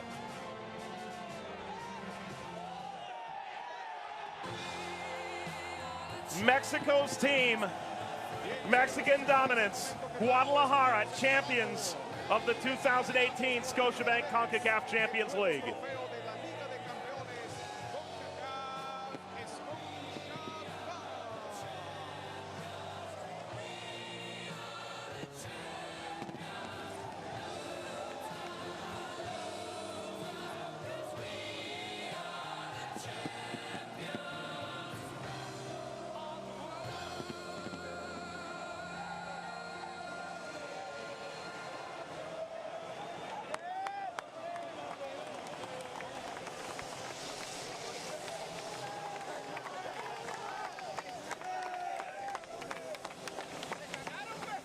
second person to touch him, Mike, was Salcido. Talked about the veteran towards the end of his career. Very well could be his last, and what a crowning moment for him to be able to help this side. Not on a week-in, week-out basis, but just enough.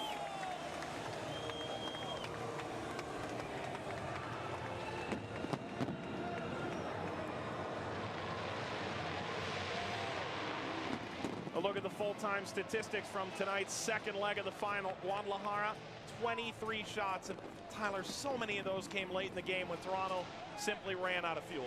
They ran out of fuel, and I think a lot of that has to do with the altitude, Mike. Toronto not used to playing in this sort of elevation, and at the end of the day, it was Toronto FC who had hamstrings go. Chivas had more of the same, but at the end of the day, it was Chivas who continually used that right flank, just going at the Toronto back line. And listen, Toronto comes away with the win in this leg technically, but Chivas at the end of the game were the aggressors and were trying to find that last goal, and that got them over the finish line. They limited Toronto's chances down the stretch, and they were able to get to a point where they could get to penalties. And listen, tired legs equals a tired mind, and we saw two miscues from Toronto's arguably the two of their most steady players in Osorio and Bradley throughout this tournament, and that's what it takes. We're so glad that you spent the Champions League final with us here, wherever you may be. These two teams duking it out all the way to the finish. It finishes on the aggregate 3-3 in penalties, 4-2 in favor of Chivas de Guadalajara. They are the 2018 Scotiabank Concacaf Champions League champions. Good night.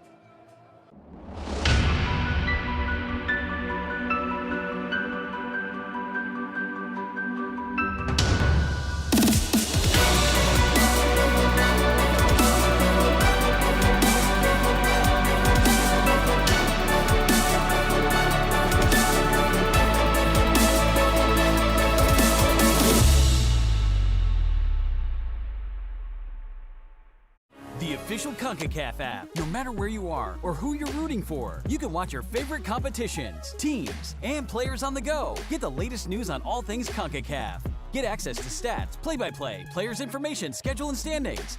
Get instant notifications and alerts. Discover other fans like you.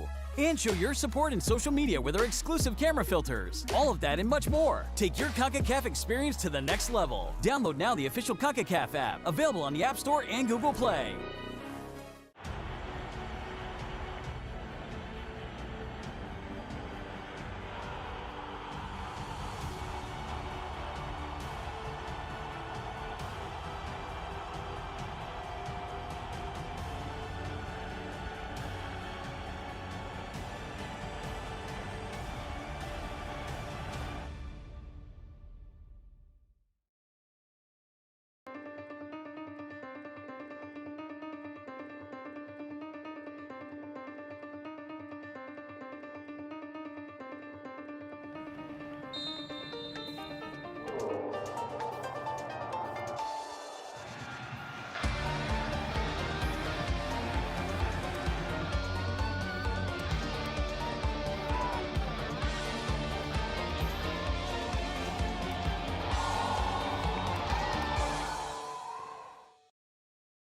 La aplicación oficial de Concacaf. No importa dónde estés o a quién estés apoyando, tú puedes ver tu competición favorita, equipos y jugadores en cualquier lugar. Recibe las últimas noticias de Concacaf y obtén acceso a la información del minuto a minuto. Estadísticas de jugadores, calendario y posiciones. Recibe notificaciones y alertas en vivo. Descubre otros aficionados como tú y muestra tu apoyo en redes sociales con nuestros filtros de cámara. Todo esto y mucho más. Vive tu experiencia Concacaf. Descarga ahora la aplicación oficial de Concacaf. Disponible en la App Store y Google Play.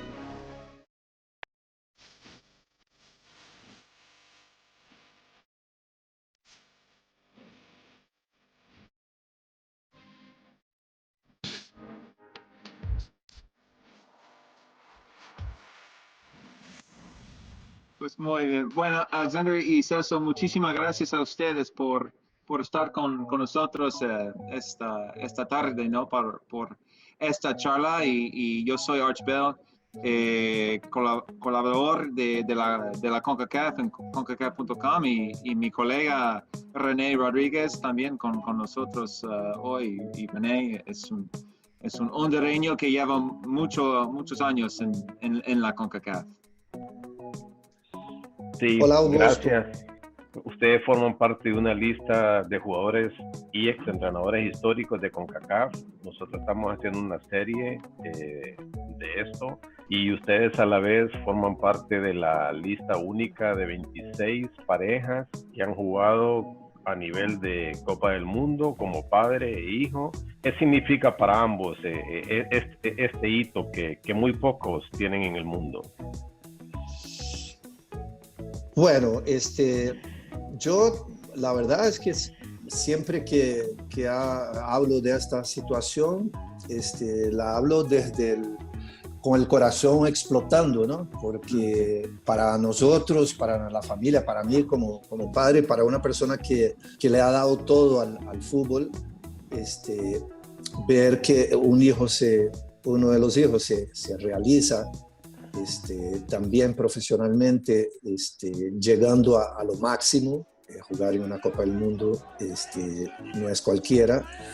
Y claro, nosotros cuando hemos ido a verlo, ya sea en el Mundial de Brasil como ahora en el Mundial de Rusia, pues mi esposa y yo y su hermano, pues todos estamos siempre con los dedos cruzados para que todo le salga bien y siga siendo feliz haciendo lo que siempre le ha encantado hacer.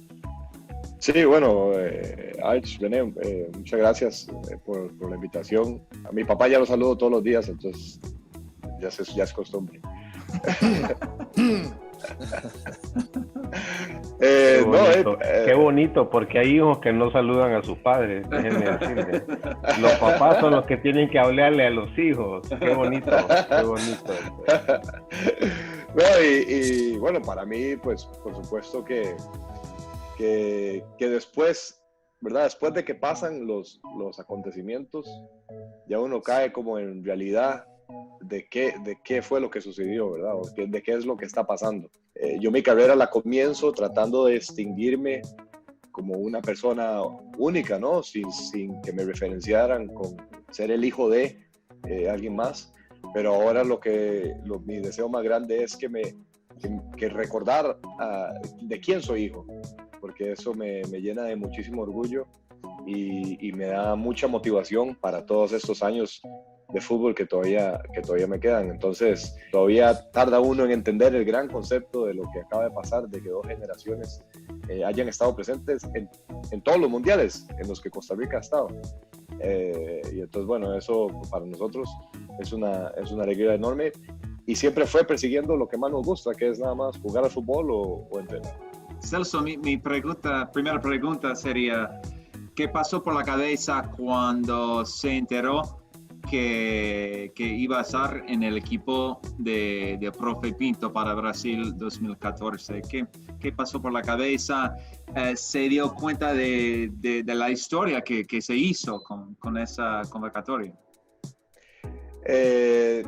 Sí, bueno, digamos que durante la eliminatoria, pues ya uno le van como diciendo, ¿no? Ya más o menos como, ok, sí, esto puedo ir.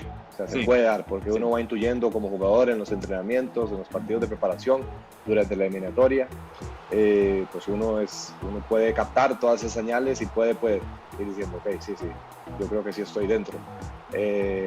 Hasta que viene la confirmación, por supuesto. Ya cuando viene la confirmación, pues es otra historia, ya es que te reafirman tu lugar.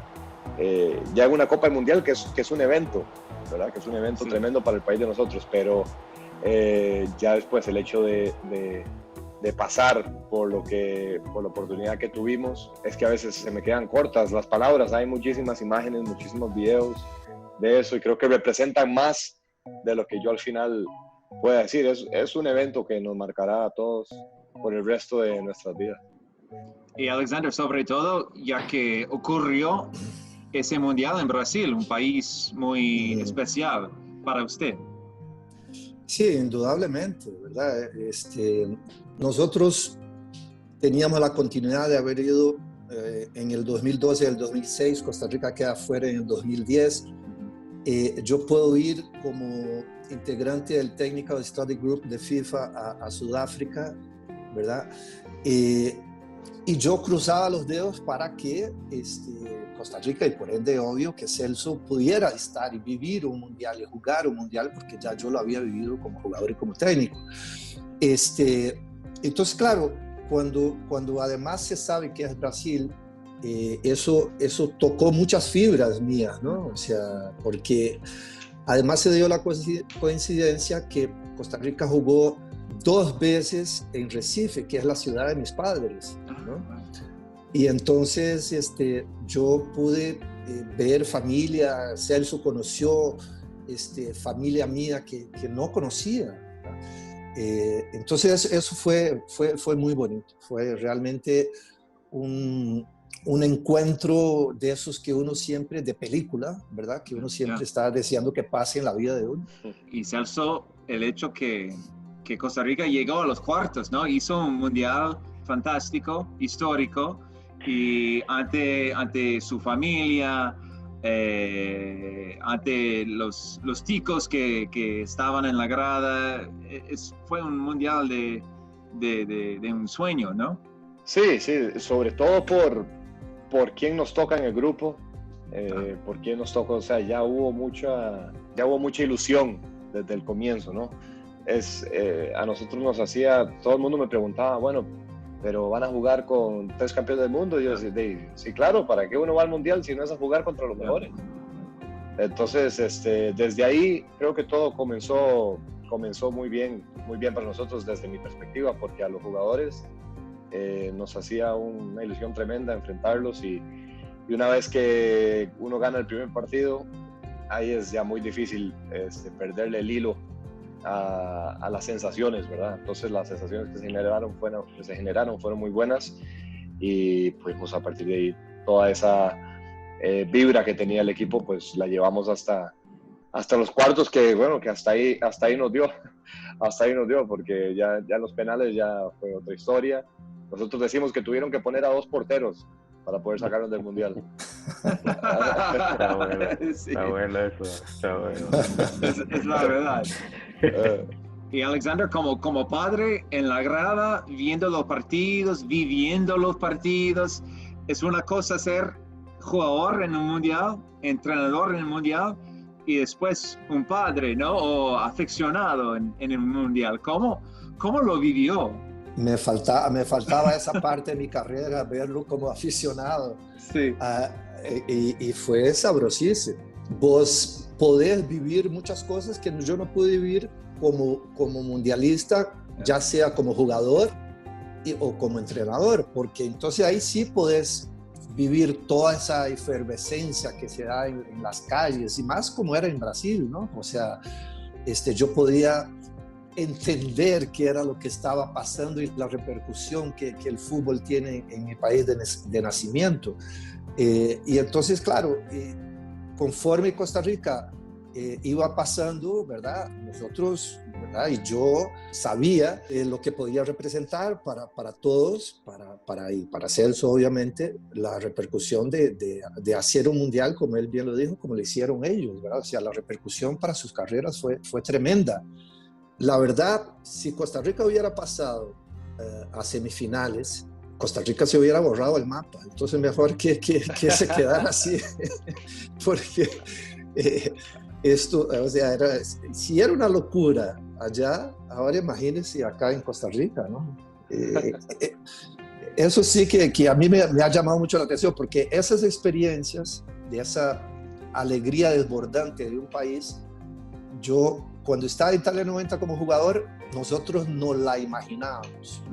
Así como mi generación marcó todo el destino del fútbol de Costa Rica, mi generación de 90 la marcó, yendo al primer mundial y clasificando a octavos. La generación de Celso del 2014, que ya iba a otro mundial en Rusia, también, o sea, en el futuro se hablará mucho más de eso, claro que sí. Sí, y Celso, en este momento, ¿cómo ve a la selección? A pesar de esta pandemia, por supuesto, pero antes de ese coronavirus y después, ¿cómo ve a esta selección? Sí, nosotros estamos pasando ahora un proceso un poco más diferente de lo que han sido las últimas 2, de Brasil y Rusia, ¿verdad? Sobre todo porque, por supuesto, hay muchos jugadores que van y vienen, que van cambiando, y vienen jugadores jóvenes también con fuerza. Entonces es acerca de encontrar ese balance perfecto que permita que la selección pueda ir bien encaminada. La Liga de Naciones que tuvimos ahora, nuestro grupo fue una muy buena herramienta para que todos los jovencitos vayan cogiendo experiencia y puedan ir viendo lo que es un ambiente de eliminatoria, que ojalá que para ese entonces pues ya vamos a estar con público y todo volver dentro de cierta normalidad. Pero bueno, yo creo que todo ese tipo de experiencias a las nuevas generaciones y a nosotros pues nos viene bien para ir conjuntando. Va a ser difícil por todos estos tiempos, pero yo creo que el cuerpo técnico que está ahora y lo que hemos venido cada uno haciendo en nuestros clubes nos va a dar las armas suficientes para poder ir a otro mundial, sabiendo que las otras selecciones se están preparando muy bien también. Sí, sí. Pues Alexander, quiero saber, me interesa saber si usted y Celso se habla mucho, ¿no? Después de los partidos, después de cada partido, o se habla mucho repasando sobre los partidos, hablando sobre tácticas, cosas así, o no. Bueno, imagínate que si hablamos mucho que hasta nos inventamos un podcast los dos. ¿Ah, sí? Que se llama Celso y Guima. Hemos hecho, ya tenemos, no sé, unos 10 episodios o 12, no sé, ya. Precisamente porque a los dos nos encanta mucho lo que hacemos y hemos tenido vivencias en muchos lugares del mundo, futbolísticamente, y siempre conversamos, ¿no? Lo que pasa es que ya ambos, yo sobre todo, voy sabiendo, sobre todo después de los partidos, cuando me tengo que quedar callado y cuando tengo que hablar. ¿Es así, Celso? ¿Es así? Sí, ya él sabe cuándo me puede decir si es que lo bueno es que él tiene buen timing. Entonces, lo que no me dice hoy, tal vez me lo dice en un día o en 2 días, y me le dice de una manera en la que yo ya entiendo. Yo entiendo, ya el modus operandi ya está bastante bien establecido. Entonces, eso está bueno. Llevamos invitados todas las semanas y hemos descubierto, ¿verdad, papi? Muchas cosas ahí de los invitados, de diferentes maneras de ver el fútbol. Hemos tenido, pues, la verdad, en un rango bastante amplio, ¿verdad? No han sido solo futbolistas, sino también, bueno, ya tuvimos la primera ganadora olímpica de Costa Rica también, hablándonos de la vida después del fútbol, después de la natación, perdón. Tuvimos a gente como Diego Forlán, Jonas Gutiérrez, o sea, ha estado bastante amplio, por dicho, ¿no? Sí, y sobre todo, bueno, es que encontramos algo también que hacer en la pandemia, ¿no? Es una manera muy interesante, ¿no? De hablar y sacar cosas interesantes sobre un atleta, un futbolista, lo que sea. Así que me ha gustado mucho, ¿no? Los podcasts. Es que yo tengo muchos que escucho. Bueno, y es que también, ya que ustedes estaban preguntando esto de si era la primera vez, yo creo que es el primer podcast que existe de un padre y un hijo habiendo sido, teniendo eso, ¿no? O sea, yo no, eso me lo han dicho también, yo como a esas cosas no le pongo mucha atención, pero si hay algún caso, lo desconocería yo, ¿verdad? Yo quiero preguntarles ya para cerrando, de las participaciones suyas, señor Guimaraes, como jugador de una Copa del Mundo que marcó la historia de Costa Rica por primera vez, histórica, y como técnico, ¿qué lo dejó marcado para siempre de esas participaciones en las Copas del Mundo? Ve, yo lo que pasa es que Italia 90 para mí, aparte de ser como lo que digo yo siempre, ¿no? Fue como mi graduación como jugador, ¿verdad? Como mi máster en Harvard era ese, ¿verdad? O sea, jugar un mundial. Pero que además como fue tan bonito, tan bueno, tan satisfactorio, yo dije, yo voy a seguir en esto. O sea, ahí es donde tomo la decisión de empezar a estudiar para ser entrenador, ¿verdad? Entonces ese mundial me marcó mucho. El 2002 y el 2006 también fueron cosas que me marcaron mucho, porque el haber ido a esos 2 mundiales como entrenador me abrió las puertas como entrenador internacional. O sea, he trabajado prácticamente afuera de Costa Rica, en Asia. Ahora, gracias a Dios, me fue muy bien en Colombia, quedamos campeones de Colombia, quedé elegido como el mejor entrenador del torneo de Colombia. O sea, eso ¿por qué? Porque fui a los mundiales. Es que no hay de otra, ¿verdad? El mundial es eso, que abre puertas a ellos como jugadores y a uno como técnico. Muy bien. Pues Celso, una pregunta mía es, ahora está en Europa jugando, pero ¿le interesa jugar en la MLS o quizás un regreso al fútbol costarricense? ¿Qué espera, ¿no? del futuro en su carrera? Sí, definitivamente. O sea, yo creo que eso uno siempre lo tiene ahí, ¿no? La verdad que es un mercado que es muy atractivo. Hay tantos jugadores costarricenses ya ahí, ¿no? En la MLS, y te hablan también de la liga que por supuesto uno siempre se lo plantea. Si algo me ha enseñado ahora la vida es que pensar en el futuro mucho también no vale de mucho, ¿verdad? Porque todo puede cambiar tan rápido que bueno, pero uno casi siempre tiene planes y tiene un camino trazado en lo que quiere hacer, y bueno, lo importante es mantener las opciones abiertas, así que vamos a ver qué depara el futuro. René, hay sitio ahí en Miami, en el Inter Miami para Celso. ¿Qué parece? ¿No? ¿Puede arreglar un lugar para él? Yo creo que con la calidad que tiene Celso y su récord tan profesional, yo creo que Celso podría encajar en cualquier equipo de la MLS. Sí. En cualquier equipo de la MLS. O sea, ahí está mi representante, ¿eh? Ahí una vez. Bueno, pero ahí es un combo, ¿no? Ahí tendría que ser un combo. Yo solo tengo una pregunta más, porque yo sé que Arch va a hablar de otros temas más de eliminatorias y todo. ¿Se miran ustedes una vez siendo pareja? El señor Guimaraes, por su experiencia como el técnico de cabeza, y Celso, su asistente, para irlo dando los primeros pasos. ¿Se miran alguna vez formando una pareja en un cuerpo técnico? Como a mí me gusta mucho conocer el mundo y viajar, pues que me ponga de scout y voy y veo los partidos y les llevo los informes, y con mucho gusto.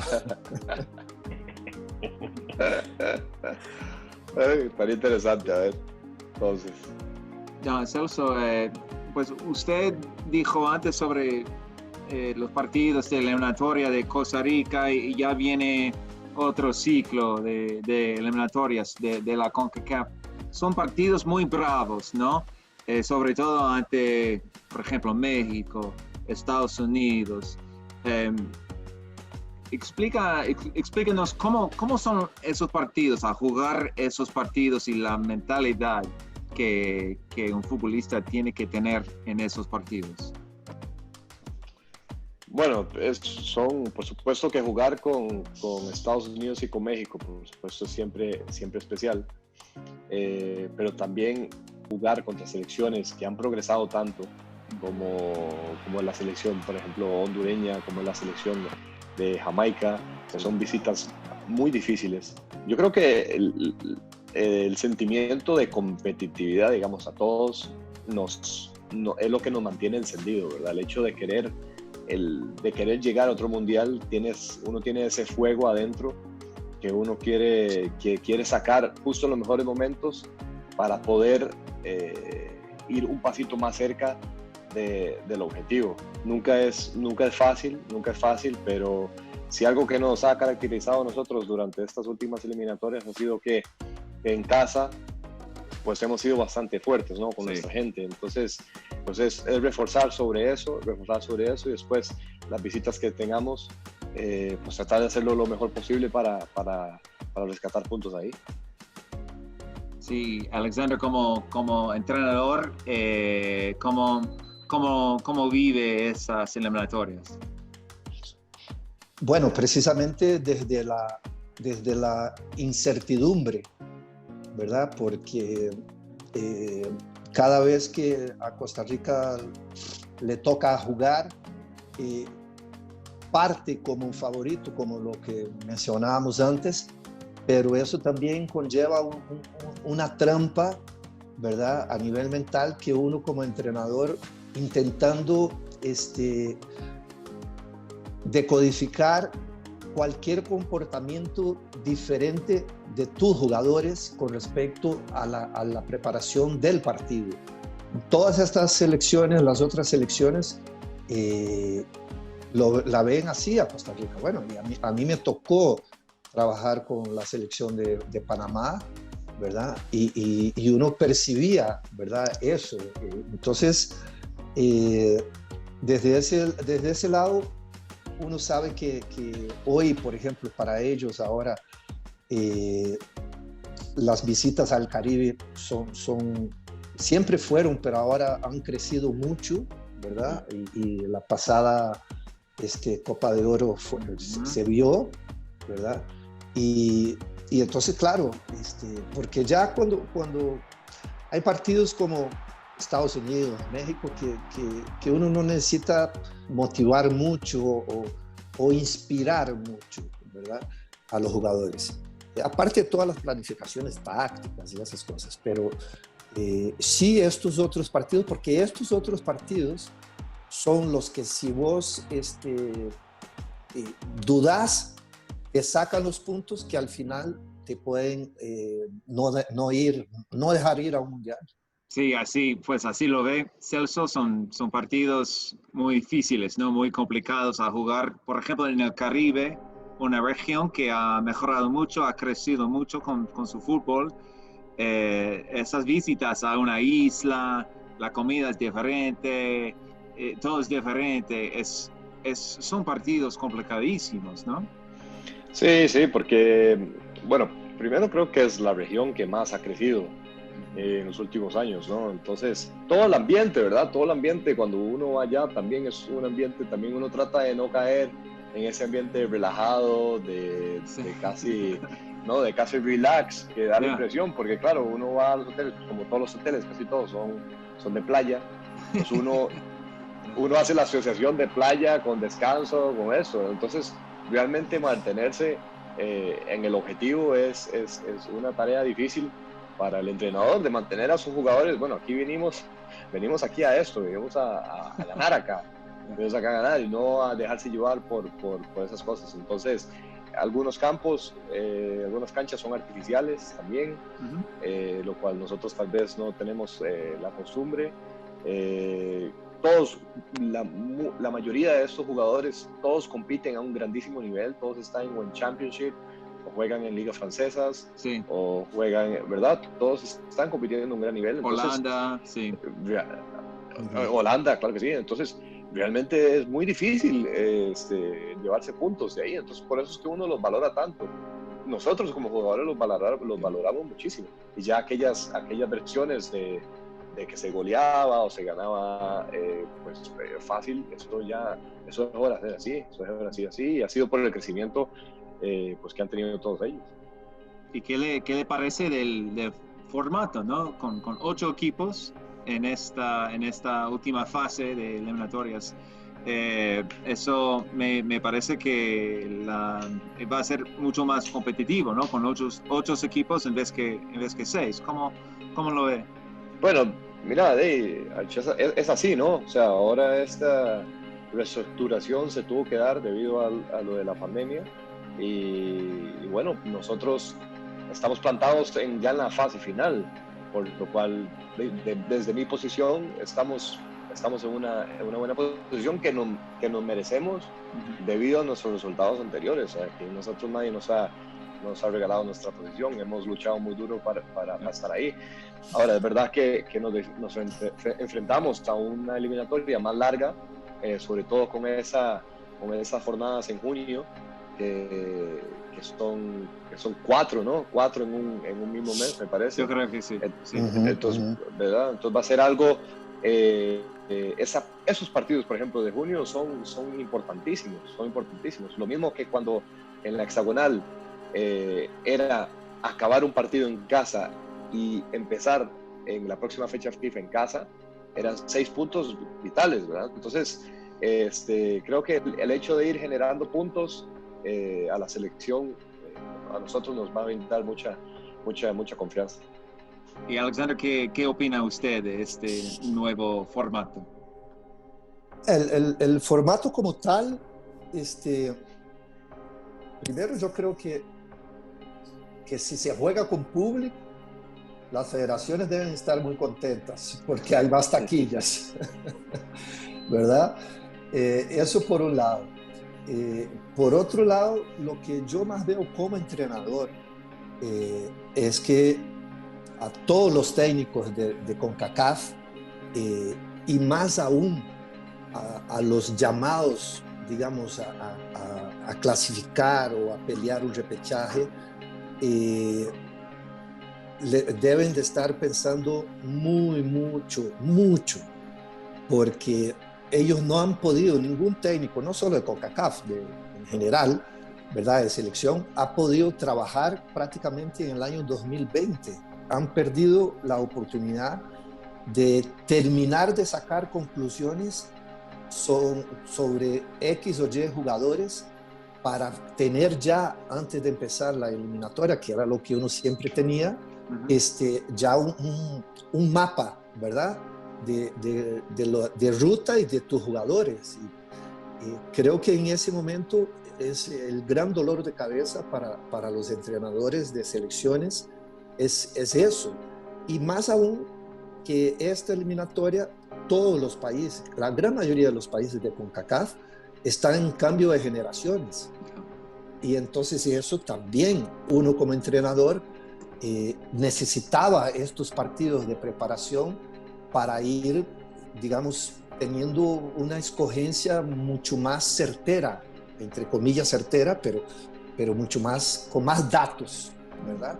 Para que vos llegás al final, como lo que preguntabas al comienzo a Celso, ¿verdad? Es decir, ok, para este ciclo de 4 partidos, por ejemplo, en junio, yo sé que estos 22 que he escogido para todo este ciclo son los que ya pasaron todas las pruebas. Eso es lo más complicado a mi modo de ver ahora. Bueno, Alexander, Celso, un placer. Muchísimas gracias. Que tengan un buen fin de semana, ¿vale? Igual para ustedes. Pura vida, hasta luego. Pura vida, hasta luego.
Espinosa, el título será para Estados Unidos. Espinosa mete tiro, la voló. Estados Unidos es el campeón de la Copa de Oro.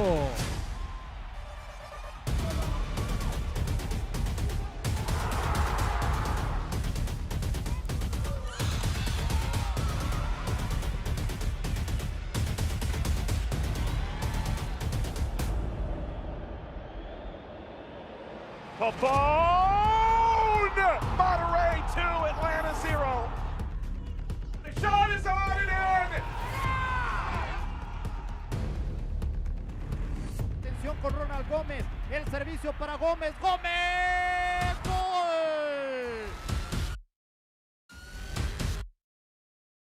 Is there one more here? There is. The best in Costa Rica, the best in Concacaf League.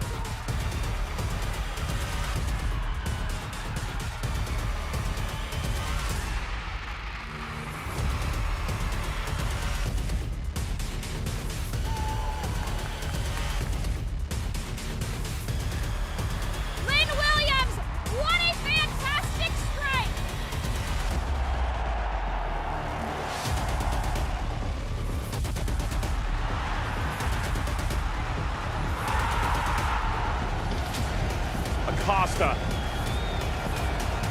Header down and in!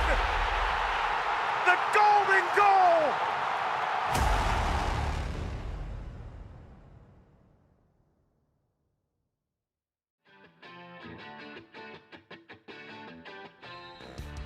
Cuts it to her left. Benzano! Hey, Kristen Kress! Sinclair keeps adding more. Lopez. This one flies outside the boot. Come on now.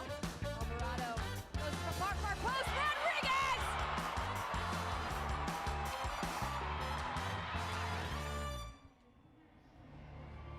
It feels a little bit like deja vu here in the